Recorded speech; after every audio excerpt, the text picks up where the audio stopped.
All right, so let's create our first fabric material. So fabric materials are a bit different. They're a bit more complicated, but at the same time, they're quite simple. So I did create this velvet material there, but obviously it's just for the preview for you guys to see how it looks. So I modeled this dummy scene, this dummy object for testing materials. I modeled the bottom part in 3ds Max, unwrapped it, and that was modeled in Marvelous Designer, which obviously was quite a quickie thing to do.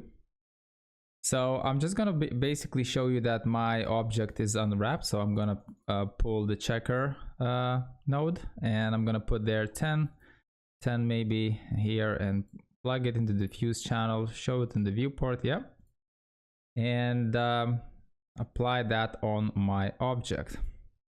So what I want to do next is obviously group this guy, because I'm gonna be applying the same material on both of these objects. So this object has, as you can see, it has this top part, this bottom part, and it has this cloth part, right? And obviously I have my, if I will delete this, I have my ball inside, but that's just, we're not gonna see it, right? I'm gonna go to my camera, and as you can see, this object is unwrapped in a decent way. And so let's start creating our first fabric material. So I'm gonna take this really slowly. It's gonna take a bit longer, but I'm just gonna try to explain in an easiest way as possible.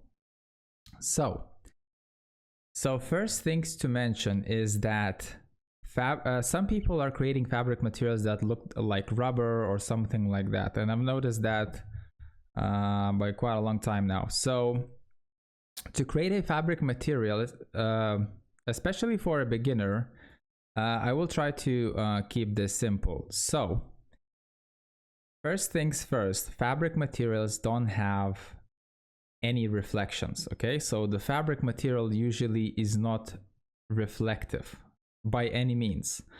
Obviously there are some workarounds in real life that you can print some reflective I don't know, surface on a fabric material that is going to become reflective, or maybe they can apply some kind of a reflective surface on the threads or something like that, and obviously then use something from it. But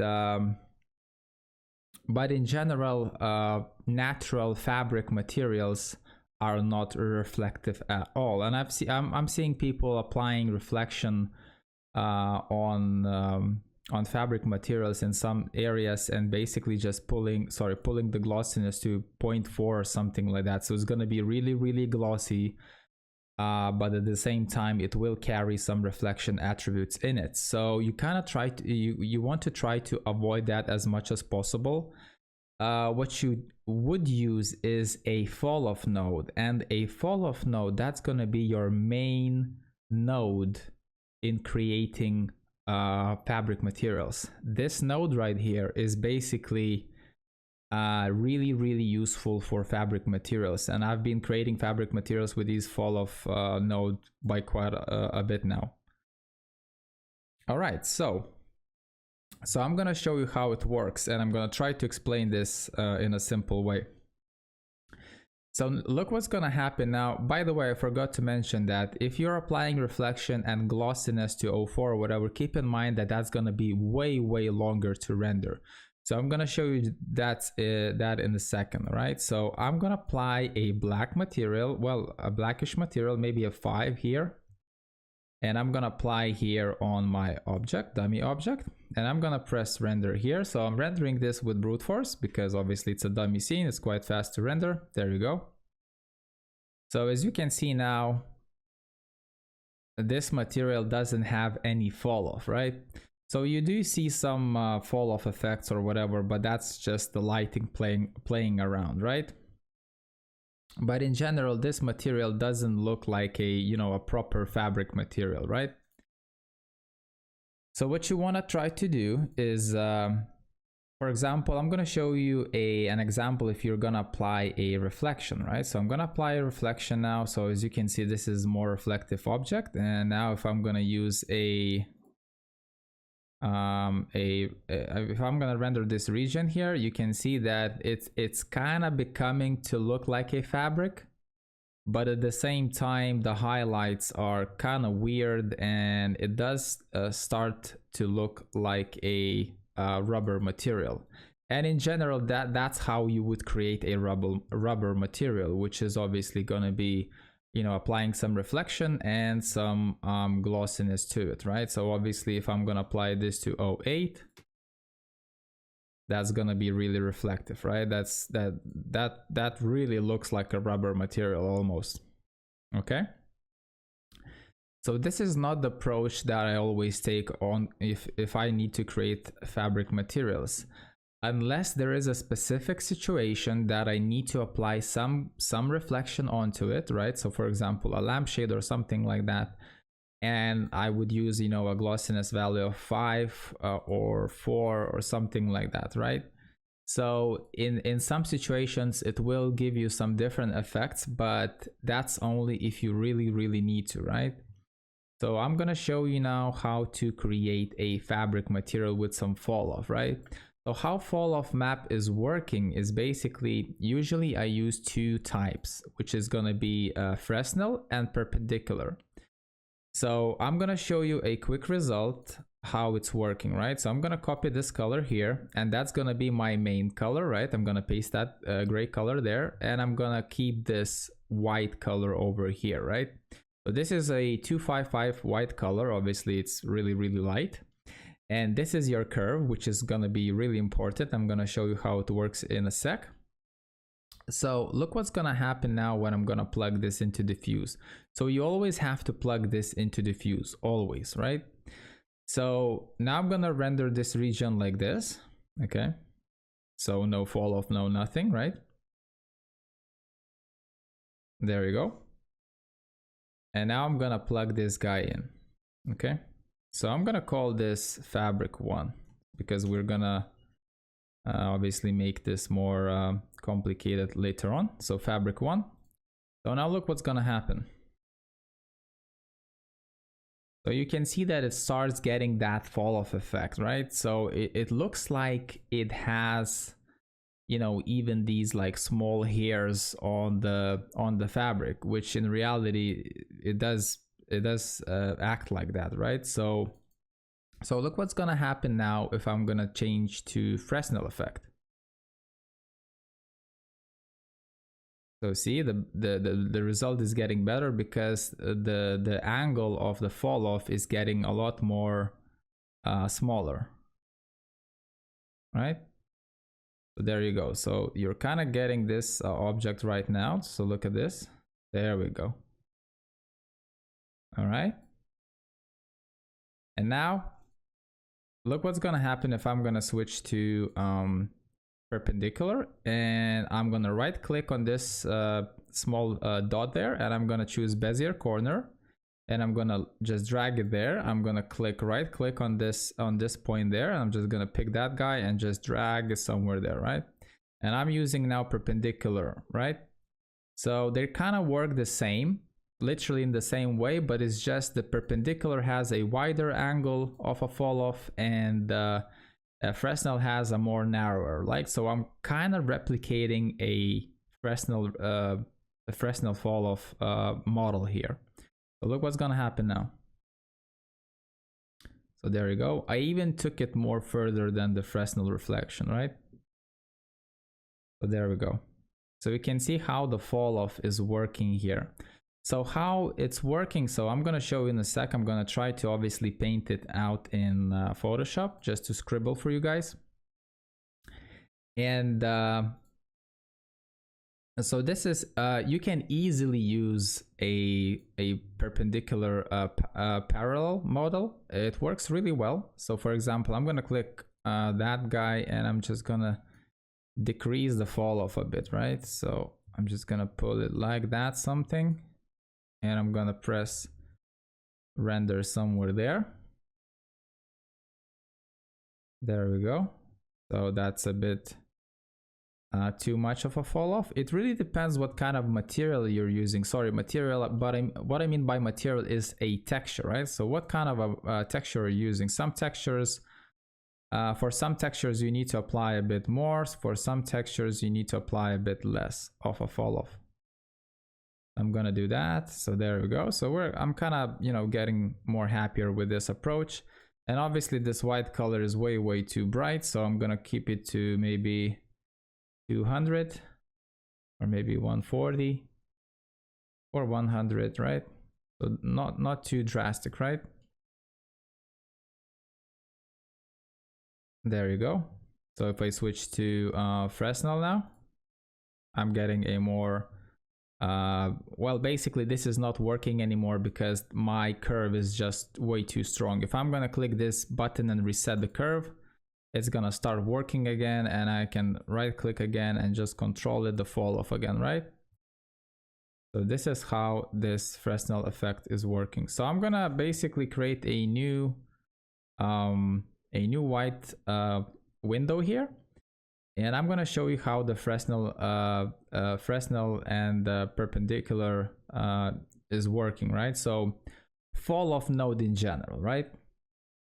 So I'm gonna pick my brush tool, and let's just say our camera is pointing from there, right? So your camera is there, you're looking that way. And let's just say you have a curtain, right? So the curtain is folding like that, or like that, or like that, and like that, right? So these are the folds, right? So perpendicular angle, what is perpendicular angle? So perpendicular angle is basically pointing not straight to your camera, but basically on the sides of, I'm not sure how to explain this, but I'm trying to show this obviously in the preview here. So the perpendicular effect that you're gonna get is gonna be basically seen from somewhere there to somewhere there, somewhere there to somewhere there, right? So the strongest effect is gonna be here. That's the strongest effect you're gonna get, and gradually it's gonna increase. That's gonna be the strongest point, the strongest effect of your second color, which is this color, right? So your fall off color, that's your fall off color, that's your main color, that's your main texture, right? So you're creating that nice smooth velvety or fabricy look with this second color, right? So you're applying some fall off onto it. So same here, that's gonna be your main color, visible really well, which is the first color, and then your second color is gonna come into action. That's gonna be the strongest point, the fall off point, right? And it's gonna be reducing itself, and that's gonna be your texture there, right? On this area here. And then it's gonna be increasing the effect, right? So the strongest point. So now look what's gonna happen. So now you're looking straight into the fold, and now you're looking somewhere there, right? So your angle is gonna change, and your strongest point is gonna be like 90 degrees from your camera, right? Something like that. So your strongest point is gonna be like that. That's the strongest point. That's the fall off, and then you're gonna see your main texture here, and that's gonna be again, you know, stronger and etc. So basically 90 degrees from perpendicular angle, right? So that's your perpendicular angle. So that's your camera, and that's the perpendicular angle, right? So facing basically, well, like 90 degrees from the camera. I'm not sure how to explain that, but try to Google that on try to search that on Google, how you know, what is the real explanation for it, but that's how the perpendicular angle is working. So 90 degrees from your viewing angle, right? So that's going to be your perpendicular angle 100%. That's going to be your perpendicular angle 100%, and same for this approach here. So that's your perpendicular angle there, and that's your perpendicular angle there, right? So this is going to be your strongest effect. That's going to be your strongest effect as well. That's going to be your weakest effect, which is basically non-existent. And same somewhere here, right? Non-existent, non-existence, that's the strongest. If I'm going to pick this color here. Oops, sorry. I'm going to press OK, switch. So that's going to be the strongest effect looking from this angle here. And same for this one. Obviously the angle is going to change, right? So it's not going to always look like that because the angle is changing, right? So your strongest point is going to be somewhere there and maybe somewhere there, right? So I will show you that in a sec. So what basically perpendicular, sorry, where is it? So perpendicular parallel, right? So this effect is a bit more softer. It's the angle of the fall off is a lot bigger, right? So what I mean the angle is, so I'm just gonna pick a red color there. So that's your angle there. So I'm looking from here now, right? So this angle is wider, right? So let's just say it's like 2 centimeters of an angle, right? So it's fall off, it's using a fall off, a gradient ramp fall off, then the strongest effect there, and it's falling at the end is going to be, you know, the lowest effect there. So how the Fresnel effect works is basically it's a narrower fall off angle. So the Fresnel is going to be somewhere, maybe somewhere there, right? So the strongest point is going to be same here, right? That's the strongest point, but it's basically going to narrow your angle, right? That distance there, right? So basically, if you want to get a really narrow effect, really strong effect only on the, you know, the main points of the perpendicular angles, then you're gonna get that effect. And obviously I showed you that, right? So look what's gonna happen now. So if I'm gonna delete this to default, and look what's gonna happen. I'm gonna switch to perpendicular, right? So look how the object is gonna change. So that's perpendicular, which is obviously both of them are perpendicular, but this is parallel, right? So this is the model that you see here with the default options. I didn't change anything. And now look what's gonna happen when I'm gonna switch to Fresnel. Bam. So you see how it instantly reacts as a more narrower. So you see you're getting that 90-degree only on there, but everything else looks like your main color almost, right? You're only getting on the edges here, you're only getting on that 90-degree edge there, you're not getting anything in the middle, right? So this is how the fall off map is working, right? You see everything here clearly. That's the fall off effect, that's the fall off effect. Now I can increase that even more, right? So I can go down, bend it, so it's gonna be even narrower, right? So I barely see that white, that second color here, right? So I don't see anything here because obviously there are no 90-degree angles there. There are an angle there as well. So you kind of see how it's working, right?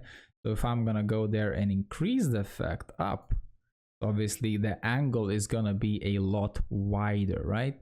So, or I can switch to, for example, perpendicular parallel, and you know, I can make this look almost like Fresnel effect, right? So right click there, and I can take this guy, sorry, you have to click on that and you have to drag it there, and you're almost gonna get like a Fresnel effect, a really intense Fresnel effect. So you can control both of them. It's just a faster way of switching from one to another, right?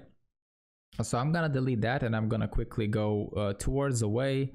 So that's another effect, but I wouldn't recommend creating fabric materials with the model called towards away. That's a different effect that you can get, but it doesn't look like a like a fabric material, right? It kind of gives you a different effect, but yeah, it's a bit different, right? So the fall off effect is gonna go to from your camera towards the object end, but It's a bit really hard to understand, or if you want, please experiment with it. Maybe you're gonna get different results, but usually when I create my fabric materials, I use perpendicular, parallel, and then basically I control the curve, right? So that's how you create a fabric material. And as you can see, it already works really, really well, right? So if I'm gonna do that, if I'm gonna switch to Fresnel, if I'm gonna switch towards away, you can see that towards away it's working. It kind of looks similar, but at the same time, it doesn't give you that desirable result. Like with perpendicular, there you go. You see a bit of more of that, right? And with the Fresnel, it's a bit more subtle. Now there's another shadow and light that's used definitely for something else. I cannot remember where did I use it, but honestly, I never use this one for anything. Distance blend. Then you can, obviously there are other options that you can apply distance blend. You have to read about that a bit in 3ds Max documents, but obviously we're trying to learn here fabric materials, so you're gonna end up we're using perpendicular, parallel, or Fresnel, right? You can try to experiment towards a way effect, but as you can see, you're not getting the same effects, right? So if I'm gonna go up, that's gonna be a different effect there. If I'm gonna go down, that's gonna be a complete different effect, and it's not giving me that desirable result, right? So if I'm gonna go white, it kind of looks weird and it shouldn't work. It gives me the highlight there, but it's just really subtle and looks a bit weird, right? So perpendicular, there you go.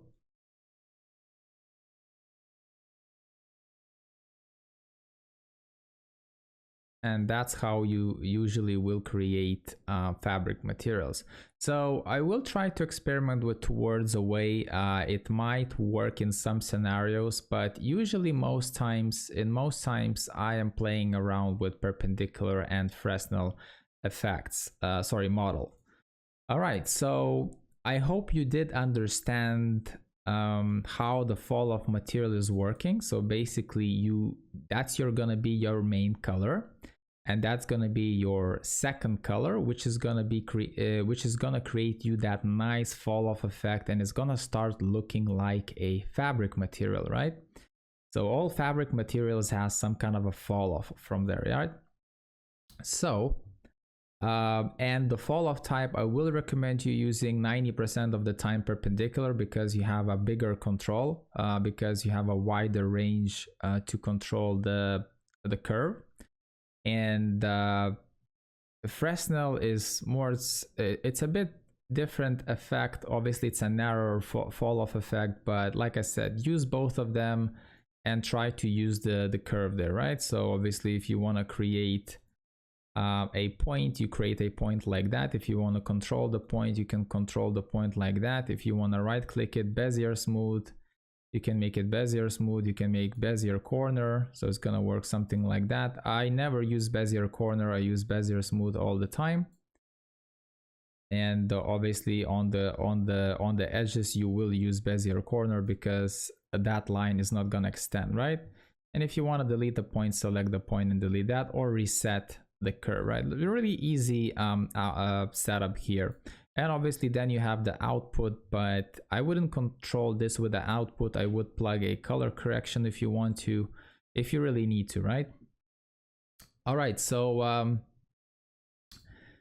so this material here, we're not gonna create a velvet material at the moment. We will create something really simple, right? Like a cotton material or something like that, right?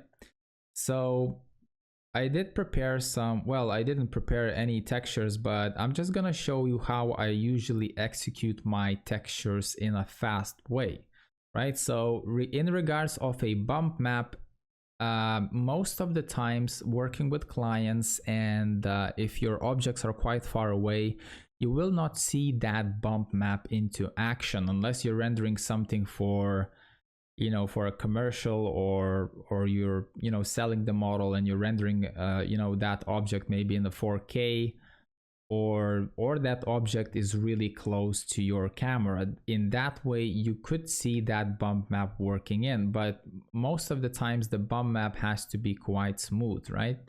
So I will apply this sorry, not this texture, I will apply that texture later on, but at the moment we're going to use something really simple, right?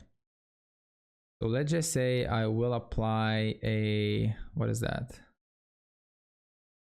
So, let's just say we will take something more neutral, right? But a bit more darker. Let's just say this one.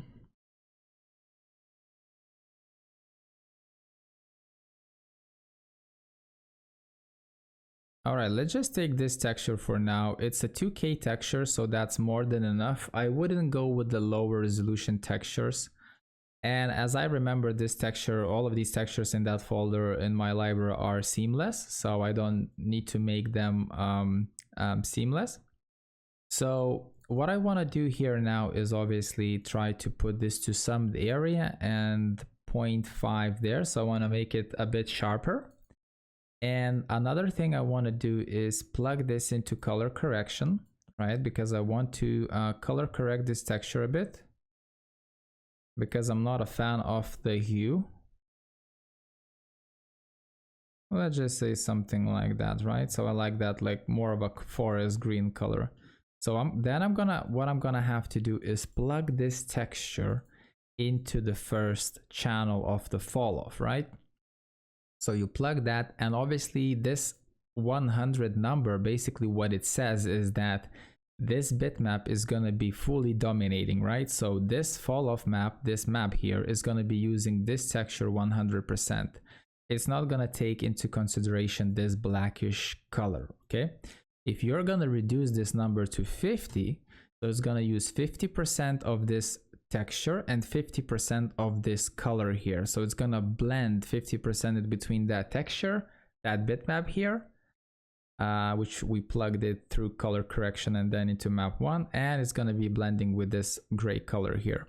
So I'm gonna put this to 100 because I want to use fully 100% of that bitmap there. And another thing you want to do is press shift and just make this as a copy. And what you can do with this texture is go to advanced settings there, and you can increase the gamma to maybe 1.4, something like that. So as you can see, we're replicating this approach here, right? So darker color, lighter color, light. So for example, if you have this color at 180 or something like that, right? So 180, so that's the darker color. And I wouldn't recommend going 255. The maximum you can go, and the maximum that I would recommend going is 220, but that's the maximum, right? I even would go maybe 210 or something like that, or maybe 200. Because if your lighting is really bad, you can get some overexposures there and here, right? So in this case, I'm going to keep this at 5 because obviously it doesn't matter. I'm going to keep this to 200 because it doesn't matter.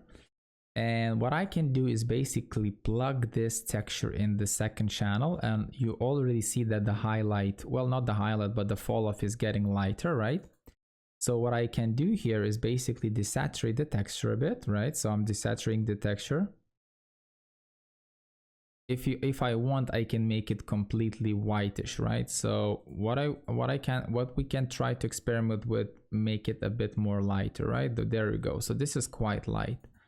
So now what I'm gonna do is I'm gonna check my object here, and obviously we can see the seams and everything else. It looks like it's working fine. All right. So the next thing to do is basically just play around with the curve, right? So we want to make this a bit more subtle like that. So with textures like this, so for example, you can, obviously you can see that this is not silk or anything like that. I usually call these really generic fabric materials, basically a basic fabric material, right? So usually basic fabric materials, they don't have a narrow fall off. They don't have Fresnel or perpendicular with a really, bended curve. It's usually gonna work something along this line, or maybe reset it or something like that, right? So you will have a bigger, a wider curve. Sorry, I mean a range of that fall off, right? So if I'm gonna basically go here now and try to render this out, you instantly see how this material is working, right? So it kind of, you know, obviously it kind of looks like a fabric already, but you can see some detail there. There you go. So the scale of the threads are really important as well. You have to know, you know, well, you don't have to know, but you have to check that the scale is right. Always be careful with the scale of the texture. So I've seen some people applying really massive tiling on their sofas, on their armchairs, etc., etc. Because you have to keep in mind that, you know, these threads are really small, especially on big objects like sofas, 2 meters, 2 meters with sofas and stuff like that. So those threads are going to be almost something like that, right? So let's just say that's a cushion, right? That's a sofa cushion. So that's how, you know, if you zoom in, I'm rendering this at 1.5K. So this is not a big resolution, obviously. But if I would render this at 4K, this texture would come dominating a bit more better, right? So this is how you render your fabric materials in general. This is a general understanding how you can render your fabric materials. And as you can see, it does look quite nice, right? It does look like a fabric material. You would apply this on a blanket or whatever. Okay, so obviously, so the thing is that in regards of a bump map, you usually can extract a bump map from the same texture, or you can just, either you can do this. So for example, color correction, desaturate completely. You don't need to desaturate this completely because the bump map will not take any color into consideration. Basically, it's just gonna desaturate the map and plug it in, right? Automatically. But usually I like to desaturate my reflection, glossiness, and bump maps and displacement maps just for me to understand and see it really quickly that this is definitely not the reflection map or the diffuse map. This is definitely the, you know, somewhere near reflection glossiness or the bump map or something like that. So it's just easier for me to understand it, right?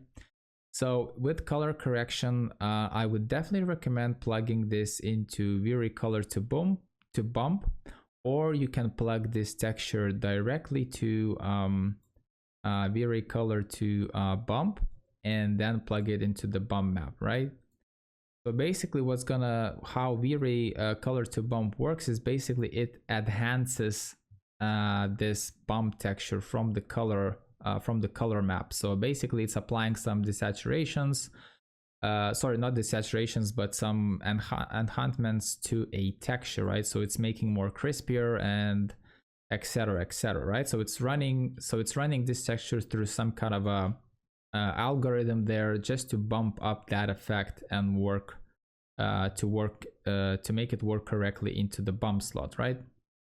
And this node works really well if you're rendering your texture from a distance. Now how I usually sometimes like to play around is basically, if you want to run this through the color correction and run this into the Vray color to bump, you can do this just because you have more control now, right? So yeah, I can control the contrast with this texture, right? So 5 and let's just say 1000 there, okay? So I'm really bumping that contrast out and basically bumping into this node here, and the effect is gonna be more drastic there, right?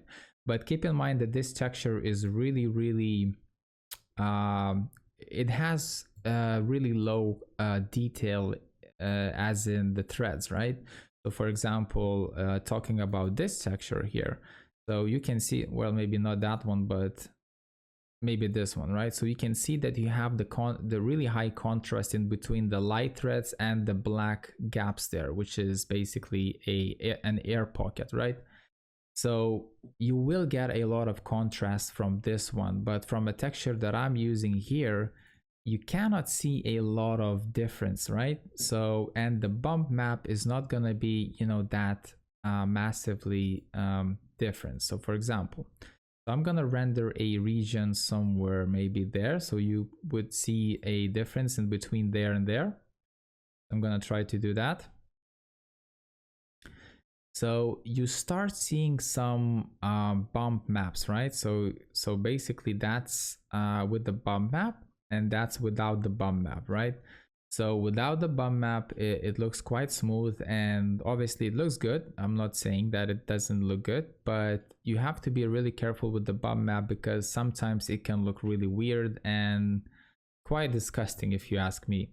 So usually I try to, avoid the bump map if I can.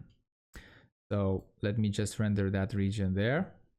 Obviously you start seeing the bump map, and it does give you an effect which is obviously nice. But keep in mind that obviously you're gonna get, different things in your render, like, you're getting these speckles there that are like, white threads or something like that. So, and as you can see, that effect is bumping even more. There we go. So as you see, to create a fabric material, it's really, really easy, right? So you just plug in the texture in the fall off, play around with the fall off effect a bit, and there you go. So with the bump map, I usually, if I plug in the bump map, I use a really subtle effect. So for example, I'm gonna be using maybe, by the way, this is a really simple approach. We're extracting everything from one bitmap. So we're extracting obviously a different color, a lighter color there for the fall off effect. We're playing around with the curve there, plugging that into diffuse, and then we're extracting this into color correction, make it a bit more contrasty, and then we're plugging into the Vray color to bump because it does work really well. You can plug this into the bump map directly, but in a distance, this effect will fade away a bit quicker than Vray color to bump. Keep in mind this, Vray color to bump, it's more like an enhancer of your bump map, right? So it will enhance your effect. So there we go. So we are rendering some bump maps there, and you can see that it's working quite nicely. Maybe the bump map is a bit too strong for my eyes. So either you can pull this number down to, for example, 10, or you can go to your Vray color to bump and put this to, for example, 0.2 or whatever, right? There we go. So the effect is obviously getting less stronger. And obviously play around with these settings if you really, really want to. But other than that, I would keep this to a default value. And I would keep this to the default value. And obviously I usually like to just control, because to, go from node to node is quite annoying in some situations, but I usually would recommend using this bump value, from 30 to even 1 or something like that. In some situations, by creating velvet materials, you will use this more than 30, maybe 60, 80 or 100. It really depends. But this is how it works, and maybe 20 is gonna be fine for this material.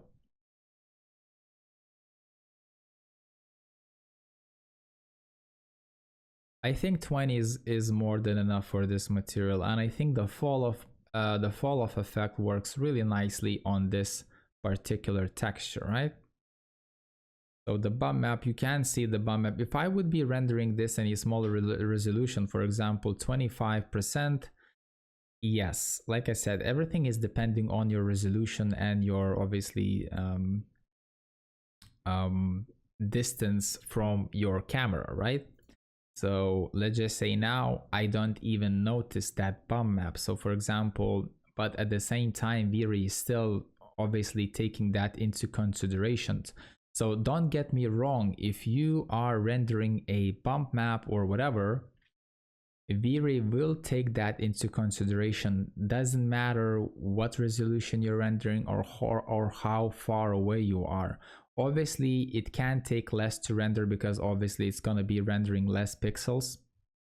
especially in a smaller resolution, because you will be rendering less detail. But at the same time, Vray is still taking your bump map into calculations, right? So if you're going to be rendering this from far away, either way it will take that into consideration, right? So for example, if you will know that this texture is going to be rendered from 10 meters away from your camera, and you're going to be rendering this image, your final image, in 4K or 6K, but if your sofa is going to be somewhere, you know, in 20 meters away, you will not see that bump map, trust me. So you can easily disable this bump map, right? Because you're not gonna see, what you're gonna see is the color, maybe the texture a bit, and you're gonna see that fall off map. That's for sure. But you're not gonna see any bump maps, or maybe normal maps. Maybe normal maps, yes, but bump maps, if you're using a really subtle bump map, you're not gonna see it, okay? So just keep that in mind. All right, so this is gonna be our first material, which is really simple, as you can see here. Obviously, you can start using displacements and all of that stuff, but we're gonna try to keep that for later on. All right, so our first material is kind of done. So as you can see, we extracted everything from one material, and it's really simple, right? So that's going to be our fabric version 1 material, and we can create some other options as well, right? So I want to create as much options for you as possible. So this video is going to be obviously a bit longer, because fabrics, you know, you have fabrics everywhere, especially obviously in interiors, right? So let's just say I did copy this object here, and I'm gonna copy this name, and I'm gonna paste it over here and call it version 2.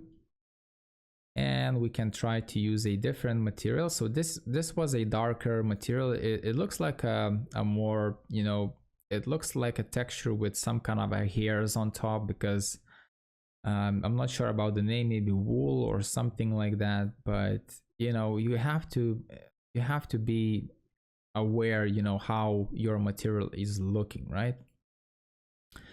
So another texture we can apply is to introduce a bit more texture into it, right?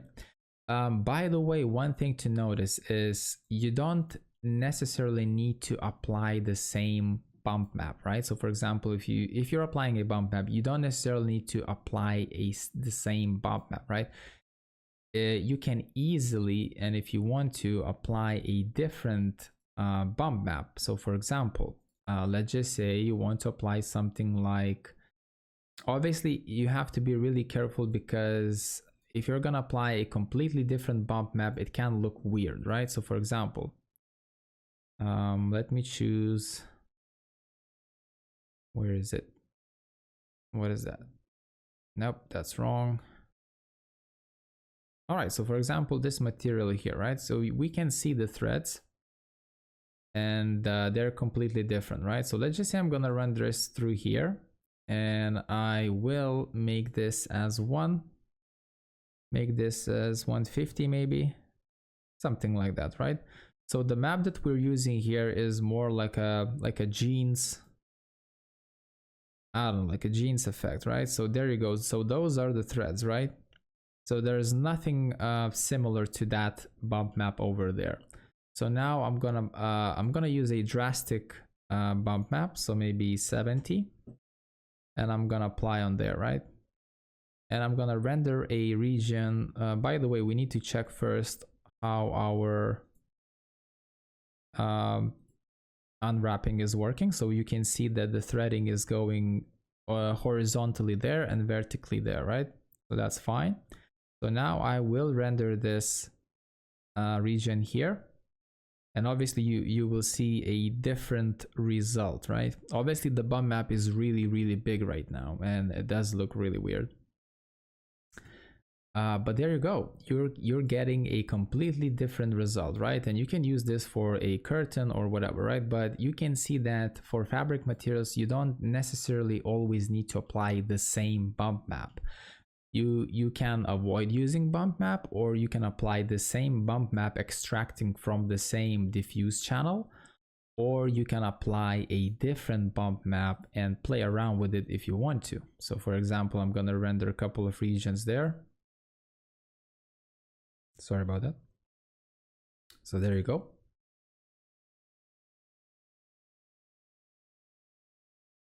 So this is what we're getting here. And obviously we're seeing a different effect, right? So let me just try to make this as a different result. So for example, sorry, what I mean by different results is changing the color a bit. So maybe a velvety color, purple color like that. And the next thing we need to do is we can try to copy this number, delete this guy, shift, drag it down, bam, and just go advanced and paste that number there. Okay, there we go. So we can apply that texture there, and we can, for example, render that region here and take a look how it's gonna look. There we go.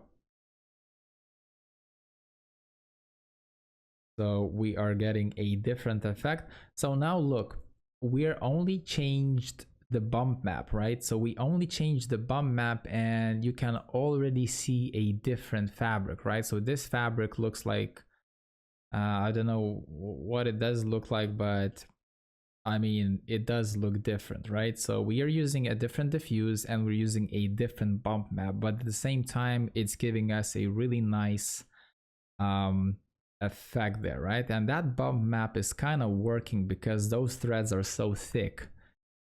In a way, they're working really, really well. And by the way, you can play around with the fall off effect as well if you want to, right? So for example, I'm rendering that region here, right? So I'm looking straight at that angle there, and I can go here, for example, into the fall off. I can go and desaturate this guy a bit. Okay. And what I can do here is basically choose that to 200, and I can start blending a bit of that white color there, right? So there we go. So we can apply a massive curve there, and we can apply a bigger curve there. So now look what's gonna happen there. See, we're getting a completely different result again. So we are introducing more of that color, right? So you see a different effect here.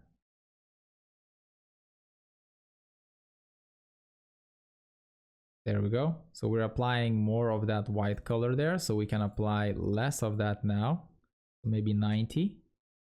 So that object is going to become more darker now.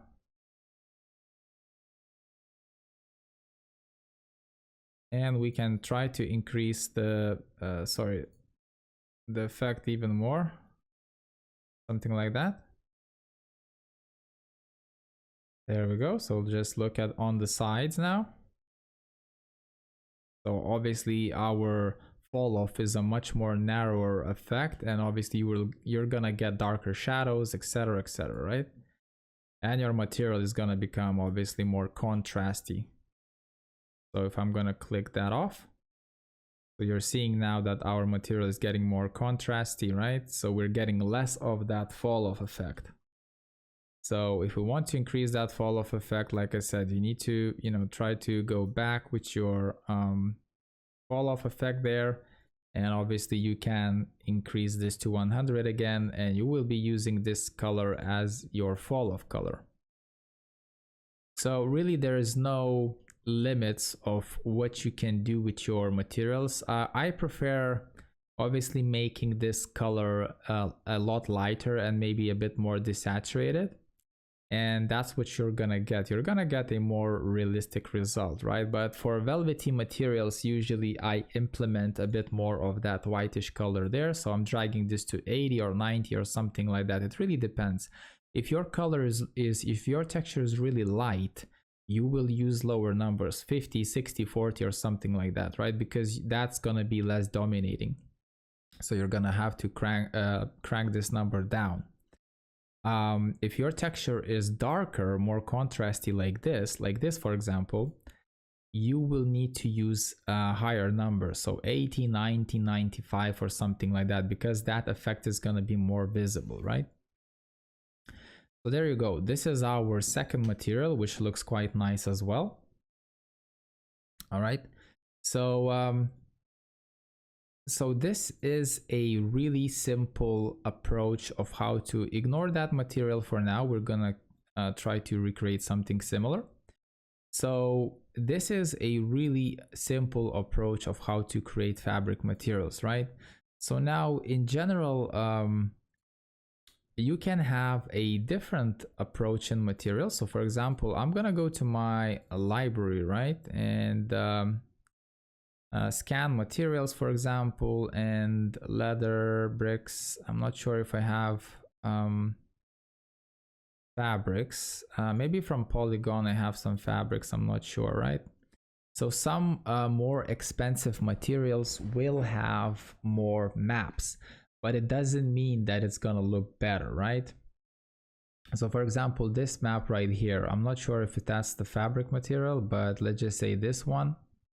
Let's just say this one, right? So we can try to recreate that. So zigzag, whatever. So I'm gonna go there and let's just say this is a 6K resolution textures, and you can see how this looks, right? So you have your displacement texture, etc, etc, etc. So to recreate all of that, it's quite easy if you do understand how your materials are working, right? So for example, you have your a displacement texture, you have your diffuse texture, and you have your AO, which is going to be basically multiplying those shadows into your diffuse texture. You have your obviously displacement texture in 16-bit, which if need be, you will be able to use it. You have your glossiness, which is obviously not ideal to use, right? Because we're not gonna have any reflection on our fabrics. That's just a bit weird. So you have your normals, which is really useful. There you go. You have your normals. And yeah, so let's just try to recreate this simple material here. So like I said, you don't need to always use a complex textures, but I will show you this just in case you will want to, you know, get some more complex, more expensive textures from internet, from websites that you can buy textures, etc, right? So what you need to do now is basically almost the same steps. So I'm gonna apply a V-Ray material, and I'm gonna put this to, for example, fabric version 3, right? So I'm gonna plug this diffuse texture, right, which is obviously has its own color. And by the way, I'm not a fan of the color, so I kind of want to by the way, I want to use this as summed area 0.5, and I want to try to play around with the hue a bit, right? So maybe not yellow, let's just see.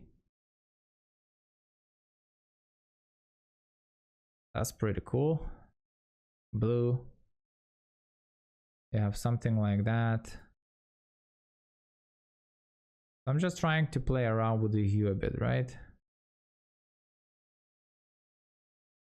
So for example, something like that, right? So the next thing you want to do is obviously put this into, the next thing you want to do is actually before that. You can do after the color correction, or you can do before that, but I would do that before that, right? So you need to apply, if you want to, you need to apply the AO. So the AO is just basically going to increase the contrast, right? So I'm going to show you how this is done, right? So for example, I'm going to open that into Photoshop. Bam, there you go. And I'm going to open this in Photoshop as well, right? So AO, there you go. I'm going to put that there, and I'm going to put this on multiply. Bam. So this is with, this is without, this is with, this is without. So you can see that it gives you a bit more depth into texture, right? So without, with, without, with, right? So you can see that it gives more depth, right?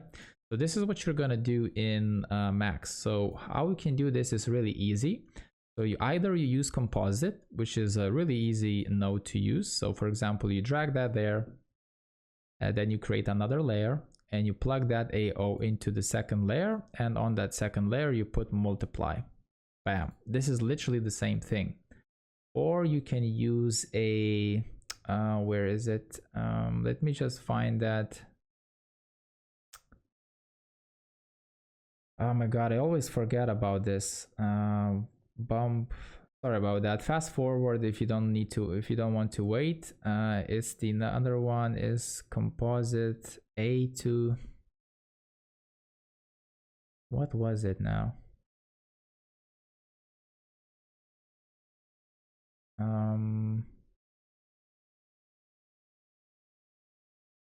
What is it? There's context. There you go. Finally, jeez, I always forget about this texture. Don't know why. Maybe because I'm using composite all the time because it just has more control. You can blend the textures. You can use masks, and I mean it's a really powerful node. Comtext is it's kind of a really simple one. So for example, you plug it to A. And by the way, with composite, you can create as much layers as you want to, right? So for example, I'm going to plug this diffuse into source A, and I'm going to plug this another AO diffuse into source B. And then I'm going to go here and click multiply. Bam, there we go. So literally we're getting completely the same result here and here, right? And then obviously you plug this into your color correction if you want to, and from there on you can do whatever you want with that texture. So in this example, I'm not gonna play around with the comp text because I just not a fan of it. It's just too simple, but you know, it is what it is there. So I always forget about the name of it. You don't use it, you lose it. All right. So delete that. And I'm gonna use a composite. Then plug the composite in here,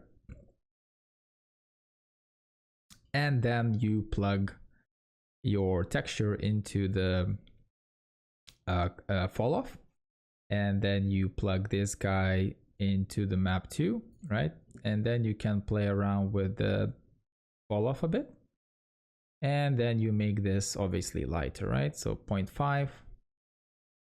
and desaturate a bit, right? So this texture shouldn't have a lot of fall off just because this is a quite generic material here. So then what you need to do is obviously plug this into the diffuse channel, and you can double click there and show that in the viewport if you want to, and plug this over here. Sorry, apply the texture. So this texture for my eyes, this is a bit too big, right? So what I'm gonna do is apply this to 1.5, and obviously you're gonna have to do that instantly on the other ones. So you just first, what I recommend, plug the diffuse, show that in the viewport, check it out how the mapping is working. If it's working fine, right. If it's not working fine, adjust it a bit, because whenever you're gonna import another texture, you're gonna have to readjust it, right? So maybe 2. Yeah, I'm happy with 2, I think. Yeah. Or maybe 1.85. Sorry, I'm a bit picky about this, but it is what it is. So 0.85, right? And 85, there we go. So I think I'm happy with the scale now. Let's leave it at that because this texture is quite big. So the next thing which you can do is basically test render it and see how it looks. So the texture looks quite nice. There we go.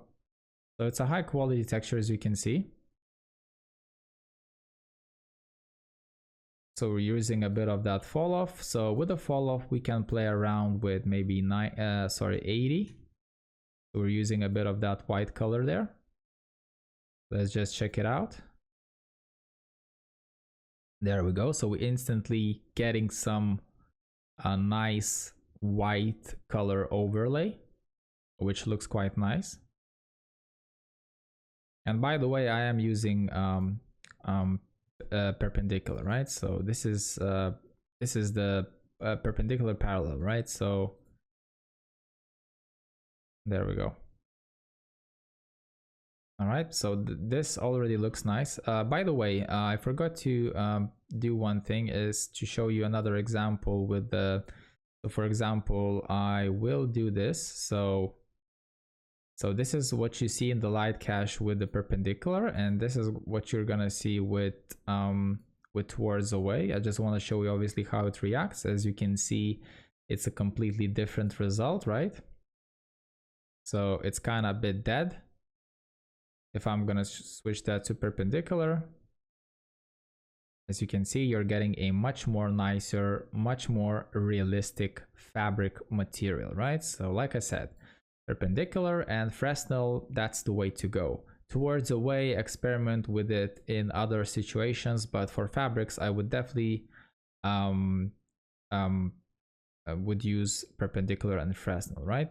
So obviously, I just want to show you guys how things are working in here and just familiarize you guys with all of these settings that you're gonna be using.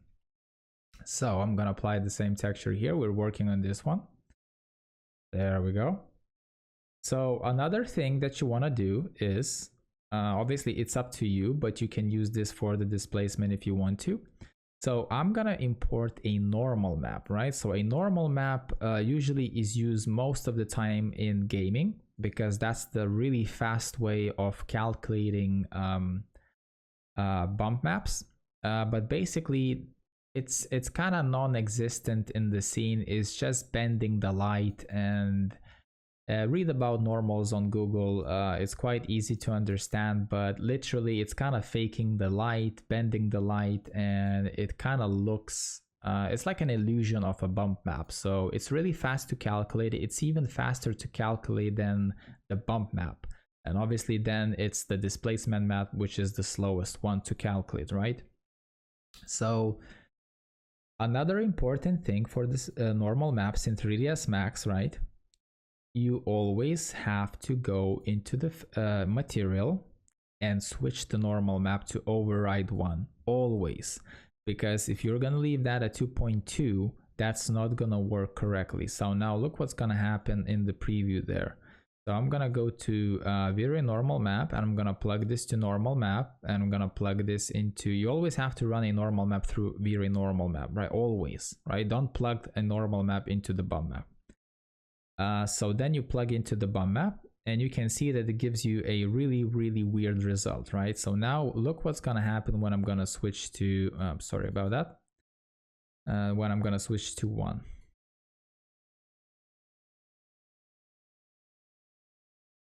Bam, instantly your preview is fine, and obviously your preview is fine, but it does say that, you know, it starts working correctly now, right?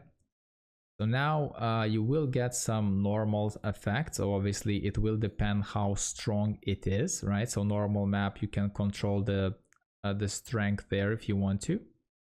But I wouldn't go too far away with the normal map, just because it can give weird effects, right? And some artifacts later on if you're bumping up to a drastic result.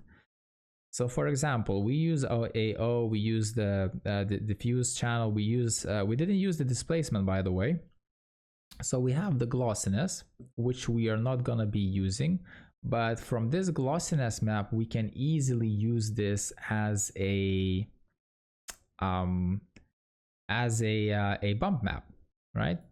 So as an extra bump map, because it does look, for example, displacement, where's the displacement? There we go. So that's the displacement map. So basically what it's gonna be doing, it's gonna be displacing these big massive threads. As you can see, this displacement map is blurred out. So just to increase those big details, right? So, but for now, we're gonna use this glossiness. Where is it? Glossiness, there we go. So that's the glossiness, and that's the reflection. That's the reflection. As you can see, the reflection map is a bit less detailed. So I'm gonna pick the glossiness one because I need that detail in those threads. So, all right, so I'm gonna pick a region here, maybe here somewhere. All right, so maybe this one there. So there we go. So that's my region there. And now I'm gonna go and plug this guy into the bump map there. And I'm gonna increase this maybe to 2. So we should start. Obviously the detail is so small, we barely see it obviously, but you know, we are rendering this at 1.5K resolution, so don't expect too much, right? So if I'm gonna click this open preview, increase the size of it, obviously you will see some effects there, right? So for example, if I'm gonna disable, it's gonna render this a bit differently. If I'm gonna put that into bump map, is gonna render a bit differently. So now look what's gonna happen if I'm gonna close this and increase the bump map to 200. That's insane, right? So you start seeing some weird effects, right? So, oh, by the way, we forgot to do one thing, which is really, really important, right? So the scale, right? Guys, don't forget the scale. Paste that there, paste that there. Paste that there and paste that there, right? And we can control, it's a bit harder when you try to talk, show, and obviously work at the same time. So don't forget the scale. The scale is really important. The scale has to be completely the same, right? So double check that. There you go. So now we are rendering this and we're seeing some, you know, some illusion that this is bumping out and stuff like that, right? So we are seeing different results right now, right? There we go. So we're getting some depth into it. But the detail is so small that it's really, really hard to see. So we can try to experiment. I wouldn't do this, but I just want to show you a result, which you're going to get with, for example, color correction. I'm going to put this into a, I don't know, 180 or so, maybe 250. And then I'm gonna put this into Vray, where is it? Vray color to bump. Plug this there and plug this into the bump. And I'm gonna put this to maybe 2 centimeters there. And we can see how that looks. So we can instantly see that this effect works quite nicely because we do get more detail into those threads, as you can see here, right? You can see those threads bumping out, right? So if I'm gonna, just drag this from the right side and look what's gonna happen. So I'm gonna disable this. So you're not seeing any threading, right? So it's literally hard to see those threads. So now look what's gonna happen if I'm gonna put the normal map. So those threads are peeling a bit better. So let's just say I will increase the bump map to 5. So it does look a bit better, right? So you're kind of mixing the normal map with the bump map, right? So for example, I can put this there as well. Because obviously I'm changing the lightness of it and the contrast. And then I'm gonna plug this into the bump map directly. So without any normal maps, right? So you can see it does become a bit more flatter. So because we're not using any normal map, and the normal map, how the normal map looks is basically, sorry, let me just increase this a bit. So you can see that those bigger threads, I cannot zoom a bit more, but you can see that these threads has really big extrusions there, right? So it's almost like a displacement map, but it gives you an illusion of a better result, right? So as you can see, this result is working fine. But we can easily plug this with the normal map and it will look a bit better, right? So I'm not sure how it's gonna work if we're gonna plug this into there. All right, so it does give us some really weird results there because I think this one is too strong, but this node does work with the normal map node. As you can see there, it really extracts that bump map really well. As you can see, this is really intense. So let me just reduce that a bit. So there we go. It's a bit better now. But if you want to really enhance that bump map, just so you know, you can plug Vray color to bump into the bump map because this will react like a normal bump map, right? So in this case, I'm not going to use the Vray color to bump. I'm just going to plug this guy there and I'm going to put this to 1.2 maybe. and delete this map, right? So there we go. We already have our, maybe I'm gonna leave this at 1, honestly. So we already have our basic material in regards of using how many 1, 2, 3, 4 nodes, right? Another thing we can do, so obviously, like I said, don't apply reflection, okay? Don't apply reflection. It's gonna be way slow to render, and if you're gonna start using these reflection glossiness into the into those slots there, it's not gonna work correctly. Like I said, this material in real life, it's not reflective, okay? If you think that the fabric material is reflective, yeah, just go take a nap. It's not the thing, okay? So reflection glossiness, we're just gonna keep this off, and for the fabric, I'm gonna keep this non-reflective because it doesn't have any reflection. Basically, we're just playing with the fall off, right? And by the way, how the fall off is working, right? So every thread in reality, right? So for example, I'm gonna put that to white. So how threads are working in reality, right? So this is your thread, right? This is your thread, because keep in mind everything is threaded like something like that, right? So really small threads, thread, and basically you get a piece of cloth, right? So I'm just gonna go back a bit. So let's just say you have a thread, right? This is a really enhanced preview, and every thread is gonna have either a really small strand, or a hair, or whatever you're gonna call it, right? Okay, it's gonna have maybe a really small one or a really big one, right?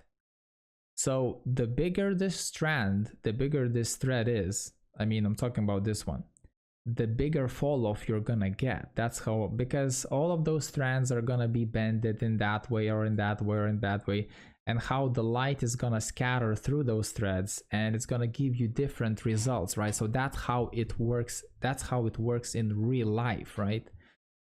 Because how velvet materials are working, for example, a velvet surface, it has really small strands. Basically, you can brush it with your hand, right? You can brush it left and right, and you will see that the effect is gonna change, right? The effect of the surface is gonna change because the velvet material has really small hair strands, or whatever you're gonna call it, right? Explain it in whatever way you want, but it does have these small hairs, right? And every material has a really small one, almost you cannot see it, or it has a bigger one, right? So that's how you're getting that fall off effect. But with V-Ray, and by any means, it doesn't have any reflection, right? Unless you're creating some kind of artificial thread that obviously has reflection, right? And you would, you know, make a product, and obviously it will have some reflection. But real natural fabric materials that are made from natural sources, it will not have reflection in most of the cases. I'm pretty sure it's like 95% of the cases, okay? So there you go. So that's our material without any displacement. Now look what's gonna happen. We're gonna apply displacement. So where is it? Displacement 16-bit and displacement 8-bit, right? So we're gonna use 8-bit because that's gonna be more than enough. And now in this situation, we can do a couple of applying displacement. We can do a couple of ways, right? So first of all, first thing, you have to change your tiling, right? Then you can change your filtering if you want to, but I'm gonna leave just on summed 0.1. And now, just in case, I'm gonna save my scene, because playing around with displacement, you have to be really careful, especially if you have a really low-end machine, PC, right? Because it is RAM hungry. Okay. All right, so we can plug this displacement into displacement slot, which is a really primitive way of working, right? So where is it? Maps, there we go. So, and for the displacement, always check this number because by default it's gonna be 100. Honestly, by default, V-Ray should set this up by 1 because displacement is really sensitive. As 100, you're not gonna even see your object is gonna just basically blow out. So usually how to check the displacement is really easy, but I would search off some kind of a perpendicular angle just to see if that bump is working. So I'm gonna press production rendering now.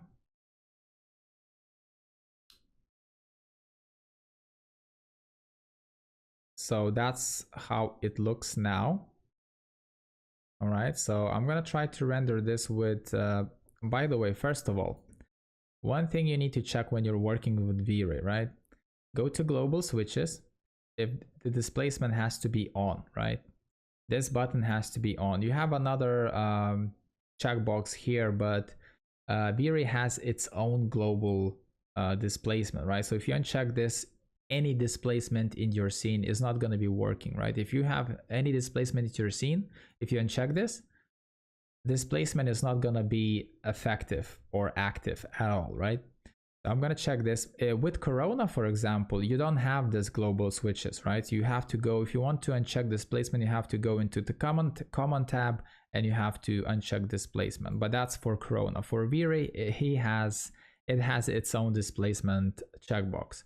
So displacement on, and for example, displacement settings are quite okay. We can decrease the edge length. I will be explaining about this a bit later on. Basically, the higher the number, the less detail you're gonna get into your displacement. It's resolution dependent as well.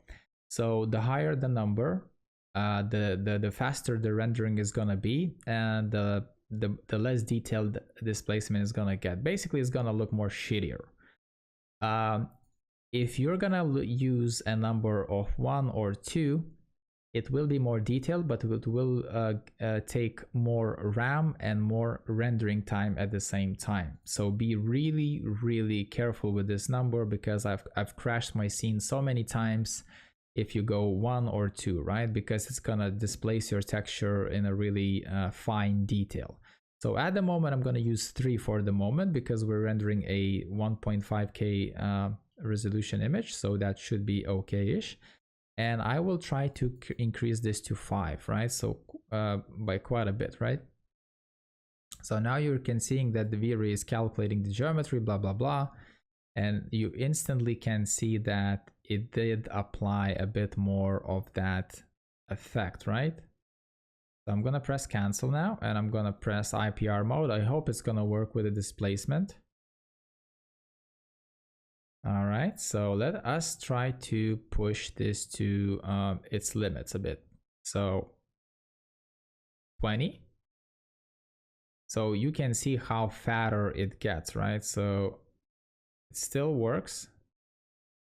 Obviously, it's really hard to see, but detail is you can see that the detail is getting more deeper, right? So especially here, especially on the flat surface there. And if I will disable this, there you go. So you can see that the detail is working a lot better now. But be really careful with the displacement as well, okay? So don't over exaggerate it. Just use a bit of it if you need to, right?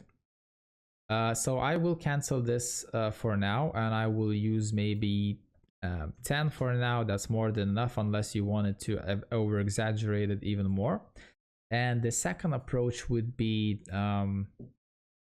I will create a V-Ray. So for example, I will open this guy and I will apply V-Ray displacement mod, which is gonna be, you can use this one as well. So V-Ray displacement mod, and then what you need to do is really easy, just chuck this texture into this instance here and uncheck this here, or you can leave the texture here and go here and put the displacement to 0. So you will have this texture in your viewport the next time. You will not have to drag this texture there and make it as an instance, whatever. You will have this texture here perfectly fine, but it's not gonna be active. It's just gonna be there at 0, right? So with this Vray displacement mode, you have more control. So you can use 2D mapping, which is a really fast, usually used for landscapes, and you have 3D mapping, which is going to be a lot slower to render in some situations. And obviously, I will show you how they work both, right? So the mount to go up, which is your white color, is going to be 1 centimeter, which is quite a lot. I'm going to put that to 5. And shift, the black color is going to be going down, right? So the black color, white is going to go up, black is going to go down, and middle gray is going to stay at 0 Z axis, right? Or whatever axis you're rendering from. So I'm going to keep that 0.05 as well. Sorry, minus 0.05. You have to go minus, right? So I'm going to put this to the test, and we're going to render that region here. There we go. So we are rendering the 2D displacement. By the way, I want to show you this result. Sorry about that. I just want to show you guys as much examples as possible. So let's just say I created a bitmap, right? And I will create a Vray material, apply that there, right? Pull it up a bit and pull it somewhere there, right? And I will apply a checker, which is a really intense texture, right? Black and white, diffuse there, and we can see that the bitmap is working fine, right? So what I'm gonna do now is basically unplug this guy here and apply the same texture there, right? And I will plug this texture over there because we already know that the mapping is working fine. So now look what's gonna happen when I'm gonna put this to 0 and that to 1 centimeter, right? And we're using a 2D displacement, right? So I'm gonna play there we go. So you can see now that your white color is going upstairs, right? So it's going up. So now look what's gonna happen if I'm gonna put this to -1. So basically what happens is this is going up and this is shifting it down, which is gonna be the black color, right? And if you're gonna go more and -2, gonna go deeper and deeper, right? -2, there we go. So it's kind of like a contrast in between those, right? So 2, if I'm gonna go 2 here, that's basically not gonna work. It will work, but like I said, that have to be positive, that have to be negative, because you're shifting up and shifting down, right? So keep that in mind. And that's the resolution of the texture. So for example, if you're rendering a 6K resolution, you can put this to 6K, but at the same time, it will use more memory. If the texture is really that big, etc., etc., it has more detail, it will take more memory to render, right? So this is how 2D displacement is working in a way. You can switch the filtering off if you want to, but I wouldn't recommend that doing, because it is rendering this at 0.001. If you want to decrease your rendering time, increase this number up, because it's just gonna be blurring your texture out. And filter text map off, basically you're rendering that as none, and it can get a bit messy. It will take longer to render basically. So I'm gonna switch to 3D. So 3D bitmap always is gonna take a bit more time to render. It really depends from a texture, from your scene, from your model, etc., etc., etc. But for fabrics, you can easily use the displacement over there. For more complex stuff like stone walls, bricks, etc., etc., you can use 2D displacement, 3D displacement, play around with the settings a bit more, resolution, the edge length. So the edge length is the same thing. Up is faster to render and less detail. Down, which is 2 or 1, is going to be finer detail, etc., etc., etc., right? So that's about it in regards of displacement. So in this situation, because I want to keep this as fast as possible, I'm trying to, but yeah, it does take time. So I will delete that and I will delete that. So our texture here is kind of done, right? So either we want to use the displacement, or if you don't want to use the displacement, you can obviously avoid it. You can literally extract everything from one texture or apply different textures, but obviously you can see that this displacement does take time to render, right? If I'm gonna disable the displacement, it will be a bit faster to render. And if you're using a drastic displacement, obviously, I'm sorry about that. I think we're still using the displacement. There we go. So I will delete that. So there you go. You can instantly see that it's rendering this object a lot faster, right? But like I said, it's up to you. If you want to render the displacement, you can, or either use a really low number. It really depends, but most of the times normal maps and bump maps from a far away, from further distance, they work perfectly fine. There are no issues with that whatsoever, right? So this is gonna be our third texture, which is, like I said, it's a more complex texture, right? All right, so this is a basic standard fabric material. Now I want to show you how to create a silk material. So silk material, it does look something like that. Silk material or something like that, I don't know. Silk, there you go. So something like that, right? And you can get really different results with this one. Like I said, this material is now in real life, this material can have some reflective attributes, right? But you're never gonna see a reflection in silk material, never. If you're gonna take the most silkiest material, curtain, whatever, and you're gonna, you know, come to it, and you're not gonna see a reflection of your face or something like that. Basically, it will reflect the whole surrounding as a global effect, but it's not how it works in Vray or any other render engine, right? So I will show you how to create silk materials just in a sec, but this is the effect that we're gonna try to get. First, which we're gonna try to use simple steps, which is not using any displacement, sorry, any bump maps or anything like that. And I will obviously experiment with a reflection map as well. But like I said, you can get really different effects, but we're gonna be using a fall off effect.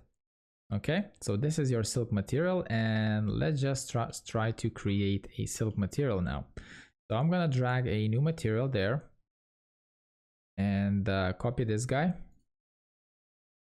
and paste it there. So that's gonna be version 4, and that's gonna be our silk material.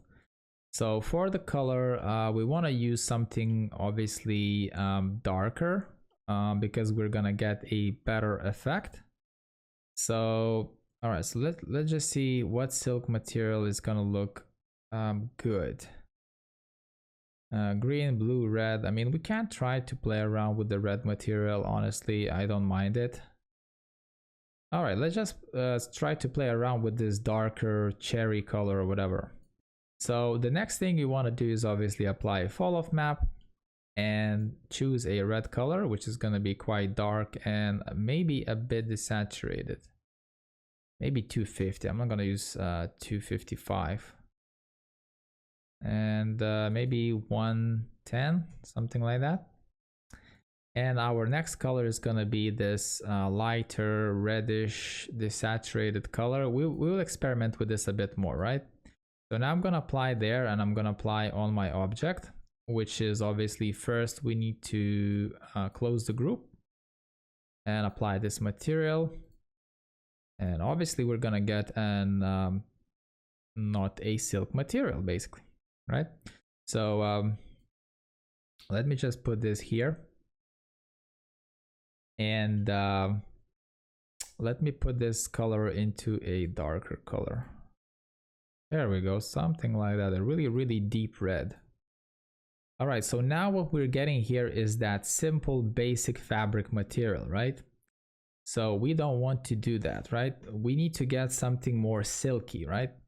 And another thing is to get that material, obviously, as you can see here, if I'm gonna apply some reflection or whatever, right? And if I'm gonna put this to copy, paste here, it's just not gonna work, right? There we go, that's rubber basically. If I'm gonna apply 9 there or whatever, sorry, let me just stop the render. If I'm gonna put this on IPR mode, and if I'm gonna apply this to 9, that's not gonna work. If I'm gonna apply 1, that's not gonna work, right? That's just looks horrible, right? And even if you're gonna apply that into reflection pass, that's gonna look really, really weird, right? That's rubber basically. Looks like plastic, rubber, whatever. All right, let's just cancel that, and let's just revert this back to black color for the moment. The color will not matter because we're gonna use a full color of that one, right? So for example, let me just put a new Vray material for now. There we go. So that's gonna be fabric 4. Bam, there we go. So this is gonna be our fall off, plug it there, right? And apply onto our object, right there.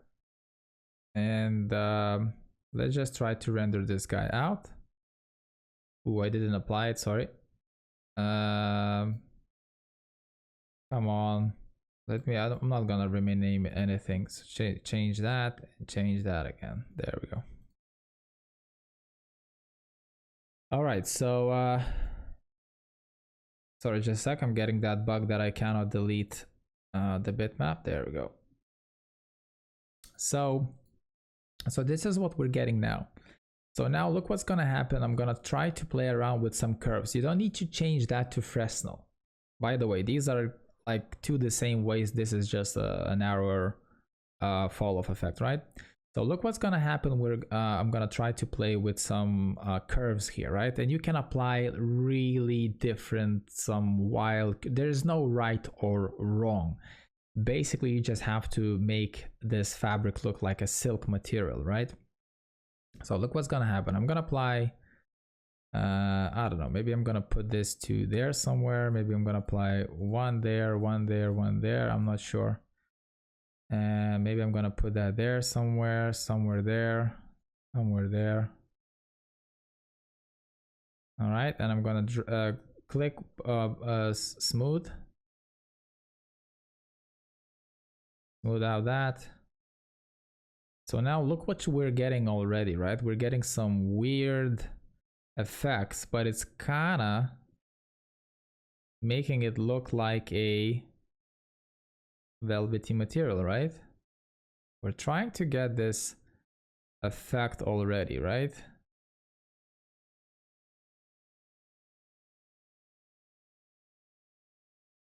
So you can play, as you can see, it's really, really fast to render, but at the same time, it does give you these highlights, right? So for example, we're gonna reset that, and I'm gonna put a point there, a point there, a point there. I'm gonna pull this up. I'm gonna pull this down, right? So this is what we're getting now. So we're getting closer, right? So this is only one bend, and it's quite sharp. Let's just make it smooth. There we go. So we're trying to, you know, make it something, you know, similar to the velvety effect, right? So as you can see how this object is getting more similar to the velvety effect, right? It doesn't look like a rubber. It does look like a, sorry, not velvety, but the silky material, right? So as you can see, you're getting the highlight on the top, on the side there. If I'm going to switch to Fresnel, that's giving us a completely different effect, which, like I said, Fresnel is a different model, a bit different model, so I wouldn't use Fresnel in creating fabrics. But like I said, the curve is going to change on Fresnel and parallel. So I would definitely use parallel for creating silky materials, right? So let's just say I will put this point there, put this to smooth, and put this point over there somewhere, right? And put this to smooth and smooth it out again. So now look, I'm gonna put even more highlights there, which to my eyes, this is a bit too drastic, right? This is a bit too much, okay? But like I said, you can play around with it. There we go. You can have different effects there. You can have, you know, an effect something like that. Bend it like that if you want to. You can delete the point if you want to. You can make something like that. You can put this to corner if you want to and bend it like that. And you can put it down a bit for more contrast, right? You can even put this down if you want to. And another thing is you can make it darker. So that color there was maybe a bit too shiny. You can pull it up a bit.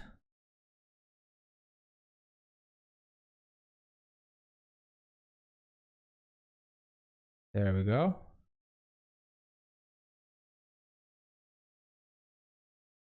So basically, to create silky materials, you would apply curves like that, and you would try to get something similar, right? So obviously darker a bit. Don't use a really light color, right? Because that's just gonna be a bit of a different result. You don't want to use a drastic color to create velvety materials, okay? So, and by the way, this is the looks that you're getting here. You know, you can try to play around by inverting it if you want to. So that's another effect that you can get.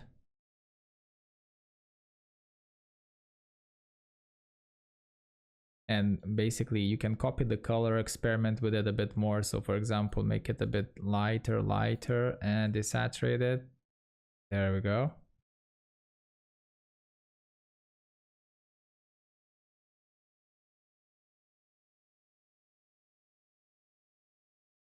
So this is already looking like that silky material. Don't really over exaggerate with the color. You can go because if you check the setting, sorry, the preview here, you can see that the highlight uses the same-ish color, right? It doesn't use, like for example this one, it doesn't use like a white highlight. It does use like a reddish highlight, right? Which is really subtle. You can make it darker or you can make it lighter. I would make it a bit lighter just because the effect is gonna get a bit more stronger, right?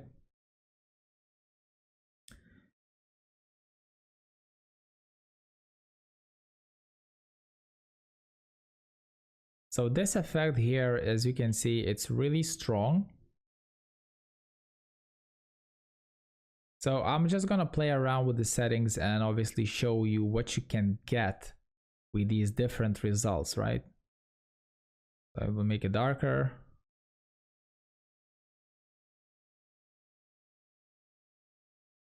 So now let's take a look at the real world example, right?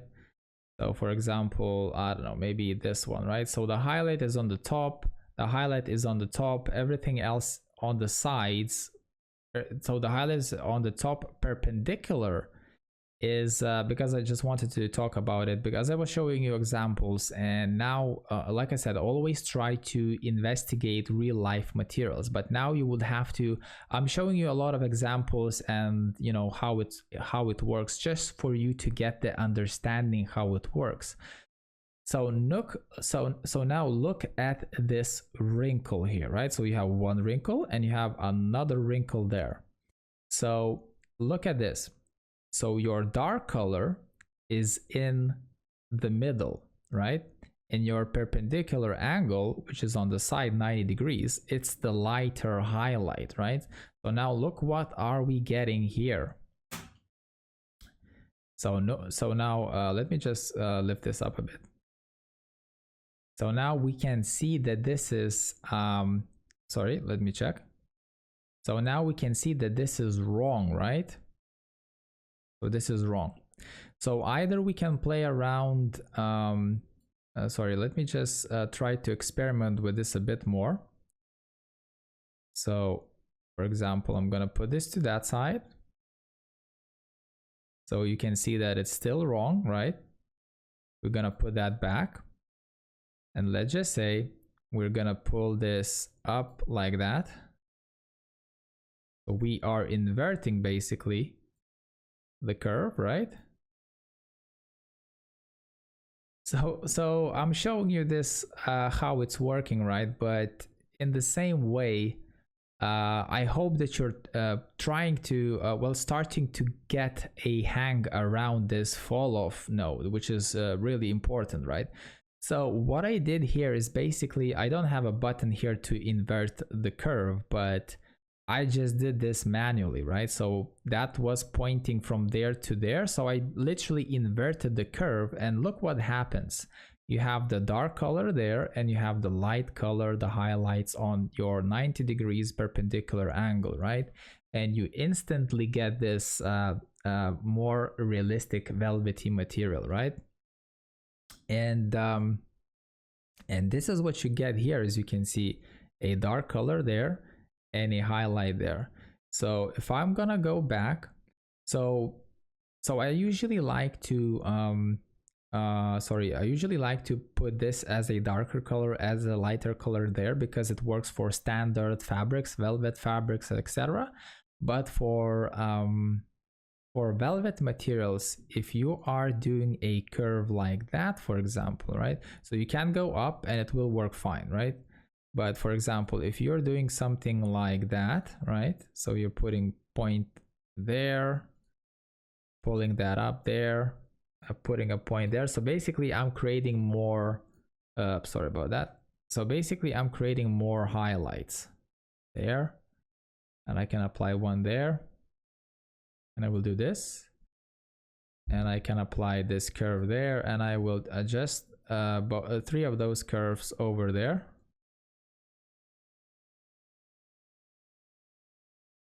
All right, now look what's gonna happen.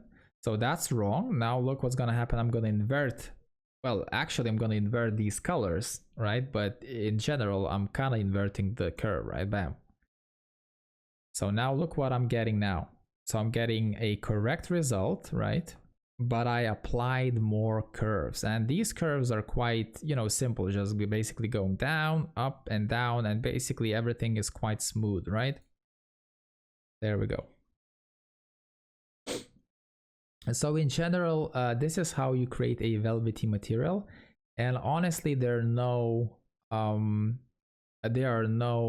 bottlenecks about this. You can create a fall off map in a fall off map, etc, etc. But I'm gonna take that for more later on videos for more advanced fabric materials, right? So for example, I created this material here and it does look quite nice, right? So we can try to, so we can try to play around with this, right? So we're getting more contrast, right? So if you're seeing this blackish color, we're getting more contrasted between the fall offs, right? If I'm gonna do this, we're gonna get more contrast again, right? If I'm gonna lift this guy up like that, you can see that we're getting less contrast. And it really depends what you're trying to get there. If you're trying to get something, you know, different, you know, please be my guest, as long as it looks, you know, like a silky material or whatever. And I'm gonna just drop it down, and I'm gonna drop it down there, and I can go there. So you're seeing, basically always try to test rendering and see it how it looks, right? So I can go there again, make it more smoother, or go onto the left side.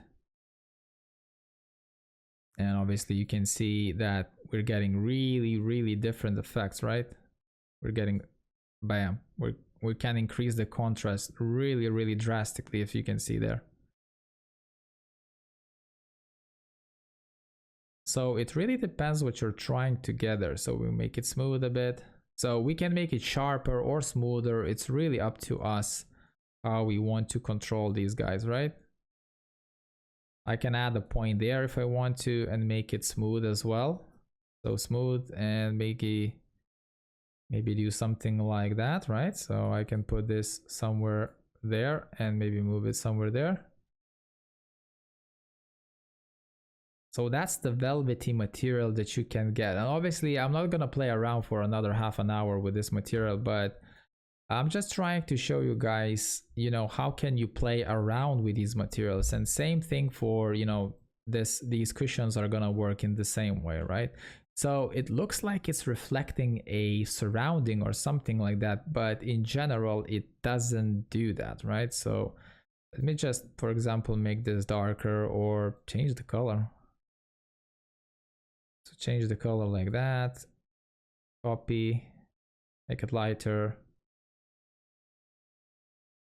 and make it more desaturated maybe. Do something like that and make this really, really dark. There we go. So with this is what we're getting here. And just don't over exaggerate with the colors because that's really important. So I'm just gonna click off.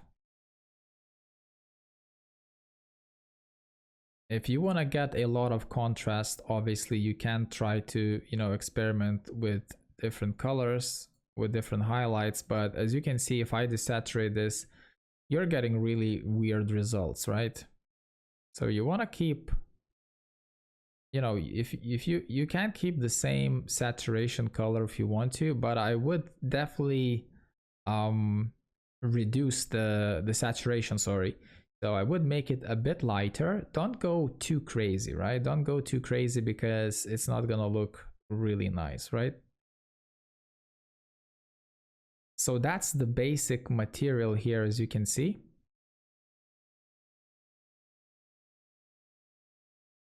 And I'm just gonna cancel at this point. So let's just say we are kind of happy with this curve, right? So play around with it and, you know, see what you can get with this effect. But you can use one curve, right, and go up, or you can use two curves or three curves, or even you can plug and play around something like that. So you, for example, plug this into the first one, and let's just say I will use this as a green color, which is gonna look really weird. Sorry, maybe this one. So look what's gonna happen now. That's gonna look just really weird. But like I said, you can get really different effects here. It depends what you're trying to get, obviously. But obviously that doesn't look good, right? It looks like crap. So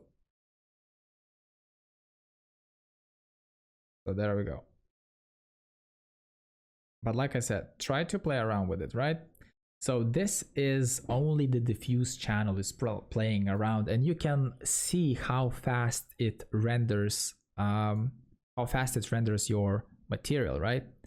Now, to create a more realistic material, you have to apply some kind of in some situations, you have to apply some kind of a bump map, right? So either you can use a trick from the noise map, which is this one, and use a really small scale, 0.002 for example, put that into the bump map. Well, actually I would run this through this guy here, but that can be really drastic, so let me check if it's gonna work.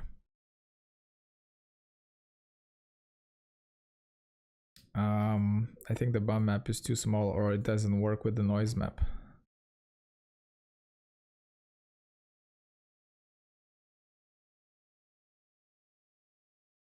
All right, it seems that it is working, but it doesn't give me the effect that I want. Where's the bump map? 200, there you go. So we're starting to see some, you know, some smoothness into this material. We can start to see some bump map there, but I would experiment with some textures, for example. So some, you know, some fabric texture. So if I'm gonna go to my texture library, so Fabulous Fabrics, I don't know, maybe this one, and I would try to find some kind of a really thin material, right? Texture, sorry. So maybe something like that, even like that is not the best. That is working actually fine, but I want to get something really thin, right? Well, actually, that might work if we're gonna keep this really small. I'm gonna plug that there. First of all, I want to put this to 0.5 or so. Bump. There we go. Let me check the bitmap size. So the bitmap size is way too big. We're gonna put this to 2 and 2. Maybe 3 and 3. There we go. So we want it really, really thin.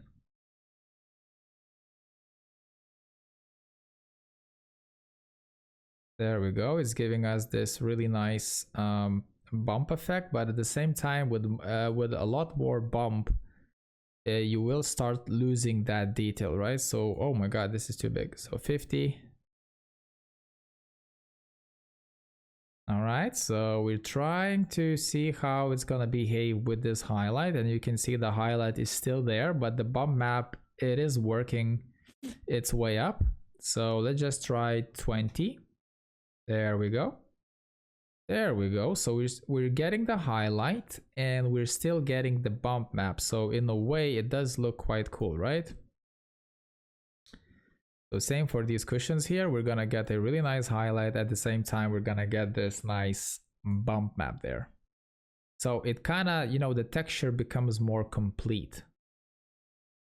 And now the last thing on this silk texture that I want to show. Obviously, this is a really basic silk material, but it will work everywhere, right? So the last thing that I want to guys show you in this, sorry, for this silk material, right? So the noise map, we're gonna delete. I cannot delete the noise map. Let me open the F10. There we go. Now I can delete it.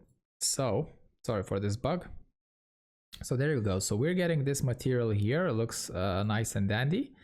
So the next thing that we can try to do is find some, I don't know, something like wrinkles or something like that. And I think I have something, I'm pretty sure we can find something in, let me check. I'm pretty sure I have from 3D Sky, but just in case I will have. So nature, roads, rock, rust, nope. Street studio, nope. Brushes maybe, stitches, fabric, wrinkles. Pretty sure I had something. All right, so let's just say couch 04 or couch 05. Couch 05, regular preview, nope. 1K, 4K, let's just try 4K. Ooh, and this is a Photoshop file.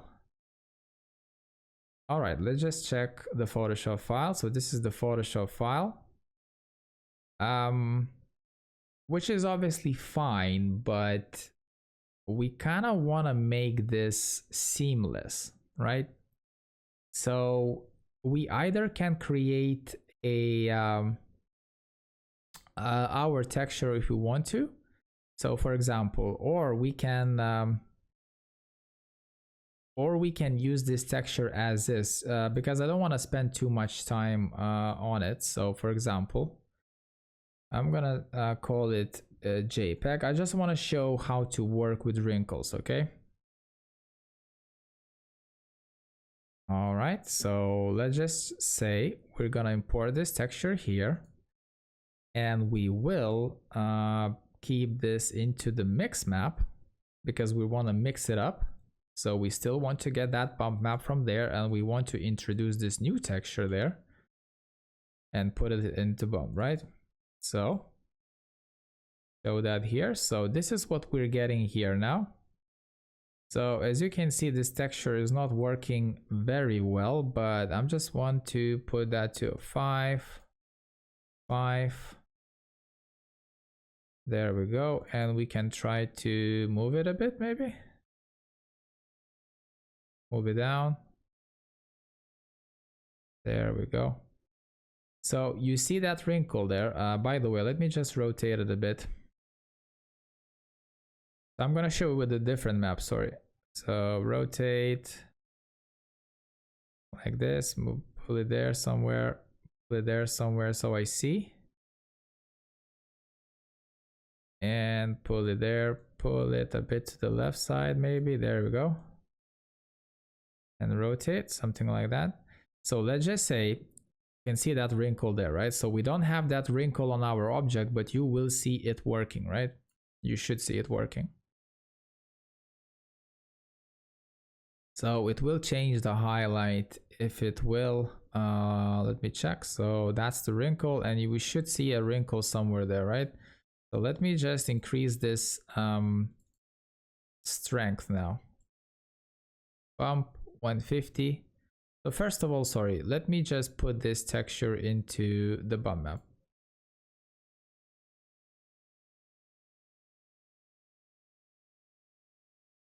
Okay, so this texture is not working really well. All right, let's, the plan changed. Let me find something for you guys to see. So wrinkle, maybe now, where's the textures, 2D, maybe 3D sky models, couch, sofa. And I'm pretty sure we're gonna find some wrinkles here from all of these models.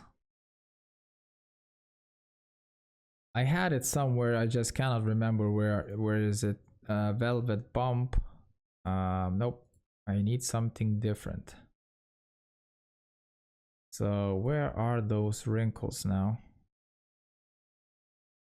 Okay, so something like that, right? So but this is not the thing that I was searching for.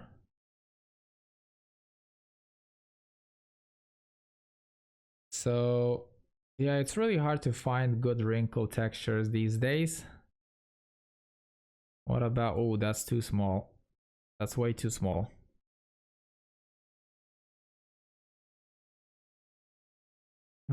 Okay, so we have a wrinkle texture like this one, and this texture could work, right? So it's not the best, I'm pretty sure it's seamless, but I just want to show you an example how to create, you know, more wrinkles basically. So I'm gonna plug this guy into the color to bump. Where is it? Because it will give us a better result. So I'm gonna plug this into bump. We instantly see on our preview there, and let's just check this in the viewport. There we go. Oh, there you go. So this texture is a bit too big. So we're gonna put this to 05 and 05. Sorry, it's a bit too small. Maybe 08 and 08. Just try to rotate it a bit. Something like that, right? And I think the bump map is decent. Let me check. 150. That's yeah, that's a lot. So these wrinkles there, we should see them in our render. There we go. So like I said, don't over exaggerate with this thing, right? So let me just try to correct this a bit. Let me put that to 15, for example. Disable this guy. There you go. So we see a lot of new wrinkles, right? And a lot of them. And we can mix and match and mix them if we want to. That's not a problem. For my eyes, this is a bit too big. So let me just try to do this. First of all, I'm gonna put this into here, and I'm gonna plug this guy into there. So I wanna get my bump map back. There we go. And my wrinkles as well. So the bump map is fine, but we're not getting any wrinkles. So what we need to do here now is basically just blend them, obviously.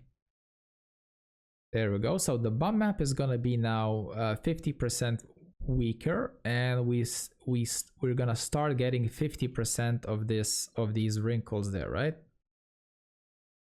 There we go. So our texture is getting more complete and complete, right? The shader, sorry. So even now, for me, the wrinkles are a bit too big. But just so you know, these wrinkles are, they're not the best, basically. They're not the best. They're okay, but they're not the best. And keep in mind that we can do things like that, for example. So let's just say I'm gonna copy the mix. I'm gonna copy this guy. Whoops, sorry. Let me just open this one because I'm getting the same bug again. Ooh, I hate this bug. Ooh, I hate this bug. Okay, so let me just shift this guy and put this to 10%. Sorry, 10 rotation, right? I'm gonna put this there into Vray color to bump, and I'm gonna mix those guys up by 50%. I'm gonna pull this mix map up, sorry. And I'm gonna pull this texture over there. So now what I'm gonna get a really random effect there. So 50%, there we go. But we're gonna get even weaker result, right? So if I'm gonna go there upstairs, yeah, that effect is not that strong anymore. So we're gonna have to go here and increase this by 30%.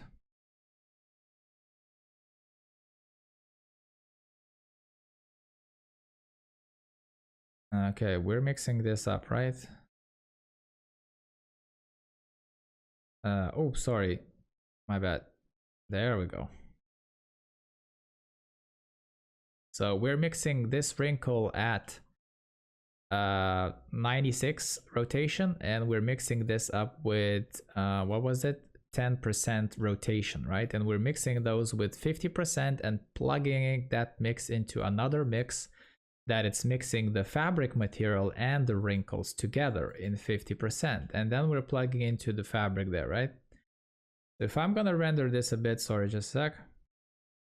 So we're gonna get a much wider variation in the wrinkles. And keep in mind that you can make one wrinkle texture smaller and one wrinkle texture bigger. And like I said, you can mix and mix and mix whatever how many textures you want to mix. So there you go, we're getting a bit of that horizontal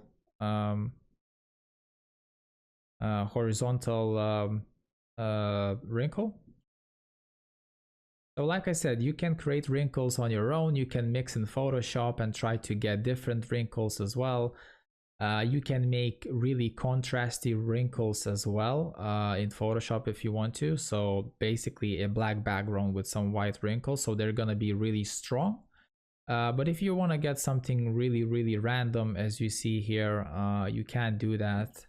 Obviously on this hard surface here, as you can see, this is like a sofa cushion stuffed with whatever. I wouldn't put the same material. Sorry, I would put the same material, but I would delete. So I would make a copy of this and I would delete the wrinkles. I would just keep the fabric material, right? The bump of the fabric. But on materials like curtains or whatever, right, you can apply these kind of effects. But this is gonna be most of the times for your maybe personal projects, because I had so many clients complaining that, oh my god, can you please iron up those curtains because they're not straight, they have to look perfect, blah blah blah blah blah, right? So like I said, working with clients and your personal projects, these are completely two different things, right? In some situations in freelancing or whatever, you can get clients that are quite easygoing, so you can experiment with a bit more. All right, so this is the sorry, not the velvet material. This is the silk material, and this is how you create it in general.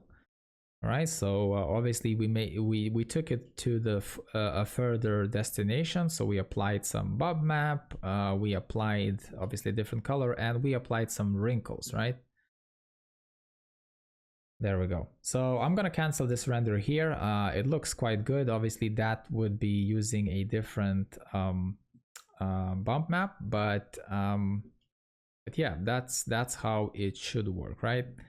So we created some two really simple fabric materials that are really simple. Another material was a more complex material with the more expensive textures. Well, actually just normal maps, displacement maps, reflection maps, which please do not use.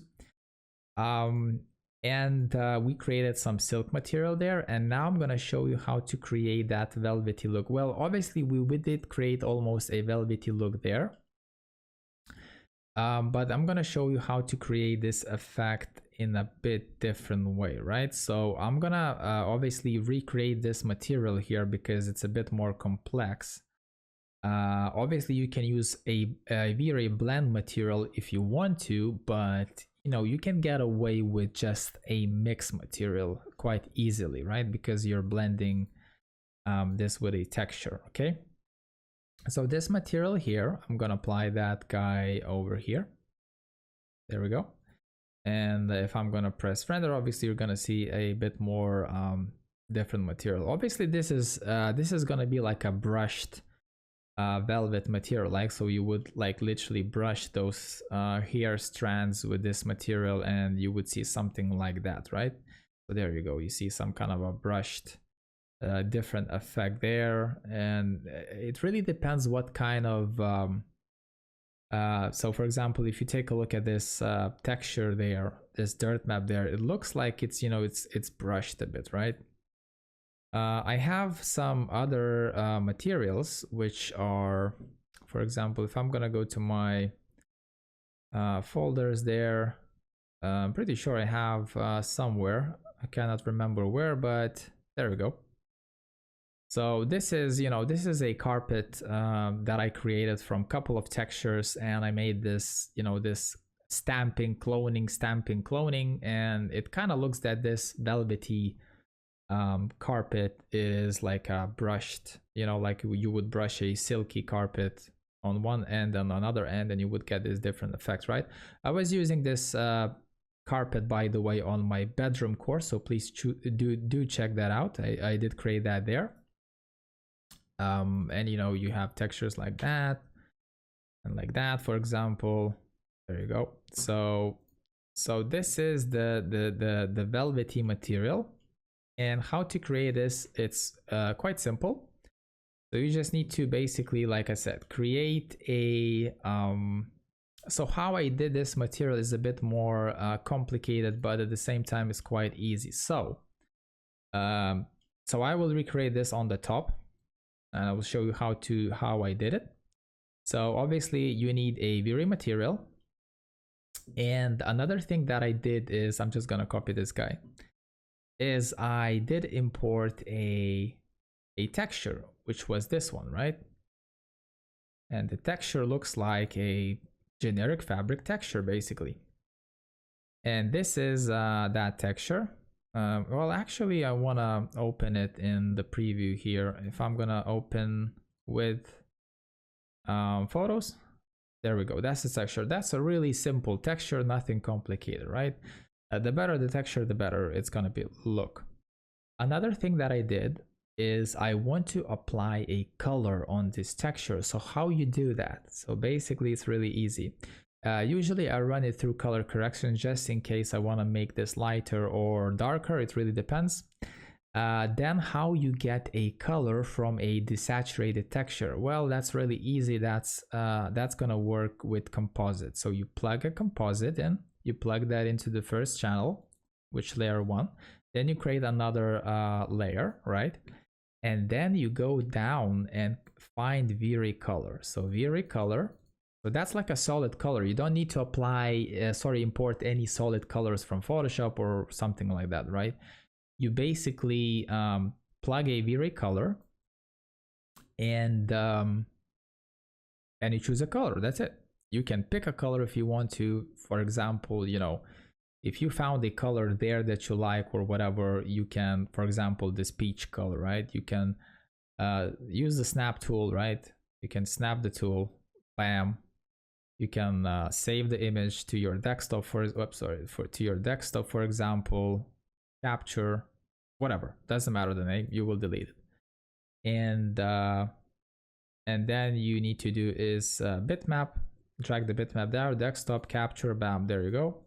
And then if you want to, you can click there, click the picker tool, and you can pick the color basically. Bam, there we go. You can pick the color, delete that guy, and apply that texture, that color over there. There we go. So you can apply that color over there. And now what you need to do is basically, now this texture is overlaying on top of that one, right? So what you need to do now is either use color, which is the most correct way of working in converting the saturated textures into colorful. So for example, basically it's gonna take just the color, right? And it's gonna basically avoid anything else. It's just gonna take the color and overlay on this object. So I'm gonna put that there and put that to color. There you go. So that's your color and you see what you're getting there, right? So how can you make this lighter? It's really easy. So either you plug another color correction there, or you can control this over here. So 200. There you go. So it's getting lighter, right? Because this color is getting lighter as well. So you can really control this in whatever way you want. So for example, I'm using color. You can use multiply if you want to. It's going to be multiplying the color. It's going to be becoming a bit more darker or whatever. But the point is to get those threads working, right? So for example, I'm going to extend this. And obviously you can see that you're getting your threads and you're getting your beautiful color, right? Another thing is really easy. Now you take those simple steps how you create a fabric, right? So you put a fall off, right? You need a fall off. You already created a color, a texture from a couple of bitmaps, right? And Vray color. And now you need to plug this into fall off. So now you need a darker color and you need a lighter color. So you plug this into color correction again. So keep the original color, you shift it down. And you make this as a lighter color, right? So for example, 0.3 gamma, right? So you're happy with the gamma. You can put, I cannot remember, I think I'm using a color of a fall off. So for example, I can put that to there and make it lighter, right? Saturate it a bit. So I can use this at 80%. So I'm kind of blending a bit of that color as well. So it's a bit too red. So let me just try that. So I can plug this here and I can plug this there, right? So map to, there we go. Another thing I can do is obviously right click Bezier there, go like this and go something like that. Like, so a really subtle color. So if I'm gonna apply that there now, by the way, this is a fabric version 4 maybe. So fabric version 5. So fabric version 5, right? That's going to be fabric version 5. So this is not the end, sorry. So we're gonna, still experiment with this. So let me just apply this color here. And by the way, we will be recreating the same color, right? So I can use the same color, obviously, this peach color. I don't have any problem. It's just this color looks really good, so I'm just gonna recreate this color, right? So I'm just gonna copy this color, paste it here. So now we're seeing a bit of a different result here, as you can see. So this composite is using a color, this composite is using a color as well, right?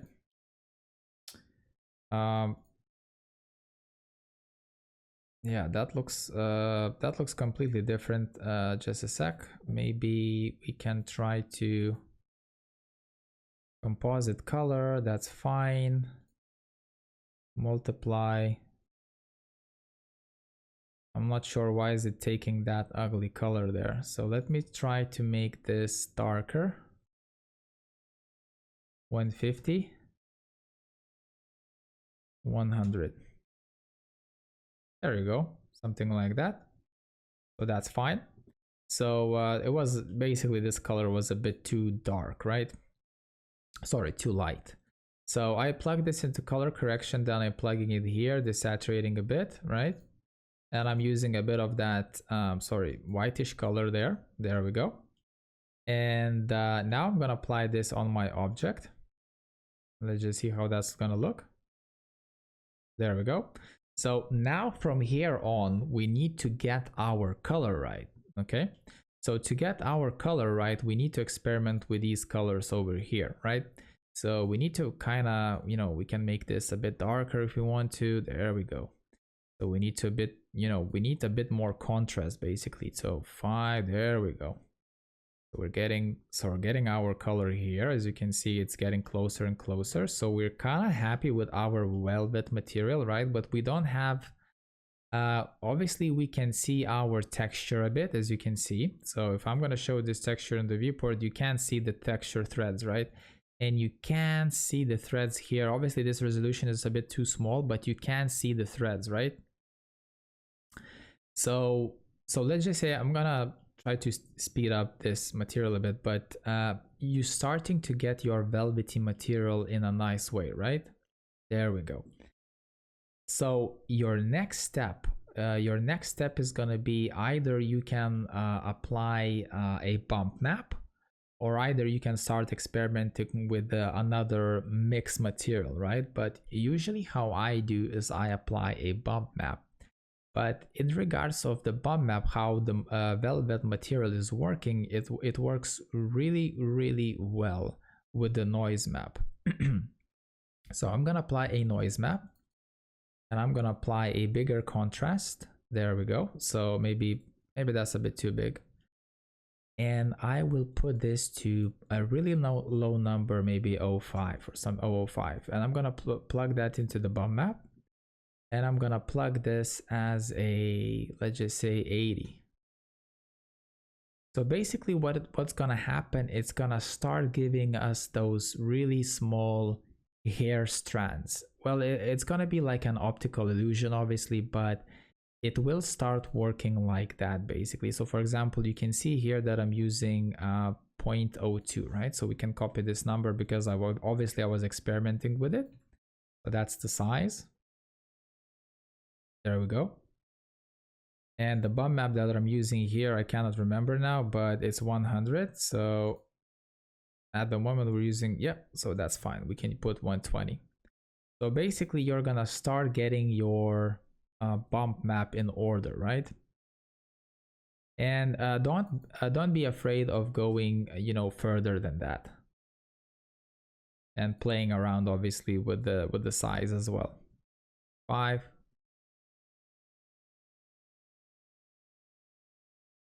And we can start seeing some bump maps that are really big, right? So for example, 20, if I'm gonna put 20, that's just gonna look really weird, as you can see, right? So this is what you're getting, right?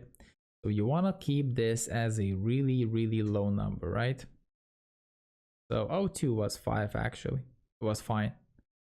There we go. So our bump map is sorted now. I mean, honestly, if you want to apply a bump map like that one, for example, you can. But that's just not gonna look like a velvety material. It starts looking like a like a simple fabric or whatever, unless you would have to get a noise material, something like this, for example. Where was it? Grass, large bump noise. There we go. So like a simple noise map, right? Which is a seamless bitmap here. If I'm gonna apply that there, and if I'm gonna put that to where is it? Color, Vray color. There you go. And if I'm gonna apply that to the bump, you will see how drastic it is, right? So it's really, really drastic, but at the same time, it gives you this kind of weird, different effect here. So if I'm gonna put that to maybe 3 and 3 and put some area to 0.5, that will kind of work, but the bump map is going to be so strong, as you can see here, and the size is too big. So let's 6.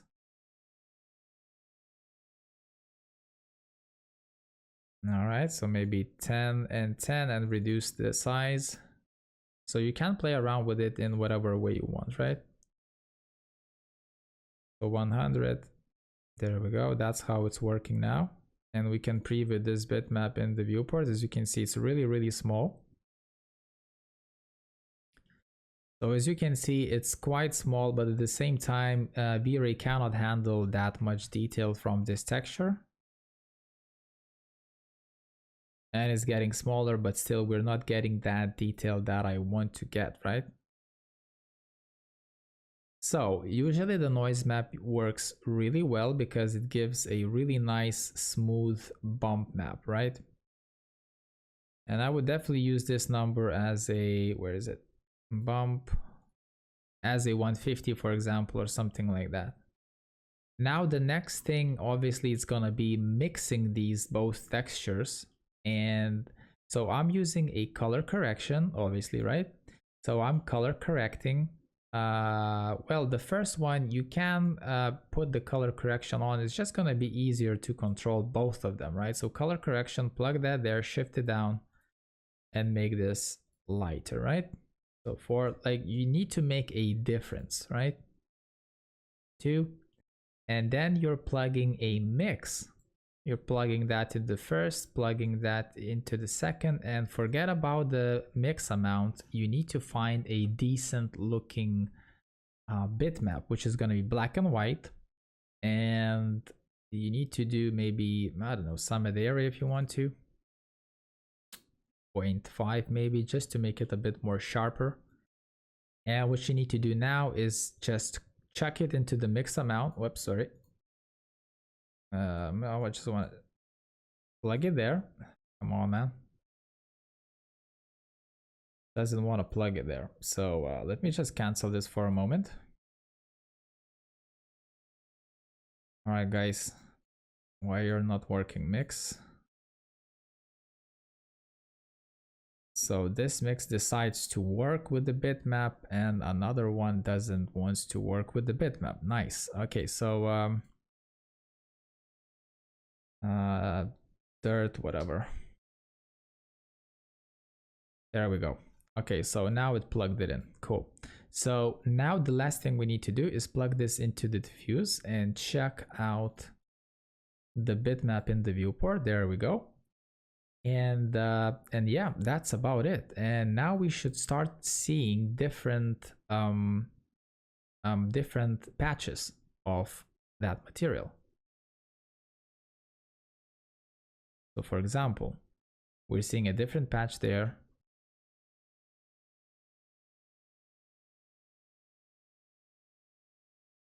And we're seeing different patches everywhere, right? So if we want, obviously we can make a bigger contrast if you really want to, right? So color correction, we can go to, you know, 0.8 again. So it's going to be even bigger contrast, as you can see here. There we go. So you can really take this material to his, you know, furthest destination, basically, because like I said, you're controlling the materials, right? So, you know, for some people that might look a bit over exaggerated, but you know, you can swap if you want to, if you're gonna get a different result that you like. There we go. And obviously your brushed, sorry, not the brushed, well, yeah, basically your brushed material is gonna look different in, so I'm not a big fan of this one. I wanna swap, and I wanna go to my carpet materials and check how that's gonna work. So carpets, and that's the brushed carpet material there, and I will desaturate this material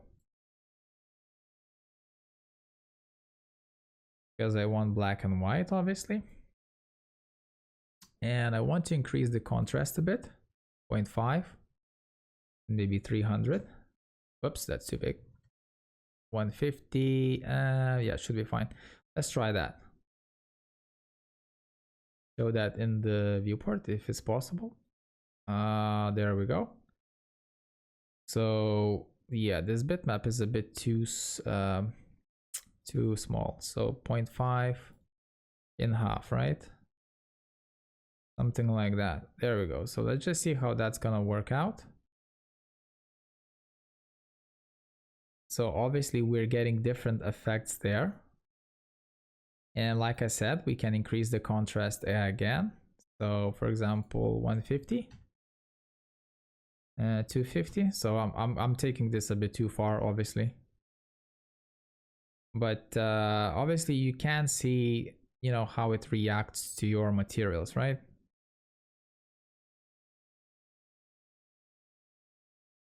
So it really depends what you're trying to get, but this bitmap worked fine. So I will reduce this to 102. There you go.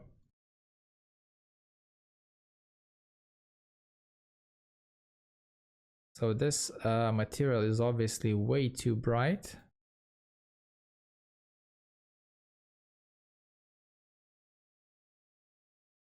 All right, there we go. So I'm happy with this result here.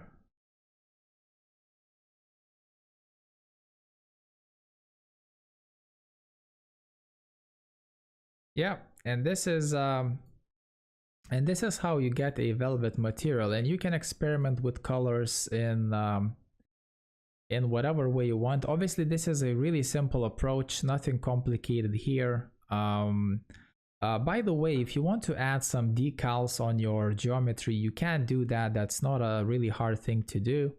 So for example, by the way, you can change the colors if you want to. So let's just say, you know, you just need to go to Vray color, and you just need, I'm just gonna copy this color, but you can change the color if you want to change the color, right? So let's just say I'm gonna put something like that, maybe a bit lighter. Well, sorry, the lightness is not gonna change anything because we are controlling this through the composite. You just need to change the color if you want to. So green, a mustardy color, right? So play around with the colors. Something like that. That looks really cool, right?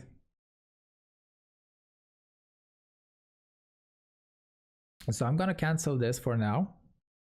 And I'm gonna show you one more thing that you can do, right? So you can apply some decals if you want to, but I would definitely mix this.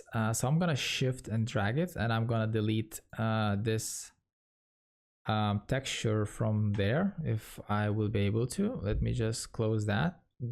Come on. I will have to open it again. All right, that's fine. So let us create a different texture now. It's gonna be the last texture for the velvet. So version 6. And what we're gonna do here now is create a blend material.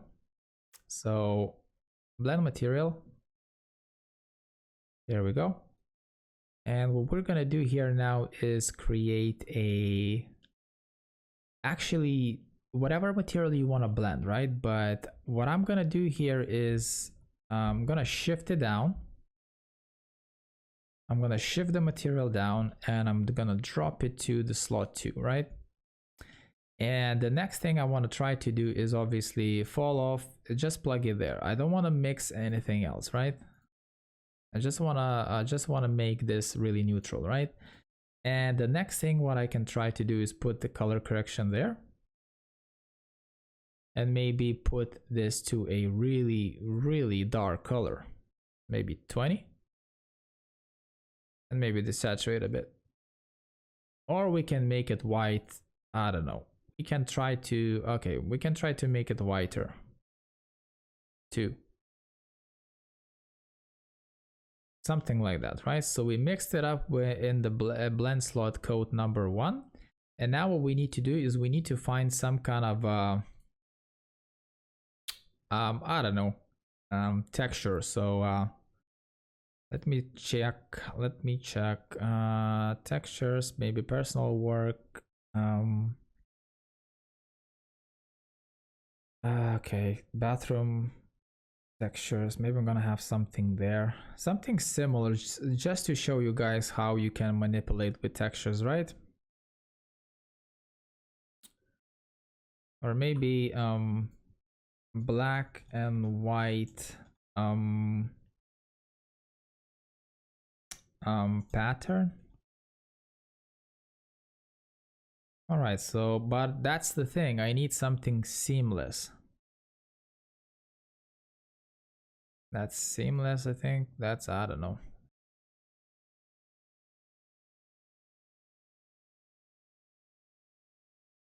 All right.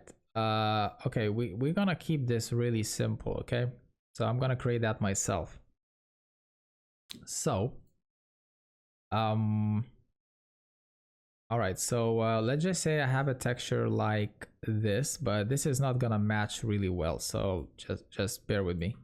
So I'm gonna plug this into the blend 1. There we go. So if I'm gonna apply this texture here, obviously you will get a different result.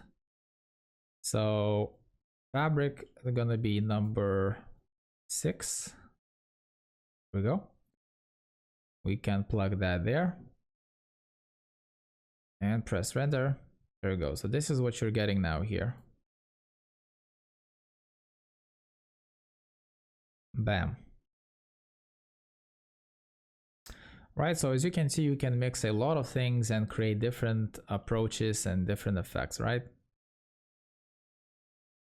And maybe for this one, we can use a different color maybe. There we go, something like that. So something like that, or you can create your own, you know, masks. For example, I can go with gradient ramp, for example, and create this as a black color, completely black, right? And create another color, double click, completely white, and make this really close, right? So something like that. Okay, so now if I'm gonna plug this here, you will see something like that. And if I will do this as 5 and, well, actually I just need to change only this 20. There we go. Maybe I want to, there we go. So obviously you can see what you can get, right? You can make this different velvet material if you want to, and that's how it's gonna work, right? Whatever black and white bitmap you're gonna apply, you're gonna get that, you know, different effect, okay? So that's it for these simple materials here. And the next thing I'm gonna show you is gonna be how to create a pillow material. Well, obviously it's gonna be the same thing, but how to unwrap a pillow if need be, how to work with fabric materials on pillows, and how to apply a texture if need be in a quick way, right? And then I will show you how to create a transparent curtain, and at the end I'm gonna show you how to create a lampshade and how to use the two-sided material, right? So I'm gonna show you that just in a sec, okay?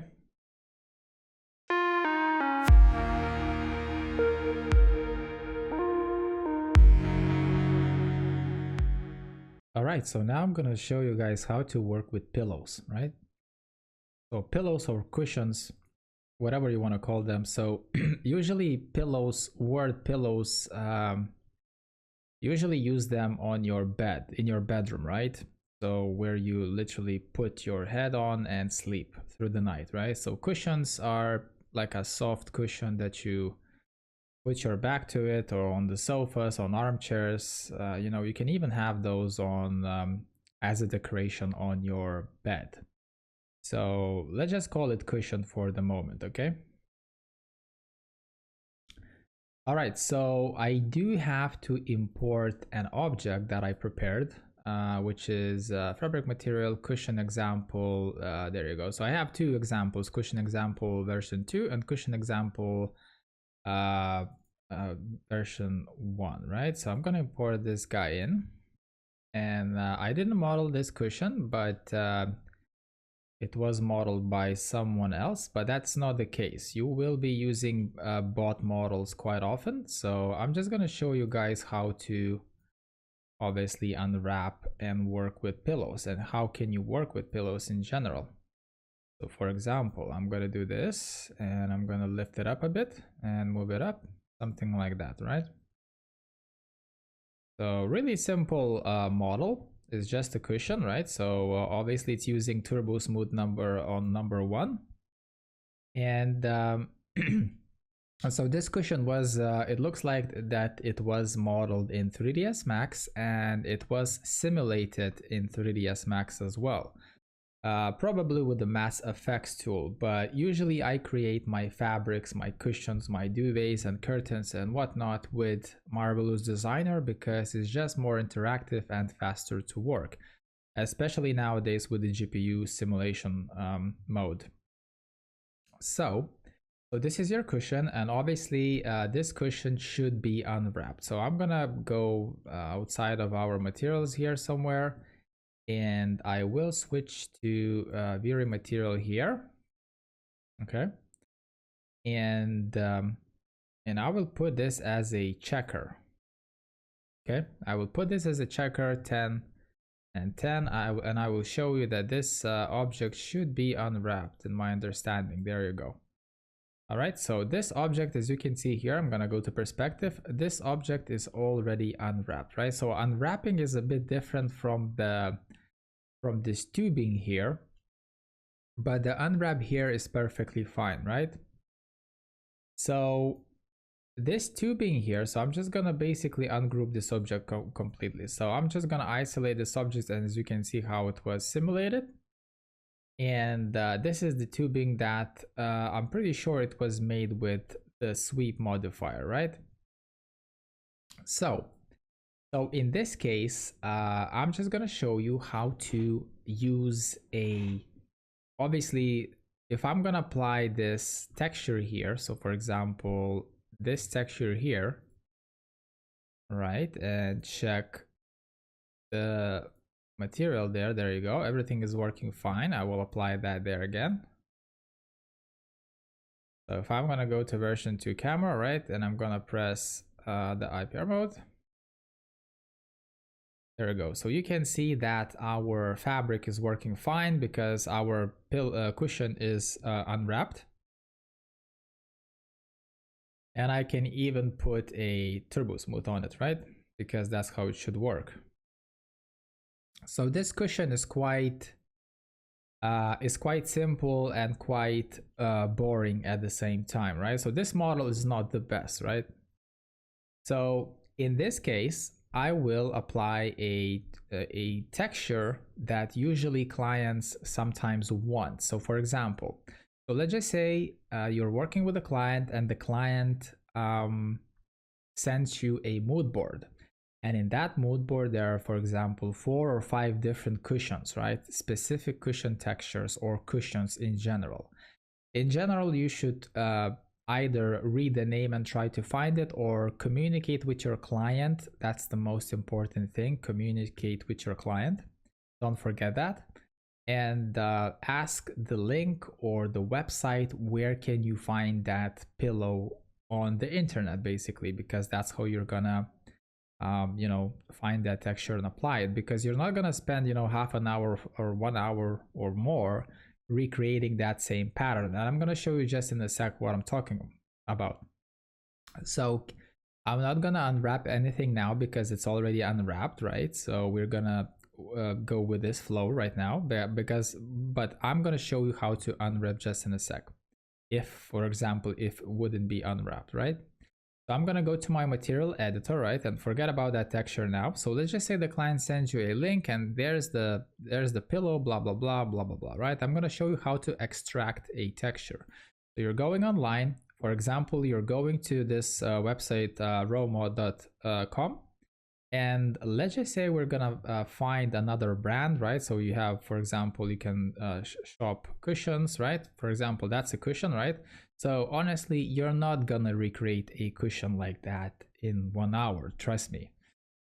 You will try to use the same texture from here, right? But how to do this properly, I will show you just in a second.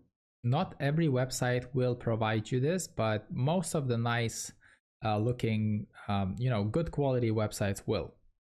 So for example, I will choose Kirby Design, whatever. And I will try to press shop cushions, right? And let's just say I'm gonna choose, I don't know, maybe this one, right? Because I kind of like the texture. So for example, if you right click it on it, you will not save that image because you're gonna save this as a web page complete, blah, blah, blah, right? So what you need to do with these websites like that, usually, honestly, in my opinion, every website like this should give CGI artists or designers or whatever, doesn't matter, a button to download. Now some more advanced websites will give you a button to download the texture, the photo. Basically, it's not a texture, it's a photo. Basically, this pillow, this cushion was taken, this photo was taken in the studio lighting, blah blah blah, everything is good, right? But usually they should give you a button to download that texture, which would be the most convenient way. But yeah, they don't do that. So you have to find a workaround. So you right click on that image, right? By the way, I'm using Google Chrome right now, right? And that should work in every web browser. So right click, inspect, right? And then you can see that it instantly puts you on this, this tab right there, right? And you're trying to find, what you're trying to find is a JPEG at .jpeg at the end. And sometimes try to just literally, so you see the JPEG, you double click really fast, right? You double click, you Control C, and you open a new window and paste the link. Bam. That's your texture, right?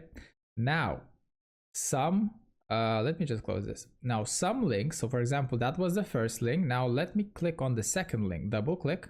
So let me try again, double click, Control C, Control V. And as you can see here, I cannot zoom in. So this texture is not that big, right? So now I have even the third texture, which is this one, right? Which is the preview texture, which shows 615. If I hover on this one, will it show? It doesn't show the resolution here, but it does show on this one. So if I'm gonna double click on this one, Control C and Control V, I can see that I cannot zoom in. This texture is really, really small, right?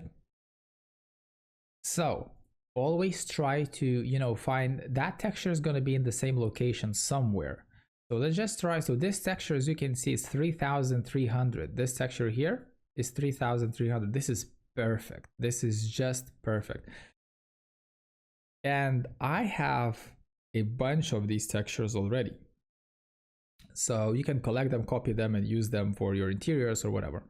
So CG textures, 2D, and I have a folder called cushions, right? So I have, a bunch of different cushions from, different websites like that, for example. I can easily use those for quick projects, right? And they look really nice if you take them to another level, right?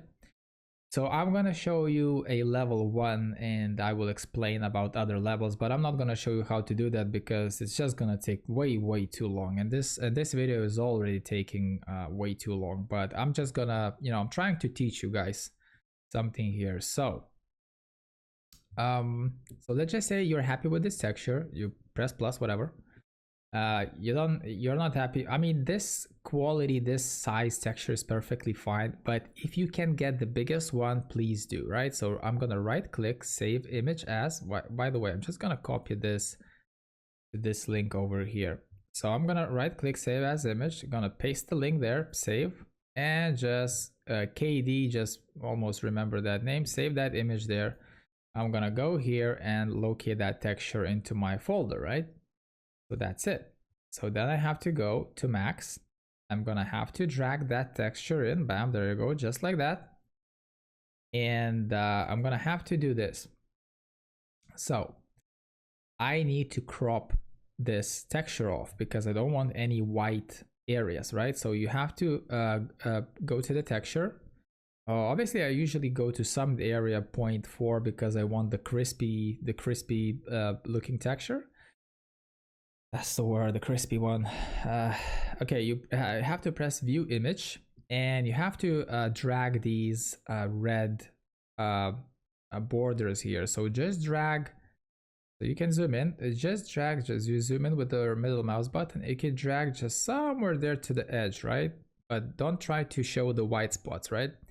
Edge, just drag it somewhere there. So I'm just gonna try to keep this as fast as possible, and you can drag that somewhere there. Maybe I want to remove this white bit, right?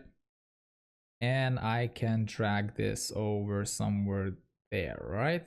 So it doesn't have to be perfect, right? So the next thing you want to do, so you made the crop and now you have to apply the crop. So you apply the crop, and then what you need to do is really easy, by the way. So color correction, put that into color correction, copy. So same thing, right? So made this to 0.8. So I'm basically trying to show you this, as quick as possible. So Vray, put that into, whoops, sorry, we forgot one important thing. So fabric has to look like fabric. So fall off, there we go. And we want to add this fall off a bit, a bit more bendy like that. And maybe we can add 95 there, right? Or maybe 90. We can test it out, right? But usually in heavy productions, you don't even have time to test it out. So you just go with it and you just know that it's gonna look okay like a fabric. And then you apply it here. Whoops, sorry, not there. Into the diffuse, right? Right, there we go. So then you have to show this in the viewport, obviously, and apply that on your texture geometry. Sorry, on your pillow cushion geometry. Forget about that one at the moment. We can either apply a different material or we can apply the same texture. But the thing is, this UV unwrap, it's a bit wrong. It's not according to this one, right? So I'm going to show you how to fix that later on. So then you apply this texture here. Whoops, sorry, not there. There we go. So this is your pillow cushion, right? And this is how it looks. And that's a really, really fast mock-up of what the client wants. So now what you can try to do if you want to is basically make another unwrap. So you have to be really careful with unwraps. Either you unwrap this on Turbo Smooth Iterations 1 for more detail, because sometimes if you will unwrap when the texture is when the model is quite low detail, sometimes when you apply Turbo Smooth, the texture can't stretch. So that means that you have to apply more detail to your model and then unwrap it, right? And then apply another Turbo Smooth if you want to, or whatever. But in general, these kind of things nowadays, like pillows, cushions, and whatever, are usually created in in Marvelous Designer, because that's just the most popular tool. And I will be creating some some videos later on. All right, so let's just say this unwrap is fine, right? But we can always check it. So let's go to Polygon and let's just check it out. So this is our boundaries, and if we can choose our texture, all off. It didn't update. Okay, come on. There you go. Nope. All right, so it didn't update our textures. Where is reset texture set? There we go. Okay, there we go. So if you wanted to update, just press reset texture setup. Honestly, I never use this. I'm not gonna lie. So it's just I don't need it basically. So basically what you're checking here is the boundaries. So obviously you know that we crop the texture in our boundaries, right? And this texture is not seamless, so you will have seams. So you have to check your geometry piece inside of the border, right? So basically it's gonna be unwrapped perfectly. And as you can see here, it's perfectly unwrapped, right? So if we're gonna apply the same texture there, it will work, but as you can see, this texture is way too big, right? And by the way, I would apply a different texture on this tubing there. Or you have to go, or you can go to unwrap UV, open the thing here. There you go. And you can press F2 and you can scale it up if you want to, right? So you're scaling up, and scaling up, and you can scale up even more, something maybe like that, and you can chuck them in here somewhere, and there we go, something along those lines, right? And then obviously you will apply Turbo Smooth. Let's say Turbo Smooth on that one, and that one is already Turbo Smooth as I think. And now look what's gonna happen. I'm gonna start rendering this pillow right here, this cushion, sorry, pillow cushion, whatever, potatoes, tomatoes. So let me just render this guy here. There we go. So another thing to mention, this texture looks like it's generating a bump map, right? Because the texture is quite big, it's quite nice detail, and from afar away, when you're looking from this kind of angle, this pillow really does look quite nice. And you're getting that, as you can see, you're getting that fall off effect as well, right? So obviously, if you check the reference here, you can see that the surroundings, this pillow doesn't have any surroundings here. So So in your situation, either either you leave it or either you remove it. But for this pillow model, this tubing here has to remain, just because it was made like that. Okay, so either you can apply a different fabric texture, you create a fabric like that, for example, and you can apply on the end. So for example, I don't know, something like for example, I would make this here, and I will create a fall off, and I will make, this is a really really fast approach, obviously, sorry about that. So I'm just gonna copy there, make this as a lighter color, put it there,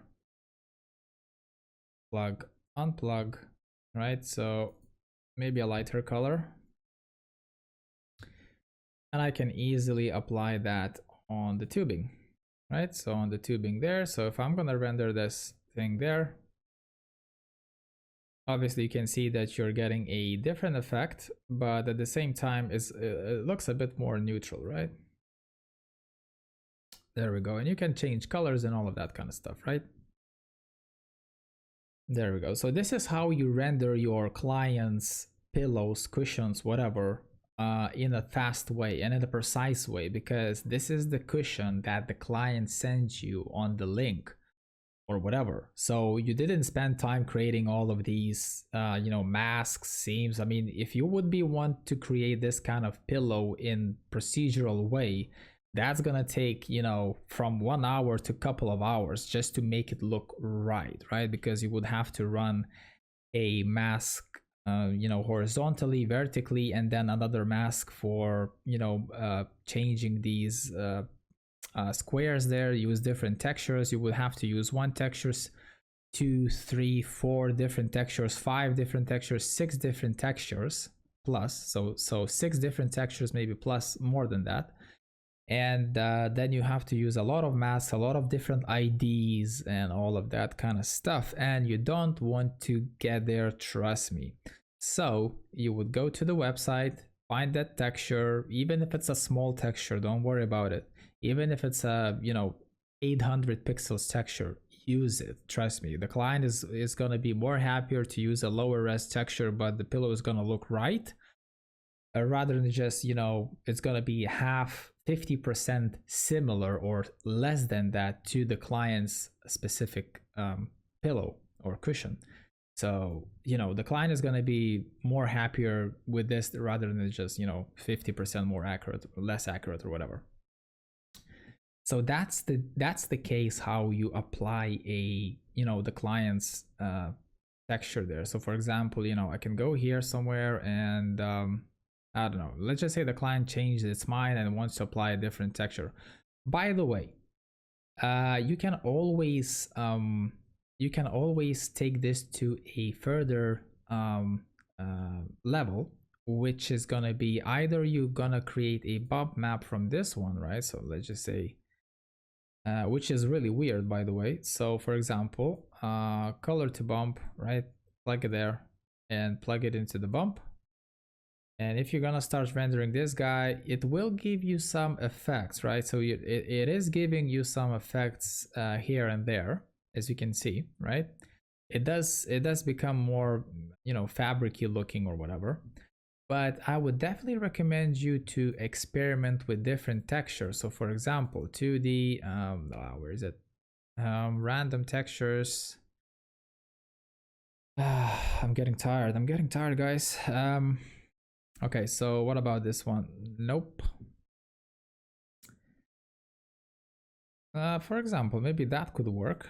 So for example, I would apply this texture there, whatever texture it's similar to that one. So I will apply this here and I will check.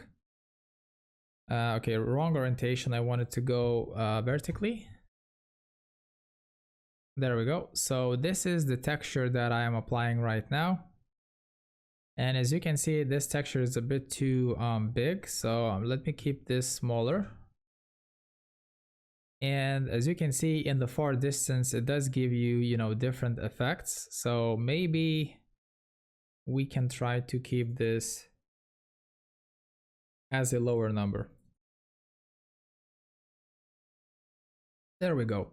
Not in your face, but at the same time, if you're rendering your cushion from, closer, you can get, different effects. And then again, always you can use a displacement map, which is gonna just blow out. So 5 maybe, recalculate. I'm not sure if it's gonna even pick up. I'm not sure if I'm even rendering a displacement here. Yes, I am. Okay, so I did apply that into displacement 50 maybe. Let's try that. It's not calculating the displacement because the IPR mode, I reckon. So let me just recalculate this. There we go. So let's just put that to 10, 5,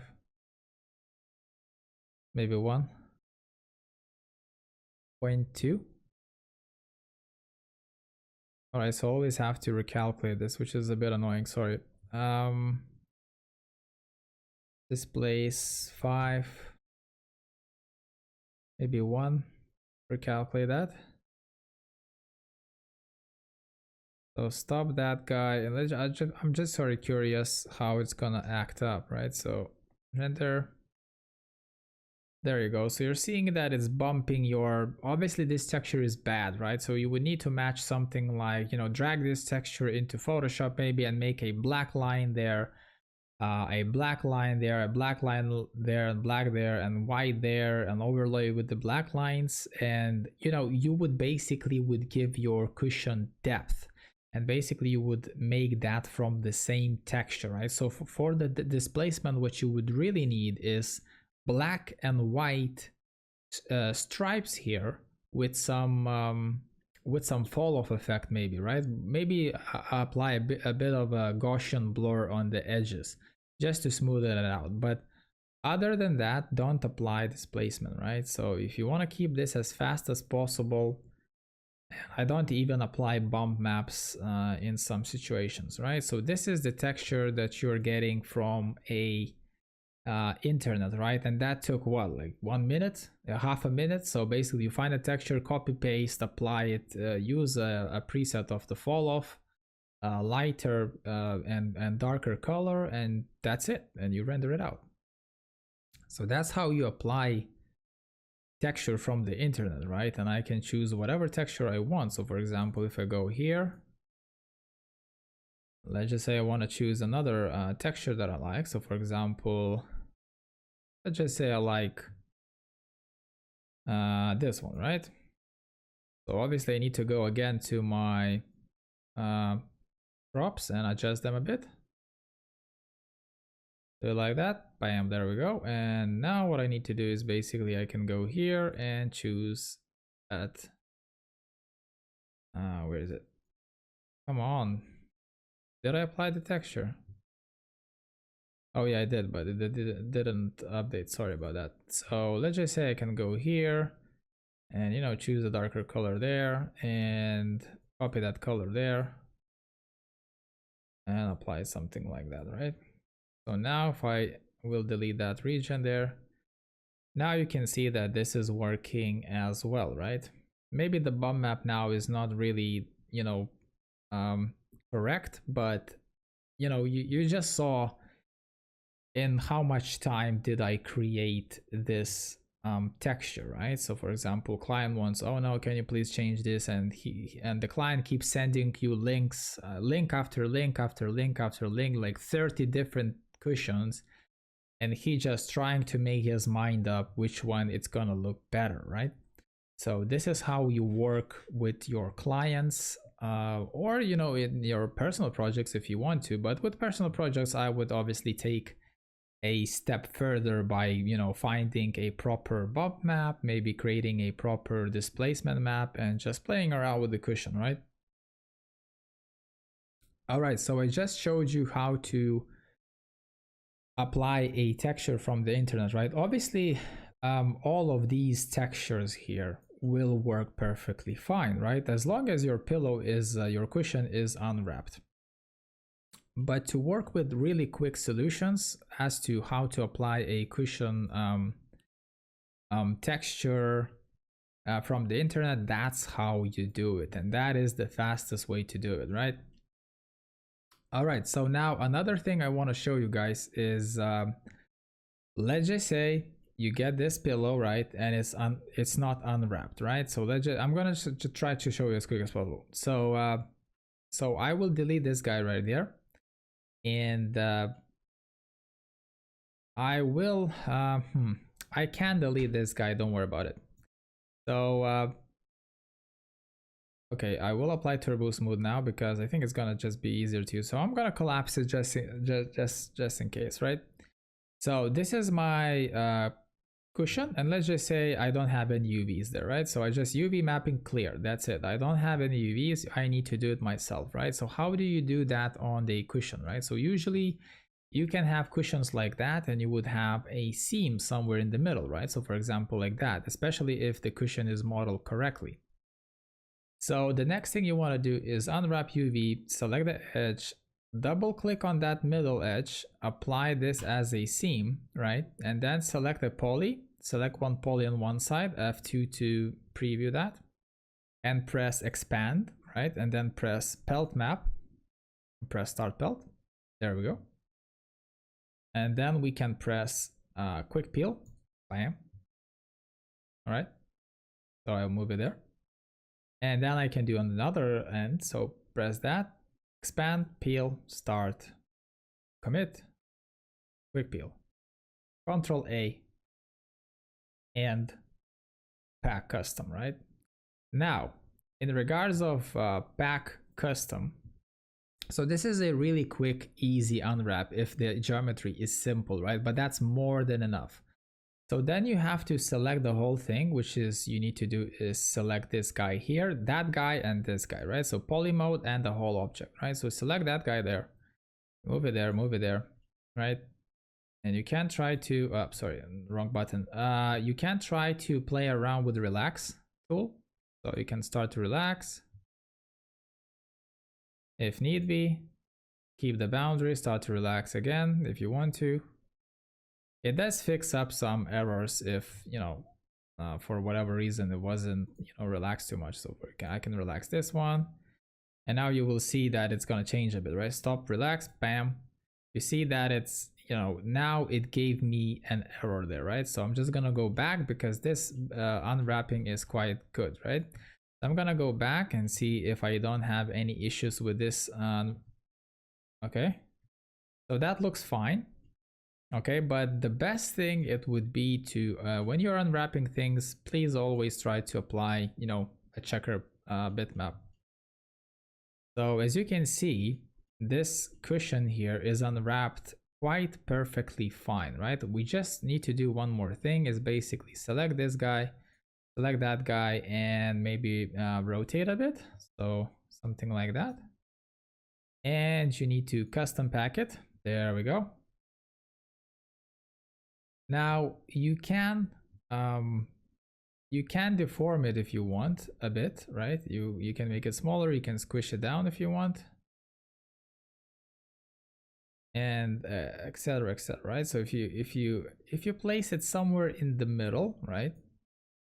So the thing is, you don't want to deform your object anymore, because when you check your unwrap, you can see that the unwrap is quite nice and even, right? You don't have any stretched boxes or anything like that, right? So just select this bitmap, centralize it, select that bitmap, centralize it as well, right? So you can see that they're both overlapping. So obviously you can rotate by just clicking that and see what works best. You can rotate a bit if you want to, right? It really depends. You can always go back and check it out, right? So for example, I just rotated literally like that, and it looks like it's matching quite nicely, right?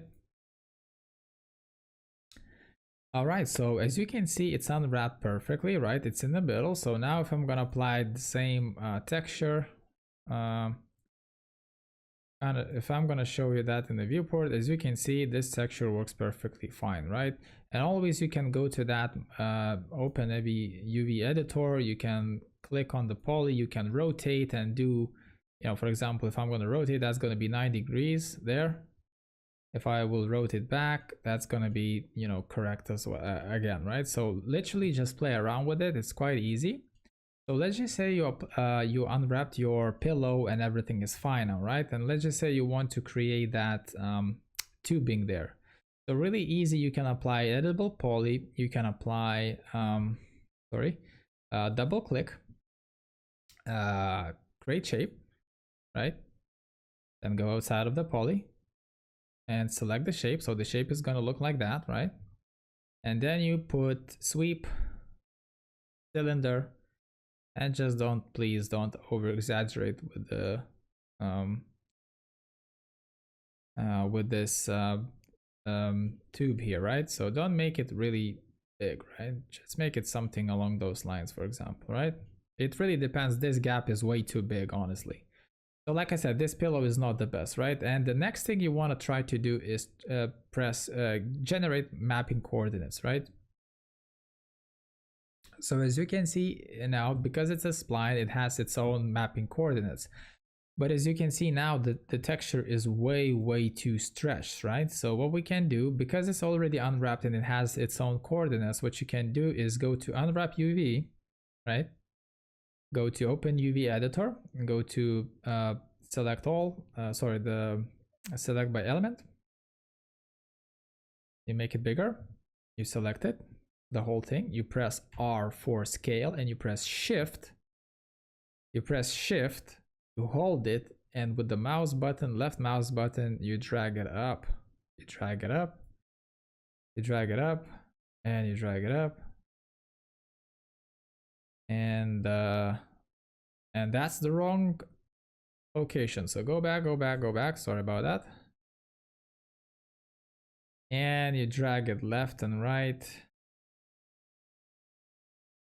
That's the wrong. So I was in the right one. Sorry about that.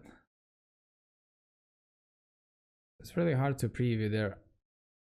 But if I'm gonna rotate, all right. So the rotation is fine now. Let me make it smaller. Okay, bigger.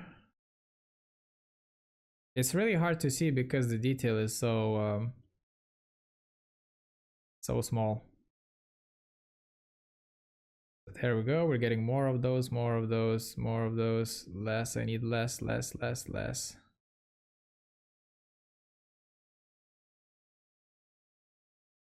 So let me just go outside. All right, this didn't work that well. Let's go back. Let's just try to make this right? Whoops. So I'm scaling with the shift. Let's try to rotate again.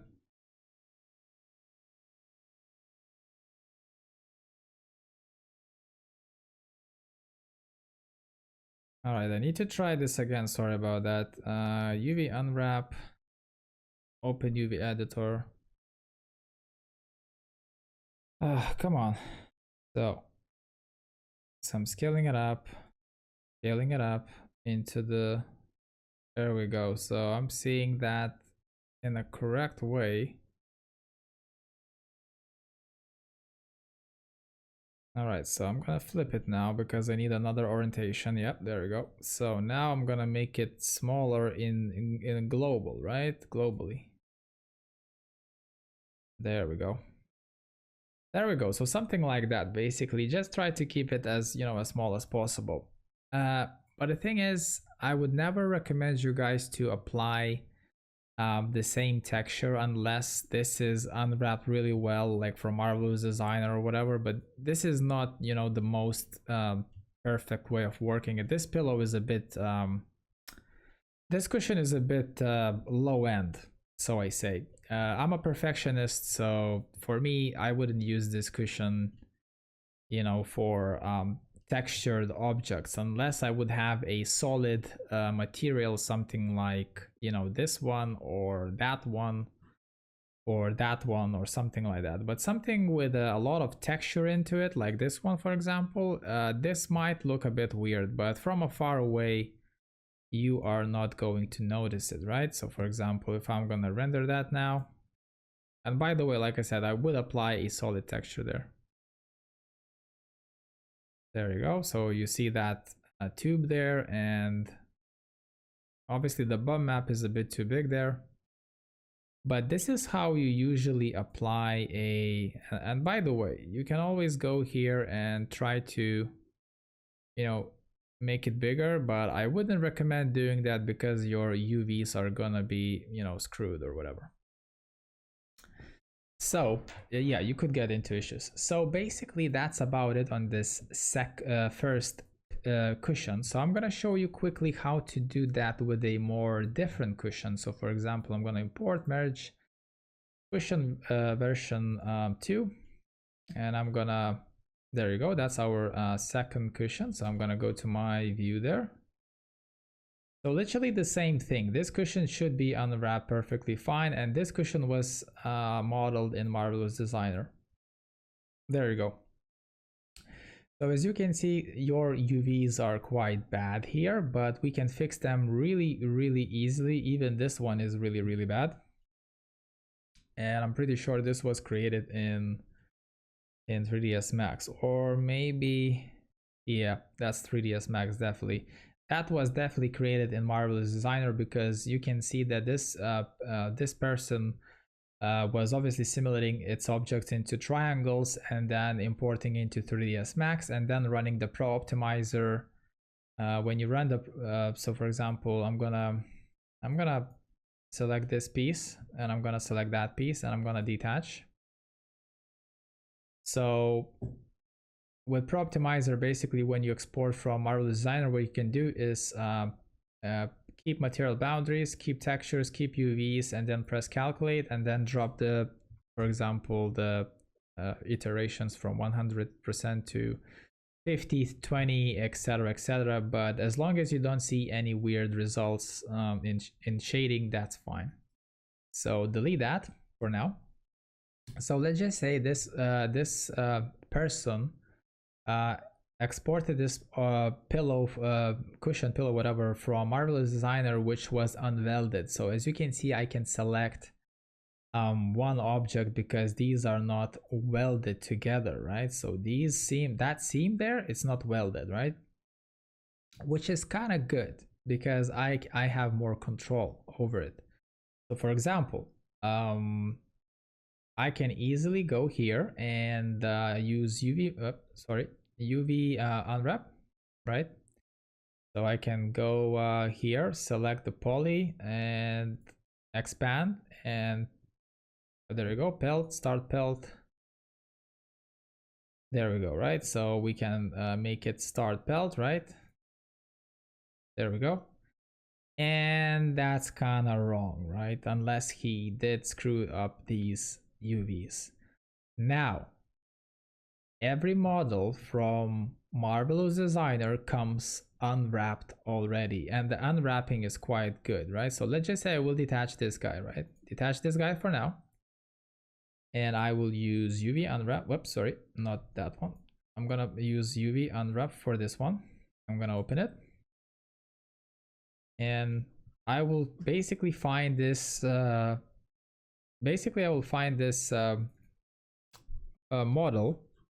sorry, this and if I'm gonna select this object here and put it to the middle,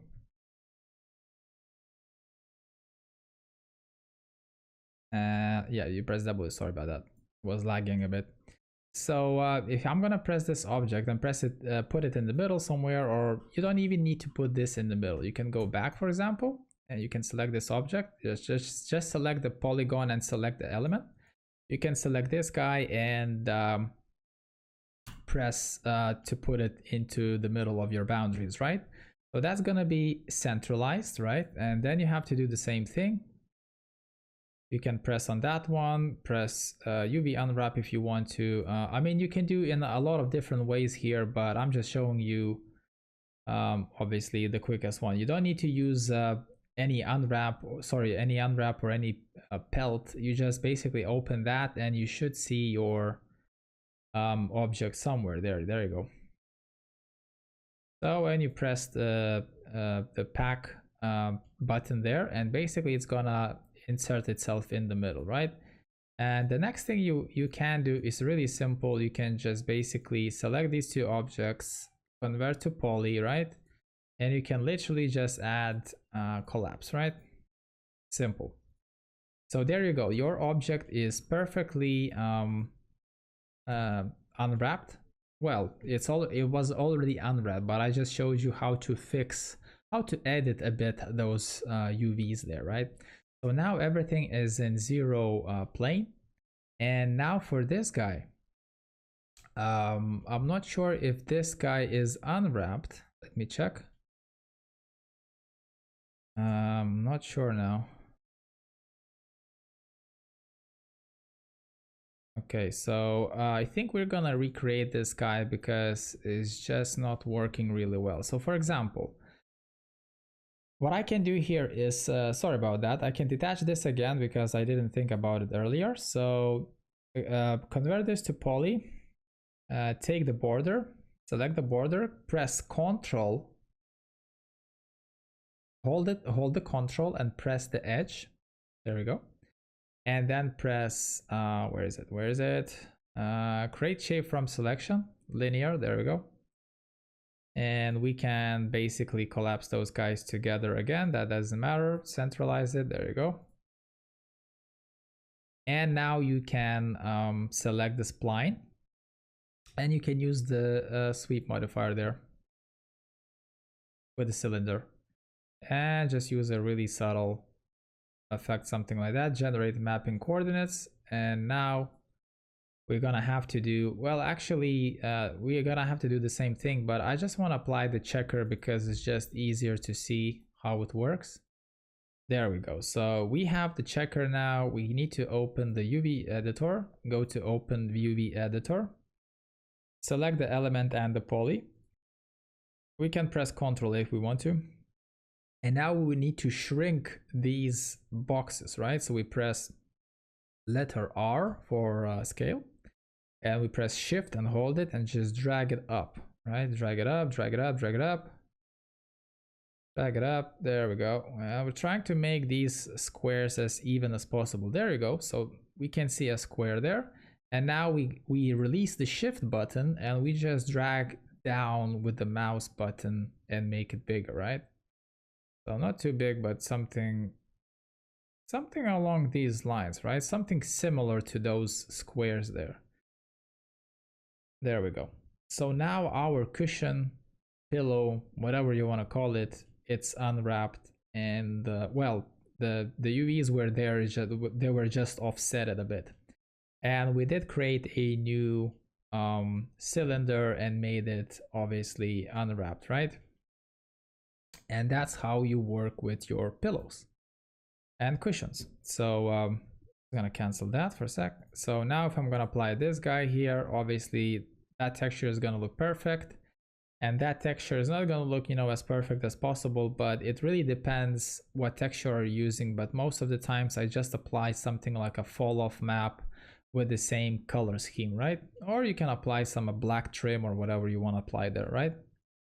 So I hope this made sense in regards of the cushions and how you apply the textures, how you find them, and how you can unwrap them in a quick way, right? So the unwrapping thing is basically quite easy. You just find the seam and use that seam and you know, expand the object and pelt it and just use the quick peel. It usually works every time, and then pack it in the middle. So that's the cushion. The second thing that I want to show you here is the curtain. It's the transparent curtain, right? So I'm gonna show you that just in a sec, right? I'm gonna do a break.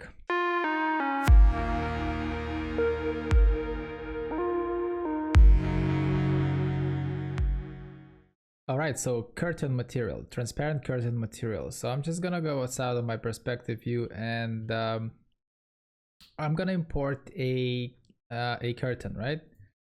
So it's gonna be a curtain example because I already created this on my bedroom course on YouTube and also on kitchen living course on YouTube as well. So please do check that out. That's going to be a bit more intense, but I'm going to try to recreate that obviously for you guys as well, right?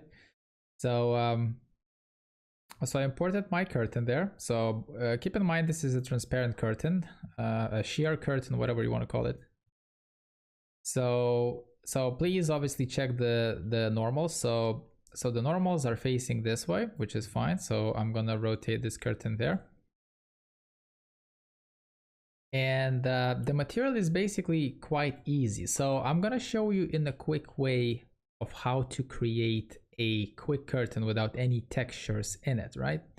So in regards of this texture, I'm gonna delete it because that's not useful, and I'm gonna keep the checker, okay? So this curtain was created in Marvelous Designer. It's a really easy model to create in Marvelous. It's really quick. But I'm just gonna show you how I usually create my transparent curtain, which is really easy, right? But before that, obviously, I will try to explain you guys how this thing works, so you will start understanding how to create and how the transparent curtain is working. So I know that this video is taking, it's gonna take maybe around 3 or 4 hours, but take what you need to take from this video. If you need only simple stuff, watch it maybe half an hour and you're good. But if you want to learn this in a decent way, in a proper way, please do watch the whole video in a couple of days if it's possible, because I'm trying to give you a 12 years of experience in 4 hours, which I don't think that's a lot. So all right, so transparent curtain, there we go. So the first things first, it's a fabric material, right? So it's a fabric material. The first thing what we do is obviously create a fall off. So a fall off material. So a fall off material, and like I said, never use more than 220, right? So let's just say I'm gonna create a, I don't know, 180, because it's gonna be a white curtain, obviously. So we're gonna create something like this, right? So I'm just gonna go back, I'm gonna go to this project here, and we will be creating something like that, and something like that. So transparent curtain, right? And by the way, this is the curtain from that project. So the fall off effect is gonna be so this is not gonna be your silky material, right? This is gonna be like a cotton material or something like that, a standard basic material, fabric. So I'm gonna put this to 180, and I'm gonna apply 175 of a warmer color, right? And then I'm gonna use this at the second color, which should be a bit more lighter, right? So 220, for example, right? Or 215, right? And that's gonna have I don't know, 210 maybe, so a bit warmer as well. And I'm gonna make this as a more narrower edge, a narrower fall off effect, something like that, not too much, right? So I'm gonna apply this into diffuse, right? And I'm gonna apply this onto my, well, actually I'm gonna apply this on my dummy there, right? So just in a sec, I will keep this object properties renderable off, so it's not gonna render at all. So I will go to my camera here, and I will press render and see how that's gonna look. So there you go. So this is our, so this model should replicate the curtain quite in a decent way. So there you go. So that's our white material at the moment. As you can see, we're using just a white fall off with a darker main color, and a lighter, obviously, for the fall off, a lighter color there. Now I'm gonna stop right here because you have no idea what I'm gonna say, right? Okay. So how the curtains are working, especially transparent ones. So sheer curtain. I think they're calling it sheer curtain. So let's just say something like that, right? So this is a bit different, obviously, but I will try to explain this as best as possible. And I'm trying to find a close-up shot maybe something like that,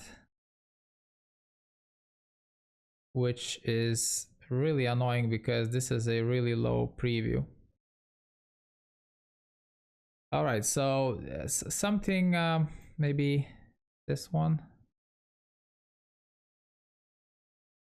I'm trying to find a decent result. Sorry about that. Curtain close-up maybe.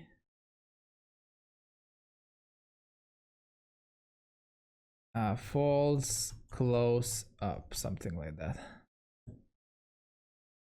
So maybe something like this could work. Nope. All right, I will try to use this example. It's a shame that it's so low resolution, but it is what it is. So, all right, so how the curtains will work. So I'm just gonna show you a really quick scribble here. So that's your curtain, right? So it's folding like that, folding like that, folding like that, right? And your camera is there, right? Your camera is here. Now, you're applying a diffuse map with the fall off, right? So everything is fine. I'm just gonna create a new layer. So this is gonna be your main color, right? And that's gonna be your 90 degrees perpendicular angle, right? So you're gonna get that nice fall off there, right? You're gonna get that nice fall off over here, right? That's gonna be your strongest point, the strongest point. And then again, this is gonna look almost exactly, this piece here is gonna look exactly the same as that, and vice versa, right? So I'm gonna delete that. Now, how transparent curtains are working. So some people are applying a refraction, which is wrong, which is completely wrong. Just because this is not a solid piece material. This wasn't printed or laid down from, you know, some kind of a liquid mass or something like that. It's the same thing. It's a fabric material, right? It's a fabric material. If you look it through the I don't know, through a sizing glass or whatever through the microscope, I don't care. But how fabrics are made is basically you have threads, right? That's one thread, second thread, third thread, etc., etc. And you have another thread, another thread, another thread, another thread, another thread. And you can get this so fine, right? So fine that basically this material looks like a solid piece material, right? But the thing is, in reality, you have that gap there. That is an empty space. That's an empty space. That's an empty space. That's an empty space. And that's an empty space. So only the thread will block the light, right? Only the thread will block the light. These gaps will let the light through like it's nothing there. It's air there basically, right?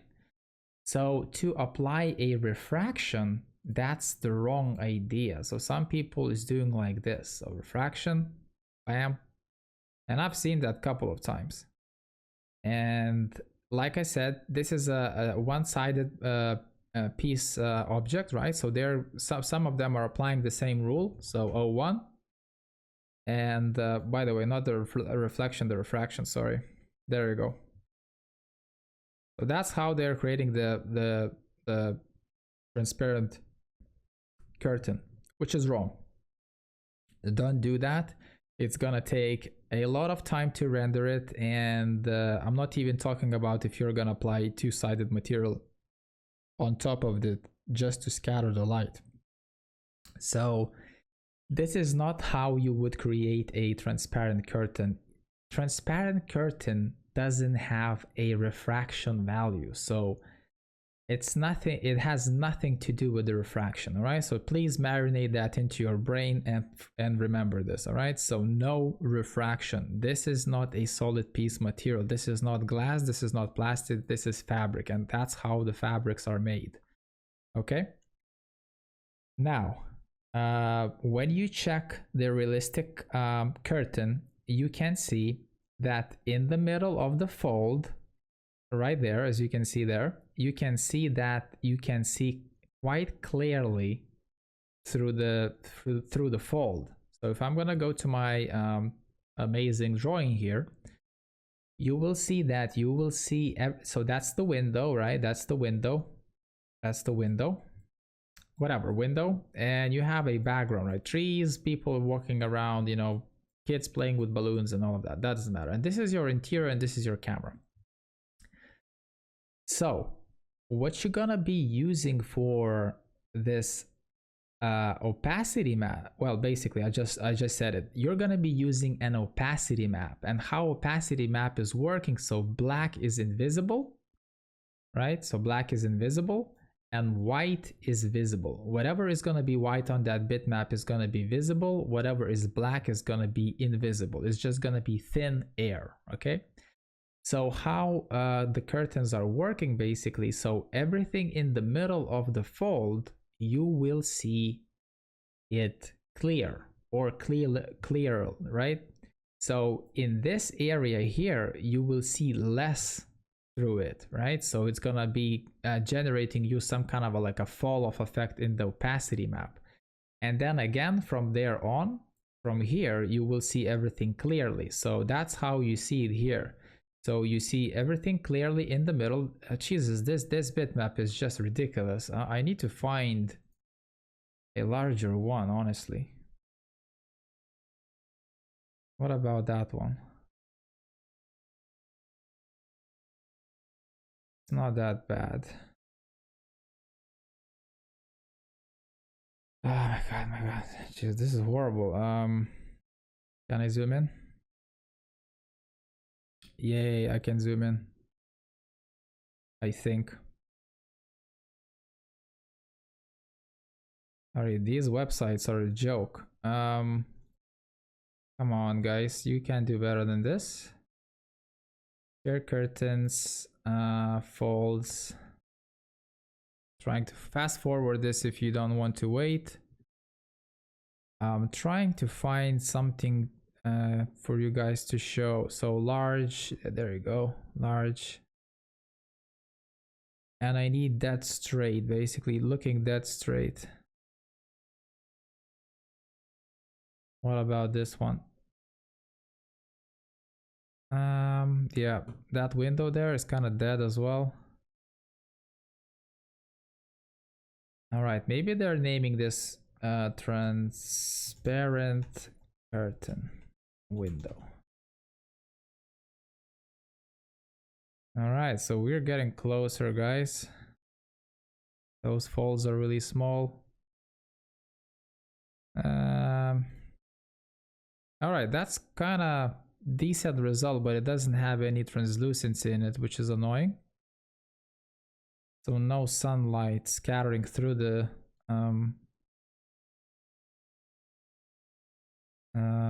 okay, come on, guys.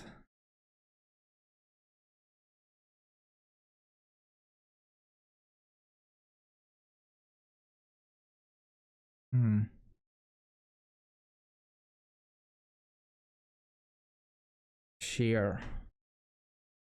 Yeah, I'm a bit pissed off because I cannot really find a proper. All right, so this might work, is just ignore the texture, right? Ignore the texture on this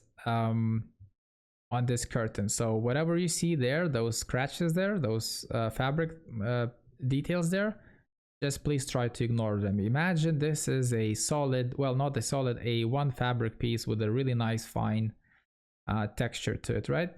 So as you can see, this fold is going in and that fold is going out. So that's in, that's out, that's in, that's out, right? So basically you're seeing what you're seeing here, you're gonna see less through it, and you're gonna see less through there, and you're gonna see more in the middle and more on that middle band there, right? So this is how where is it? Did I press anything? Come on. No. I just lost it, guys. Oh my god, no.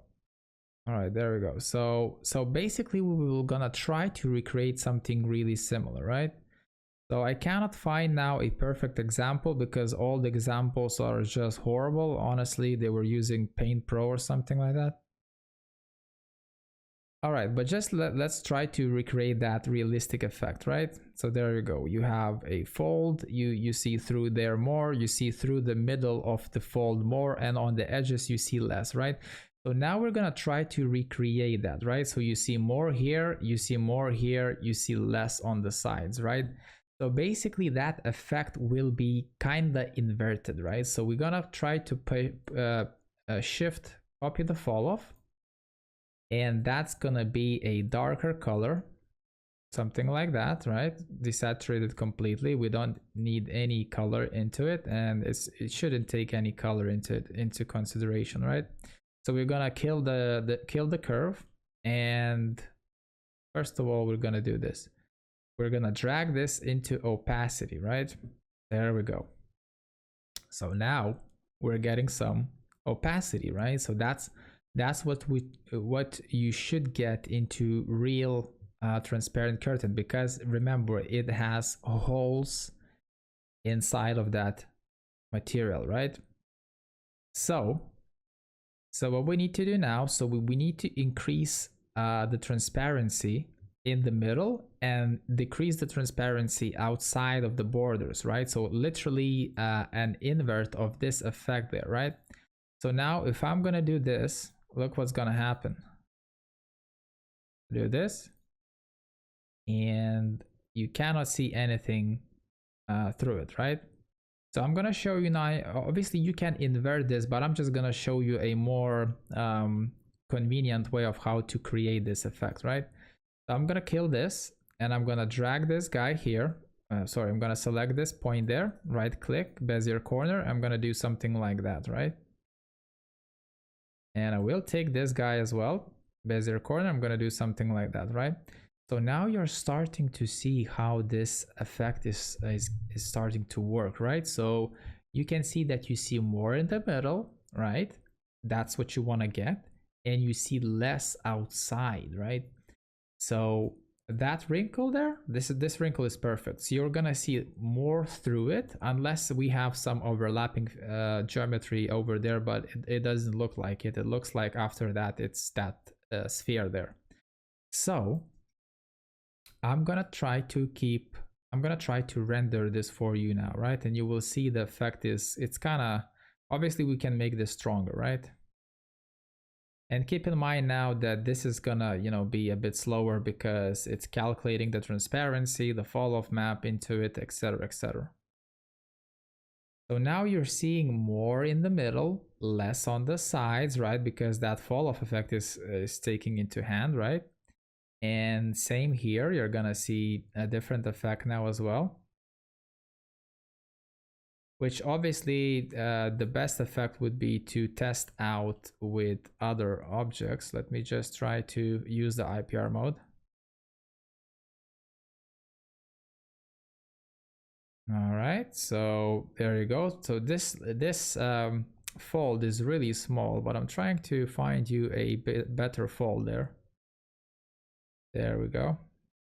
So in the middle, right? In the middle, it's more visible than on the sides, but then again, this fold is really, really small. So let me just put this out.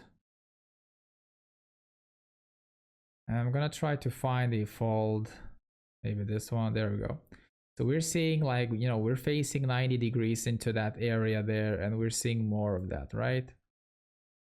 So we can try to play around with this. It's annoying that it doesn't update here. All right, let me cancel this for a sec. So let me try to put this to a more visible color. Maybe this one, maybe more whiter light, so we want to see more. And we want to see obviously less there. So this darkish color is kind of working now, right? So let me go to my camera version 2, right? So this is my curtain there, and I'm gonna go with my camera, and I'm gonna point straight to the fold. Let me find a fold. So that's wrong. All right, so this fold is almost perfect, right? So imagine this region here, right? So this is a fold, is folding up and folding down, right? So that area we should see more clearer, that area more clearer, and that area on the sides there should be a bit more, you know, there should be, it should look should have a bit more fall off. So before I do that, I want to pick this material, right? But that's the material. That's a bit more complex material, but I'm going to show you with this simple one, right? So I'm going to apply this simple one material there, and I'm going to apply IPR mode, and oops, sorry about that. Object properties, renderable. Okay, there we go. So now you can see what we're getting there, right? So actually what I want to try to do here is apply a different color so you see better. So Vray material, and let's just apply a dark material there. There we go. So now I'm gonna render this. And maybe that's not the best result, but you can see that in the middle you see more and you see less on the sides and you see more in the middle, right? And let me try to apply the same texture again and render this preview here. And that's the result that you want to get, right? And that's the result that you want to get. So now if I'm gonna go with my camera like this, you can see how the curtain is working. Obviously you can make it less transparent and you can make it more transparent by controlling this number here, this value here, right? So for example, this white color, you can make it less transparent, right? And then you can control, sorry, wrong way. You can control this guy here.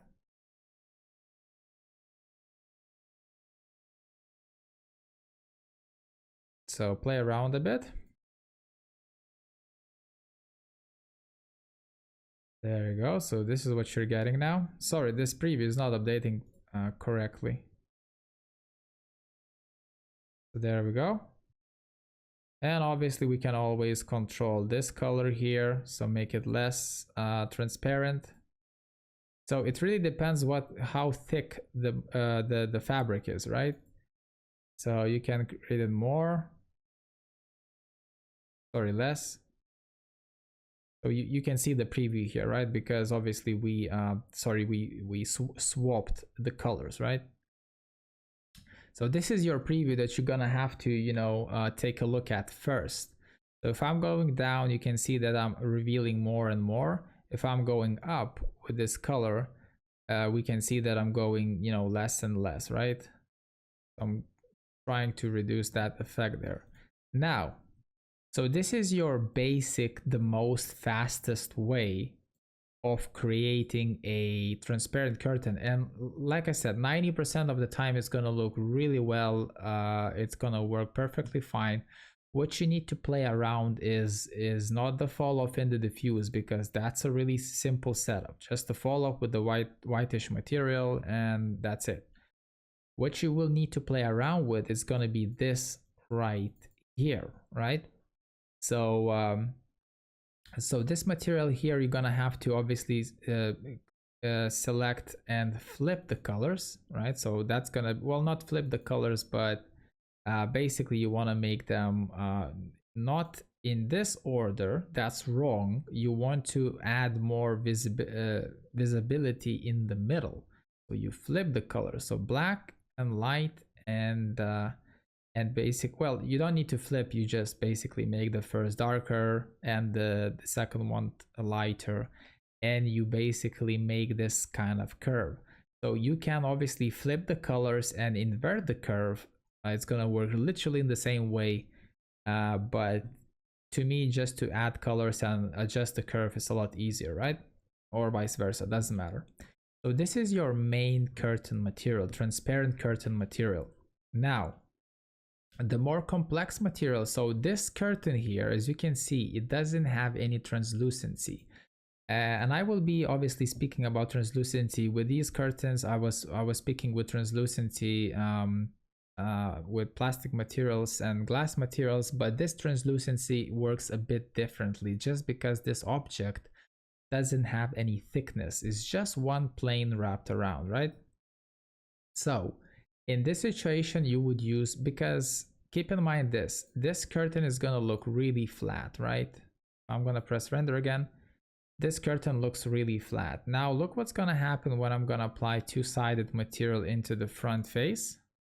And I will apply this on the curtain. So the curtain, as you saw, just basically it scatters the light. It starts scattering the light inside of the object, right? So, and that's how, sorry, I'm just gonna show you an example. Maybe we'll find it on this Google. So basically how translucency works, if I'm gonna show you sheer curtain translucency, maybe, if that makes sense to Google, I'm not sure. But something like that, basically, when the light goes through your curtain, right, through your curtain geometry, basically what it's gonna become, it's that light is gonna scatter inside of your curtain model, your material, sorry. So basically the light is gonna scatter through those really thin fabric threads, right? So basically your curtain is gonna become really overexposed, or just basically the light is gonna scatter through the curtain. It's not gonna go through it so easily, right? So you always would have to apply two-sided material, but just keep in mind that the two-sided material will slow the rendering down. Just keep that in mind, right? So if I'm gonna render this region with the two-sided material here, by the way, I don't have any lights scattering through the curtain at the moment, like directly, right? But I do have the studio lighting, you know, doing its job, but you know, it is what it is. That's how it works at the moment. I don't want to create another light. So now I'm gonna apply just a texture without two-sided material, and I'm gonna render maybe that region over there. And you should see a small difference there. Well, basically it kind of looks the same at the moment, just because we don't have any light scattering through the window or through the inside of the curtain, right? So if we're gonna go there, you can see that some areas that are a lot lighter, the curtain, like this area there, as you can see, this area over here, you can see that it scatters the light through the curtain, and it kind of becomes really light piece of area there.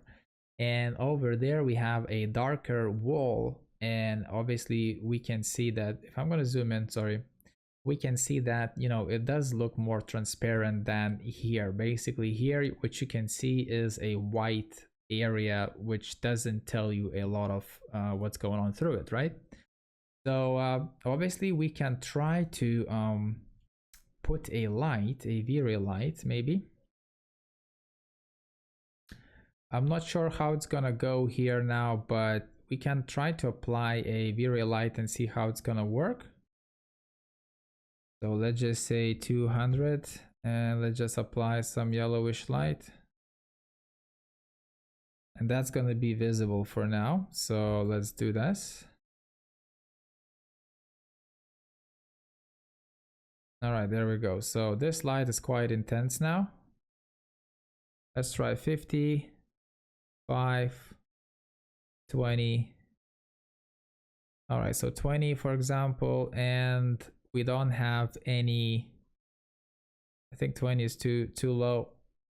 40, there we go. All right, so now the curtain is using 30.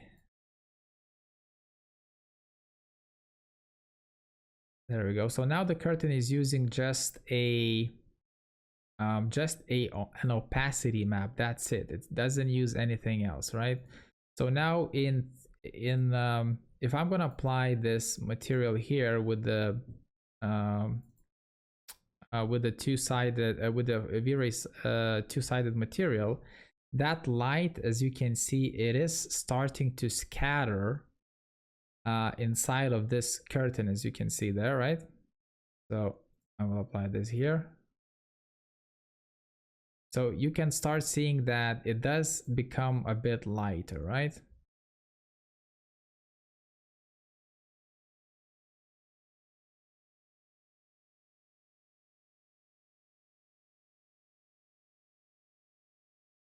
And you can control this value by dragging it down. So basically, as you can see, this curtain now is becoming completely transparent. It's not using any translucency on.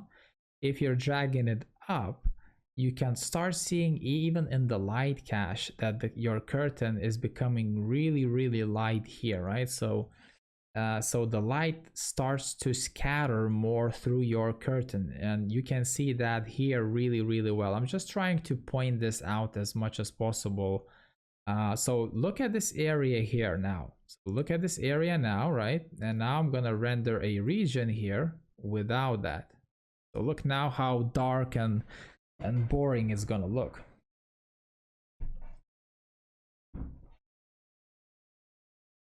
So there you go. That's without any translucency. So no two-sided material. And by the way, you create lampshades with this kind of technique as well. And I will show you that in a sec. I'm trying to point out how to create a transparent curtain here. So as you can see, without two-sided material, the curtain looks kind of dead and boring. With the two-sided material, you can see that it works a lot better. And I would start using I would start at the middle, right? So something like that, okay? And so as you can see, it does look a lot better. So obviously this lighting here is really fake-ish, because usually it works really nice in interiors when you render it out. So for example, if I'm just gonna click that there, but you can see how the curtains are working there, right? So it's blowing out, the translucency is blowing out there, and come on, and where is it? So even there, it looks quite nice. It looks nice there as well. And you see how the light scatters from the window up, right, to the ceiling, okay? So that's how the two-sided material is working with, one-sided objects, models. Now, if you want to take this a bit further on, so this is the same material, right? So I'm going to apply this. If you want to take this a bit further on, basically I'm going to show you the same material. So as you can see, it's using two-sided material. It's using a Vray material with no reflections or refractions. It's a fabric material, right? And the fall off here, I'm using a 170, and for the top color I'm using 200, right? So obviously the curtain is going to blow up if you're going to use a lot of light. Now, so this is the easiest part. So the hardest part is going to be obviously taking another fall off. So this fall off, darker color and lighter color, right? This color here, a lot darker color, and obviously a lot lighter color. So white is completely visible and black is, is less visible, right? So but what you need to get here is, that middle effect in the middle, right? So you need to play around, obviously, with your curves, right? So in this case, I was trying to get a bit of a different effect there, but I'm gonna just try to explain you as much as possible about this approach as well. So basically what I'm doing in this example here, I am importing a texture which is looking like that, basically threads, right? So there you go. So I'm gonna try to make this smaller. So 70/70, remember that? There you go. So the white threads are gonna be your threads. The black parts are gonna be thin air, right? So it's gonna be empty, right? So I'm gonna apply this on 70/70, right? So the bitmap is gonna work its way up. So there we go. And I'm gonna have to go materials, enable transparency, and I want to preview, sorry, materials transparency, and I want to preview this in the,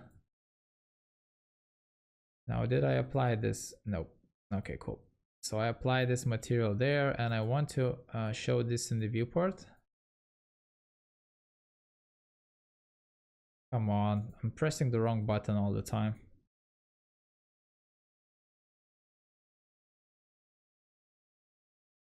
All right, there we go. It was Alt X. Basically, when you press Alt X, it's kind of becoming so you can switch that display see-through. Sorry, so you can see object properties, see-through, and you can press Alt plus X, right? So this is my detail there, right? As you can see. So this is how the curtain should be made in reality. So the white are your threads, the black are thin air, right? So it's a gap, okay? So that's how the fabrics should work. So this is your curtain. And what I wanted to apply is basically that texture there, plugging into the opacity map. So basically the blacker part is the more visible part. So the part in the middle, right? So you're gonna see less of that effect, all right?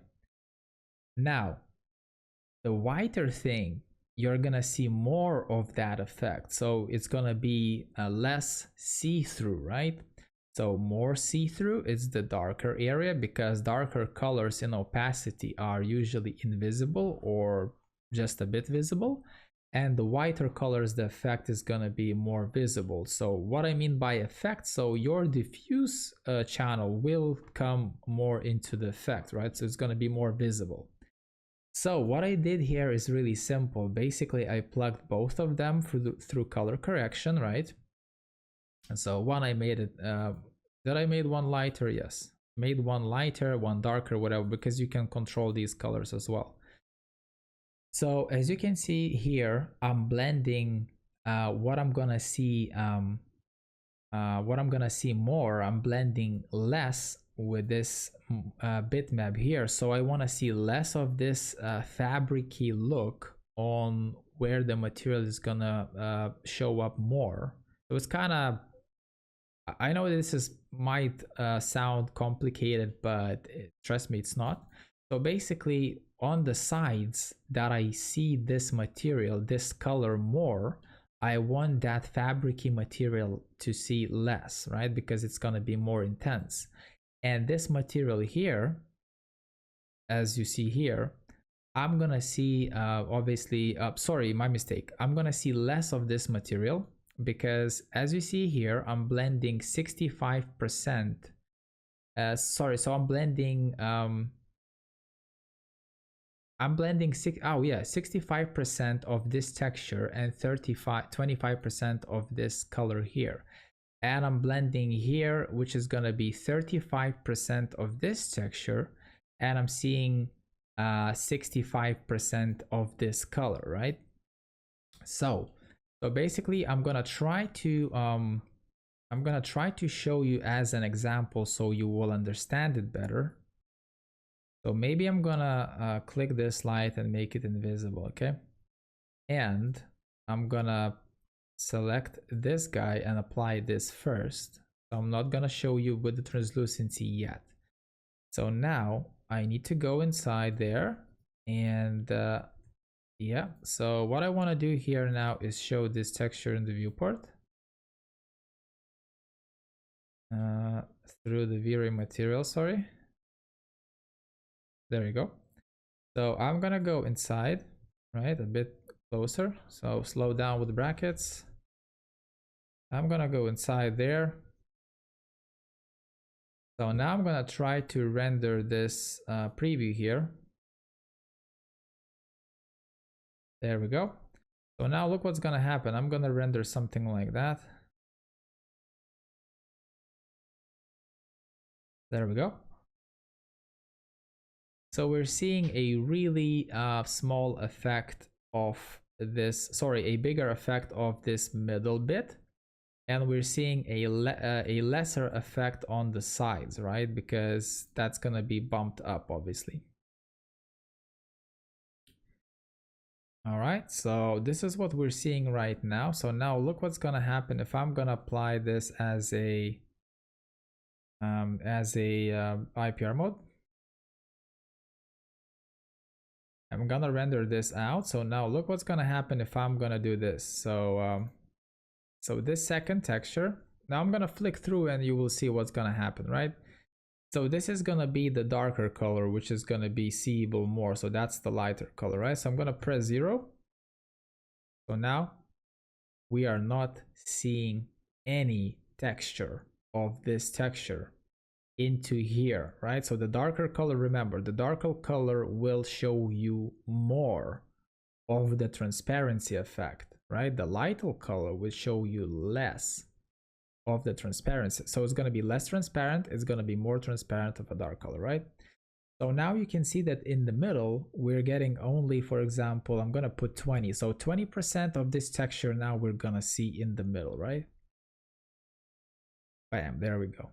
20%, right? So maybe I want to see it a bit more. 40%, right? So let's just say I'm happy with this result, right? But let's just say I want to see less on the sides, right? Or let's just say you want to see more on the sides. You're gonna see more on the sides.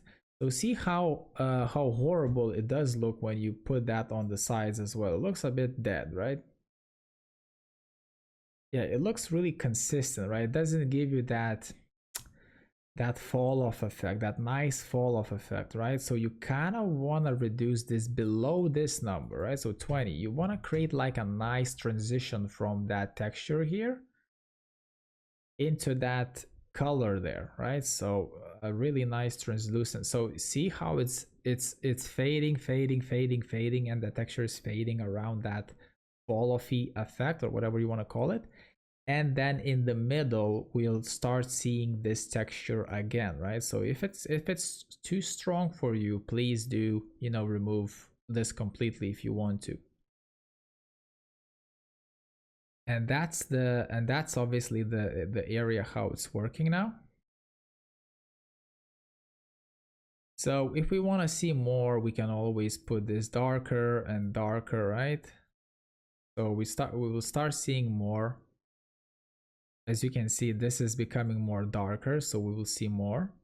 And the same thing for this one, we can make it darker basically. And keep in mind that we can control this, you know, this curve here as well, right? So we can make more like that, for example. So the fall off effect is going to be a lot bigger, right? So obviously it's hard to see with the texture on. If I'm going to disable those, see, Vray doesn't want to I'm going to stop this. I don't know why, but yeah, there you go. It updated itself when I canceled the render. So as you can see now, it is visible quite well in the middle and it's less visible outside, right? So that's the curve. You can play around with the curve, right? So if I'm gonna go left a bit, you know, this will and again, somehow it gives me this kind of bug. It doesn't render well. So if I'm gonna do this, you can see that it retracting, right? So if I'm gonna do, sorry, not re-rendering it again, which is annoying. You have to, there we go. So now I'm gonna plug those back again, another one and another one, and let's just see that. There we go. So more visible in the transparency and less visible there, right? I'm trying to repeat myself as much as possible just so you guys will understand what I'm trying to explain here. If not, if you don't understand this, you know, please leave me a comment. I will try to maybe recreate this video exclusively for the curtains or whatever. But you know, it is what it is. I'm trying to explain. I'm trying to make a point there. So let's just say I want to use 20% of this. Maybe it's too much for me. There you go. So something like that, right? And you can make the texture smaller if you want to, but the thing is you will never render a curtain from so close up. If you're going to be rendering from so close up, you know, try to increase the scale of it. So something like that, right? So your curtains should be made from a really thin fabric, right? So there you go. So you're seeing, like I said, you're seeing more of this effect where you see through your curtain a bit more.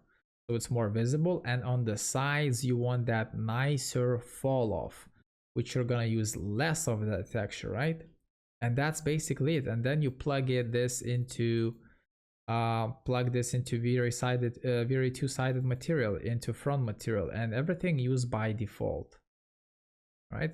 So this is what you're getting now, okay? And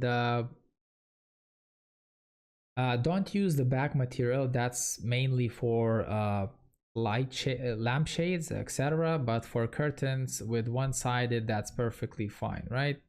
So you can try to obviously plug this into translucency if you want to. So basically the white colors will be more translucent. The white is going to be less translucent.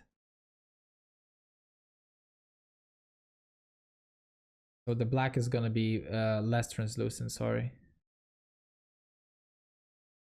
So let's just say I will apply this now here, bam, right? So obviously I don't have a light now, but the thing is, like I showed you before, the black color will be basically no translucent at all.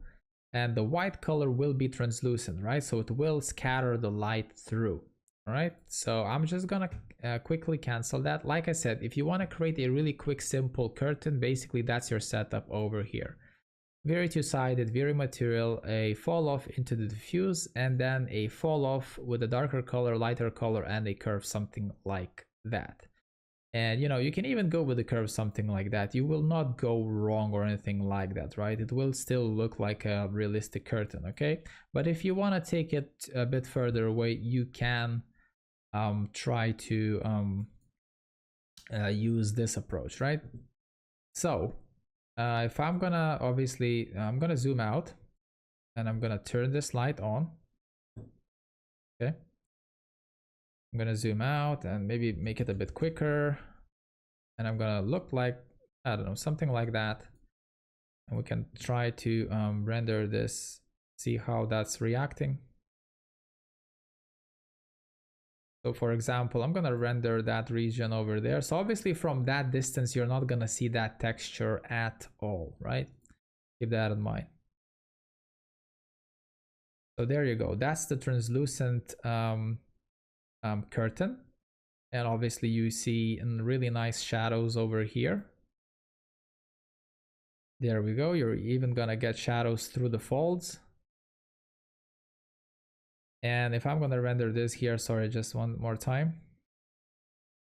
So that's without the with the translucency. And now I'm gonna put this one, and now you can see that it's obviously kind of looks boring and dead, right?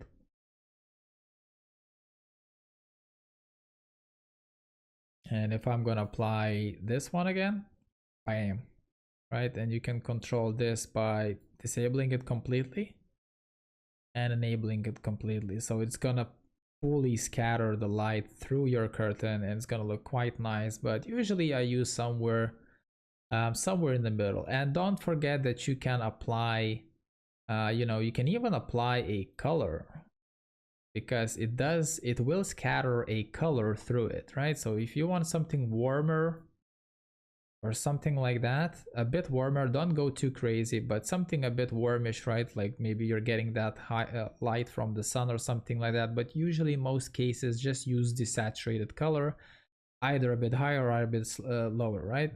And you can always use a bitmap as well. So black, no translucency, white is gonna be translucent. So that's how it's gonna react in your curtain, right? So for example, you know, if you're gonna take a bitmap and make it like, I don't know, 2 and 2, and check it in translucency, you can get some obviously weird effects, right? So the white color is translucent, the black color is not translucent at all, right? So this is what you can get, right? So I will delete that. So I'll cancel this for now. I hope that this made sense a bit, but like I said, if you want to create a really quick transparent curtain, that's your setup there. If you want to create a bit more, you know, details or whatever, or apply some texture onto it, maybe you're going to be rendering your curtain from a really close up, and you want to try to add some texture to it, right? So if it would have some threads into it. And that's about it for this simple curtain, transparent curtain, right? So with this curtain, that's gonna be enough. And now the last thing that I'm gonna show you, and that was a request of one person from Facebook. He wrote that he wants that I would create a video how to create a lampshade and how to work with it. So obviously I was asking that I can use his name on this video. So his name is, he said yes, of course. His name is Rajiv Isha. He is from India. And as I remember, and yeah, and this part goes for, well, actually for everyone, but mostly for him because he requested that. So I'm gladly to help. So I'm gonna press yeah, stop right here. I'm not gonna render anything now. So I'm gonna show you just in a sec. I'm gonna have to prepare the file, a lampshade, and I'm gonna be back with you in 1 second.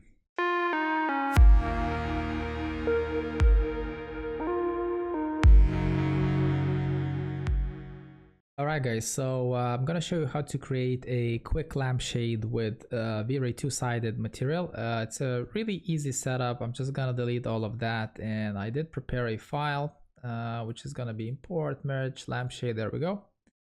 I'm gonna select that object there and I'm gonna pull it somewhere over here. So now a really important thing, I will not apply anything on this guy. Well, I can apply actually a blackish material there, so something like that.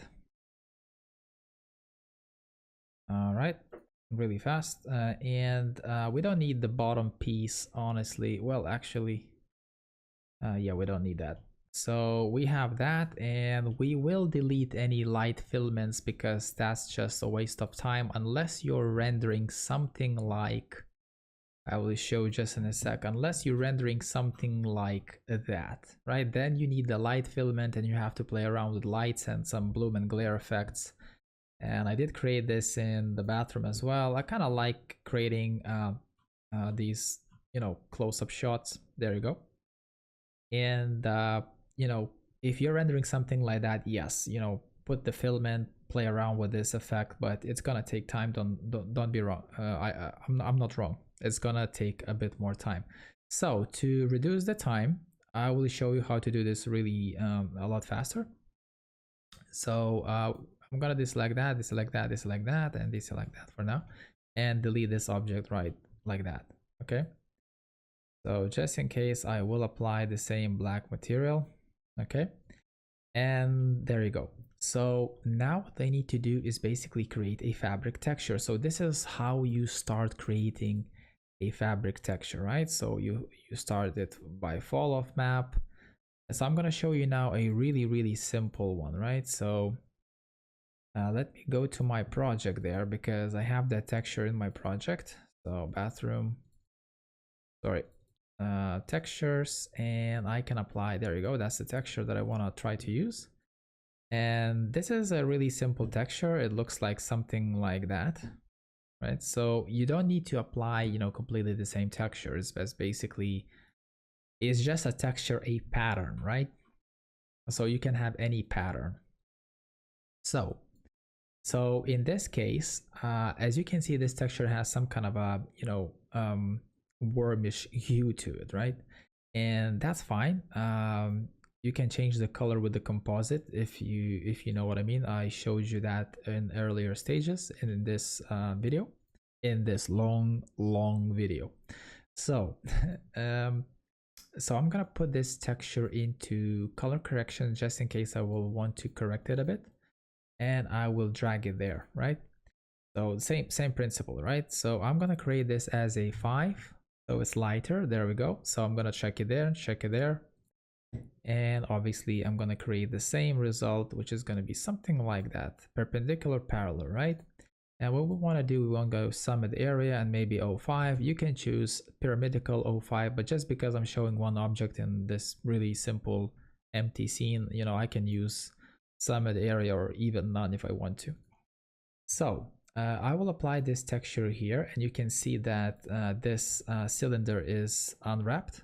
As you can see, the seam is there, so we're not going to be pointing at the seam. So as you can see that the texture is too big, right? So we're going to put this to 20 and 20. And that looks weird. Let me try 4 and 4. 4. Okay, I think I need to show realistic, and there we go. So obviously the texture is a bit small. So if you want to obviously show this in the viewport, you can, sorry about that, configure viewports, you can increase the texture here and press apply and OK. Or, you know, check that one. If that doesn't work, you know, can try to show realistic material in the viewport, because now obviously I cannot preview this correctly, right? So only this material is gonna, you know, preview it a bit better. So just so you know. And obviously if show realistic doesn't work, please change the resolution of configure viewports and texture maps. Increase this to 3000 or something like that. It might change, but I wouldn't recommend using more than 1000 in your scene, because the bigger resolution you're going to be using, the more sorry, your GPU is going to be struggling more. All right, so so this is the main approach, right? So as you can see now, if I'm gonna go to my camera 2, right? So let me just go here like this. There you go, something like that, right? So now if I'm gonna, if I'm gonna render this out, by the way, this texture is a bit still too big. So I'm gonna put 6 and 6. So if I'm gonna render that now, obviously this is what you were seeing now. So you're seeing a bit of texture, everything nice and cool, right? And by the way, I forgot to show you how this material, how this object has to look. So this object has to be one-sided, keep in mind. So this person, I usually do the same thing. You kind of bend it or extrude in and extrude it down a bit. But as you can see, this texture is one-sided, right? So this is one poly, and that's the same thing there, right? So there we go, right? So this is a one-sided object, so that's really important, okay? And obviously he has a geometry piece that is gonna block the light even more there, so it's like a cylinder there around, and obviously it's connecting to that cylinder, and these guys are connecting there, so it's kind of gonna give us a nice result. So the next thing you want to try to do is obviously create a two-sided material. That's the easiest and the fastest way of working with it, right? So now look what's gonna happen. Sorry about that. So I'm just gonna go with sphere. I'm gonna go top, and I'm gonna create a sphere, something like that, right? And I will put it up, go to front view, there we go, and I'm gonna put it like a light bulb there, and I'm gonna put this as a, I don't know, watts, as 5 watts, and maybe a light, something like that, right? Visible, everything is visible because I'm kind of okay with that for now. So now look what's gonna happen. I'm gonna press render, And you can see that we have the light, but the light is a bit too weak. So I'm going to increase the light. There you go. So now, but you're seeing the lampshade, everything is working fine. And that material there is reacting as well. But you can see that we don't have any translucency, right? So what we can do now is I'm going to show you a really quick approach. So I'm going to go there. And I will create a two-sided material, plug it there. And I'm gonna plug it into there. Bam. It instantly gives us a translucency effect, and this lampshade instantly looks really nice, right? You get that geometry there showing off a bit, is blocking the light, and that area there is blocking the light because we have some kind of a geometry there. And you know, instantly it's kind of this texture is a bit maybe too big, so 8. So there we go, something like that, right? It can be even smaller, but for this example, it's gonna be fine. So now what you can do is you can even apply this bitmap. So for example, I'm gonna show this into color correction, right? And I'm gonna check it into translucency. So now what's gonna happen is basically the black bits are going to be less translucent and the light bits are going to be more translucent. So for example, I'm going to apply a bit more contrast and I'm going to make it lighter, right? Whoops, that's too much. So I'm trying to increase the contrast in between those guys, right? So you can see how contrasty it gets, right? Because I'm using this as a bitmap. And keep in mind, I can apply color. So if I'm going to apply color, translucency will take that into effect. But like I said, I wouldn't recommend applying any color into translucency unless you really need to, because you can play around with the light inside and you can make it warmer, and that warmer light will scatter through your object, right? So, you know, I can even make this material darker if I want to. So for example, 50, and I can put this to 80 or so, right? I can make this if I want to, and I can easily increase the translucency by going to 2, right? So the translucency will be a lot bigger, right? But I'm just trying to show you guys a fastest way. So obviously 100, right? So I'm going back and I'm going to disable this translucency here. So I'm gonna get this simple effect, which is your lampshade, right? Now you can play around with the multiply by front diffuse. It's gonna just become stronger, right? So it's gonna be less translucent because it's multiplying this texture by its front diffuse, right? So this is the front. So play around with this effect. Sometimes it's quite useful. So I'm gonna go back. Now what you can do is another thing is quite useful. I'm going to show you how to use the back material as well. So as you can see, I'm using here a front material and I'm using a back material, which are a bit different, right? So this is like a white fabric, and this is obviously some kind of like a bluish fabric, right? So now what I'm going to do is basically show you a quick example how it works. So two-sided material, bam. Okay. So I'm gonna do that.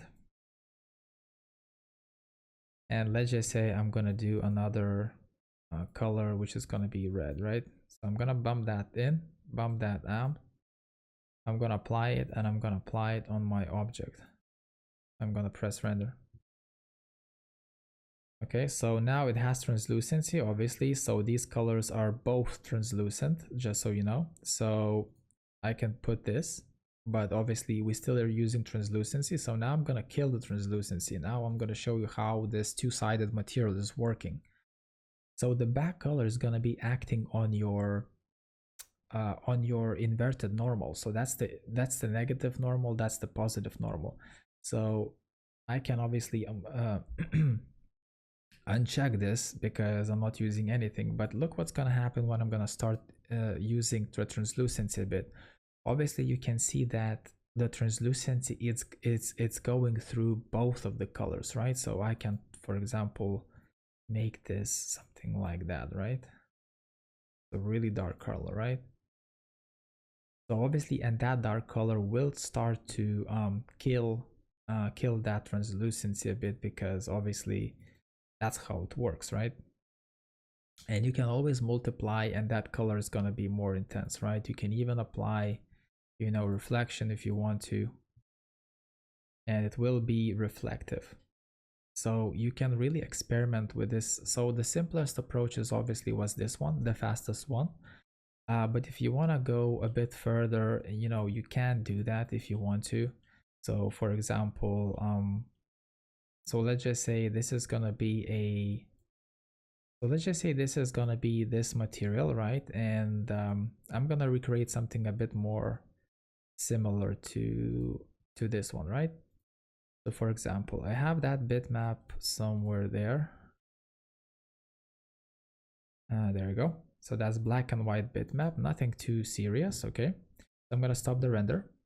So this is the fall off, right? And which is perfectly fine. Now what I need to do is I'm not gonna control this guy because I'm just a bit too lazy. So I'm gonna plug this into the color correction, because with color correction you can correct whatever you want, right? So let's just say I'm gonna make this as a darker color, okay? Something maybe 15 or so, okay? So 15 there, and I'm gonna plug this into I'm gonna plug this into the mix. So mix, okay, and I'm gonna put this guy here again, and I'm gonna put this as an 80. All right, and I'm gonna plug this into color 2, and now I'm gonna plug this here. So this is what I'm getting right now. All right, and I can plug, by the way, you can do this with the blend material as well, but I'm just gonna make this as simpler as possible. So I'm gonna plug that there, and now look what's gonna happen when I'm gonna obviously render this guy. So by the way, we don't have any back material there. So let me just check the where is it? Well, we can render that.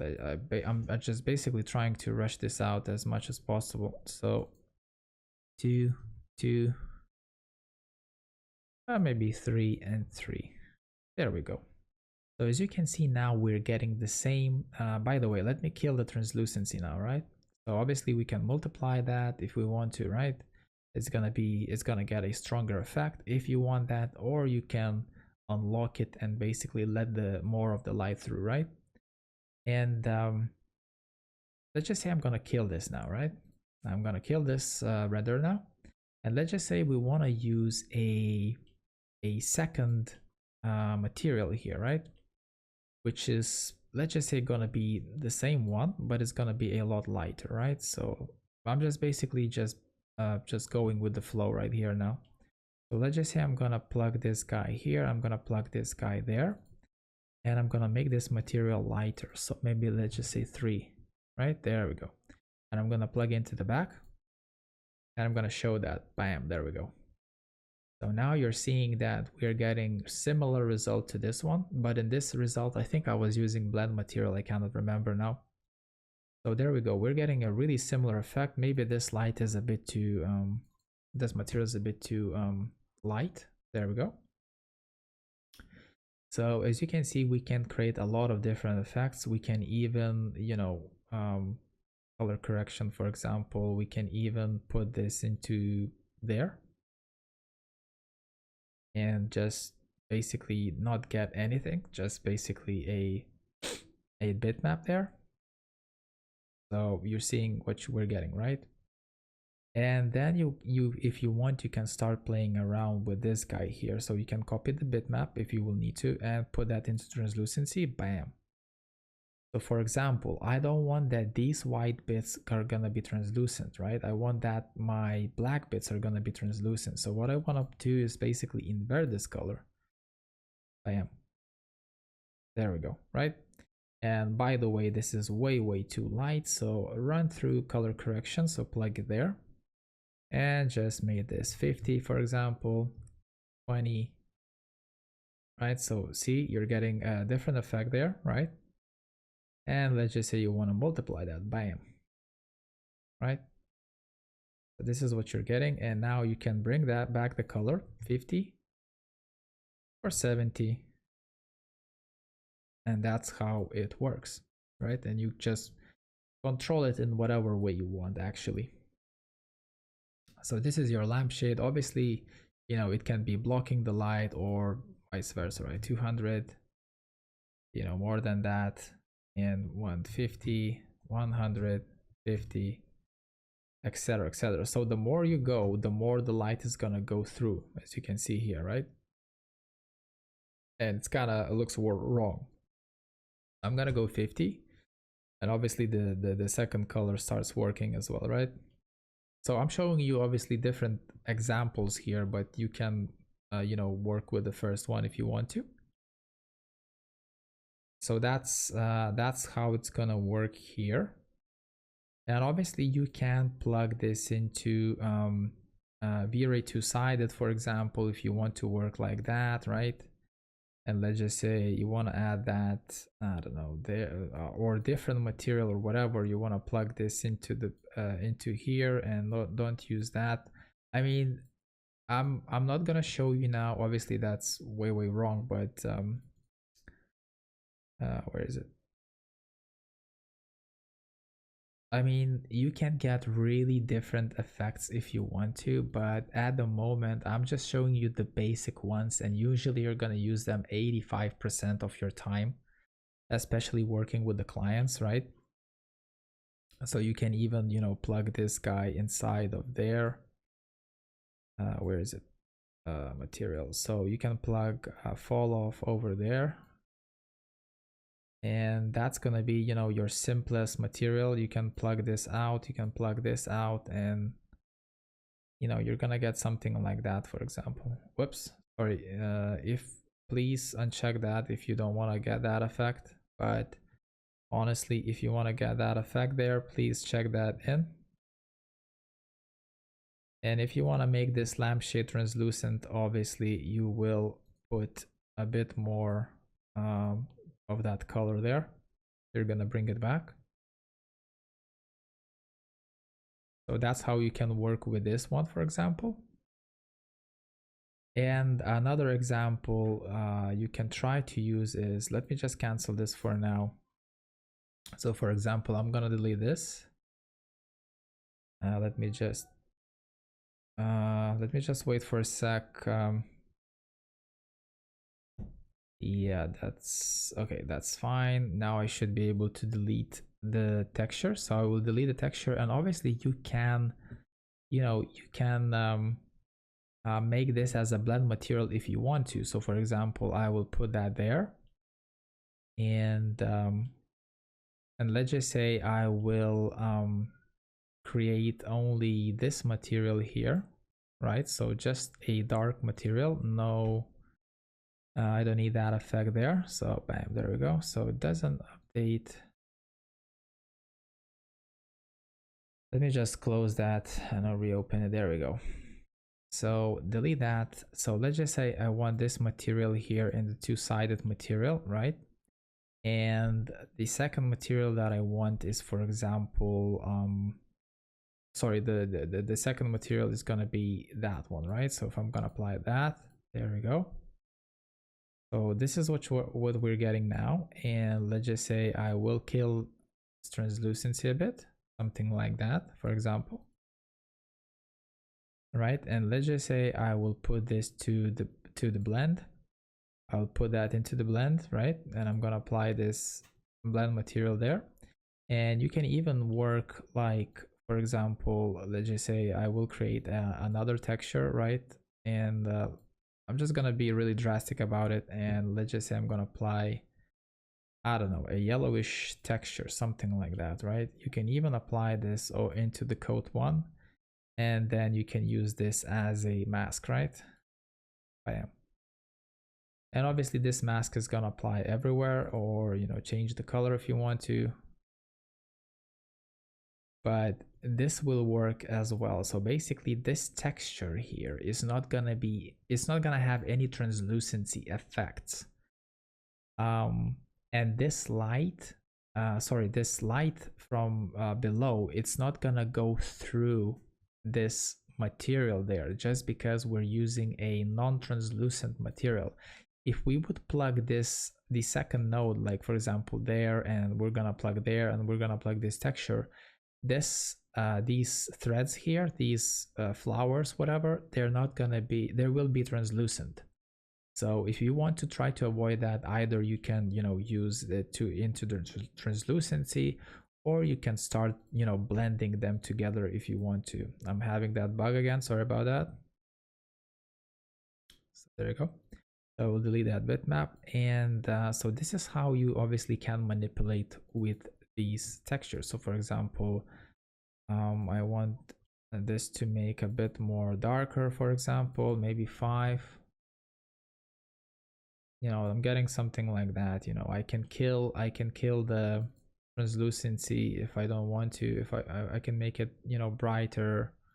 I can multiply the color again back to its original stage. And obviously this is what you're gonna get. So that part there is not gonna be translucent at all. Those black parts, they will be, sorry, the white parts. So basically this material is not gonna be translucent, because those flowers are this white material there, and we're blending them, right, at 100%. And that's how you obviously play around with your lampshades, etc, etc. You know, you can make them a bit reflective. You have some silky as well lampshades. You can apply some bump maps, etc, etc. If you have, you know, another request and how to create something in regards of materials, maybe, please leave a comment. I will try to, you know, squeeze that in if I will find time. So yeah, that's literally about it. Like I said, the most simplest lampshade material is obviously just plugging that in there, and obviously applying some translucency there, removing that bit, for example. As you can see here, this material here is not going to be translucent at all, right? And by the way, this texture is really too big, so 15, maybe 15 there. You want a really subtle effect. There you go. That's your obviously material there, and you can multiply if you want to a bit, just to basically multiply the color. There you go. You kind of get that creamy texture. And yeah, that's about it. I mean, it's really simple to create a lampshade. It's quite simple, and you can manipulate with a lot of textures, with a lot of blendings. You can even blend, you can mix into one material and then use another sided material if you want. You can, but then obviously if you want to block some kind of a texture, you're gonna have to create that bitmap there. Or you can, you know, create different effects with blend materials. It's gonna work perfectly fine. Obviously your two-sided material is gonna be translucent. It depends how you control it. Your different material, you know, it might not be translucent, and you're masking this out or whatever, for whatever reason. So yeah, this is how you create your lampshades. And basically you just need to apply a you know, a sphere if you're not rendering that sphere, for example.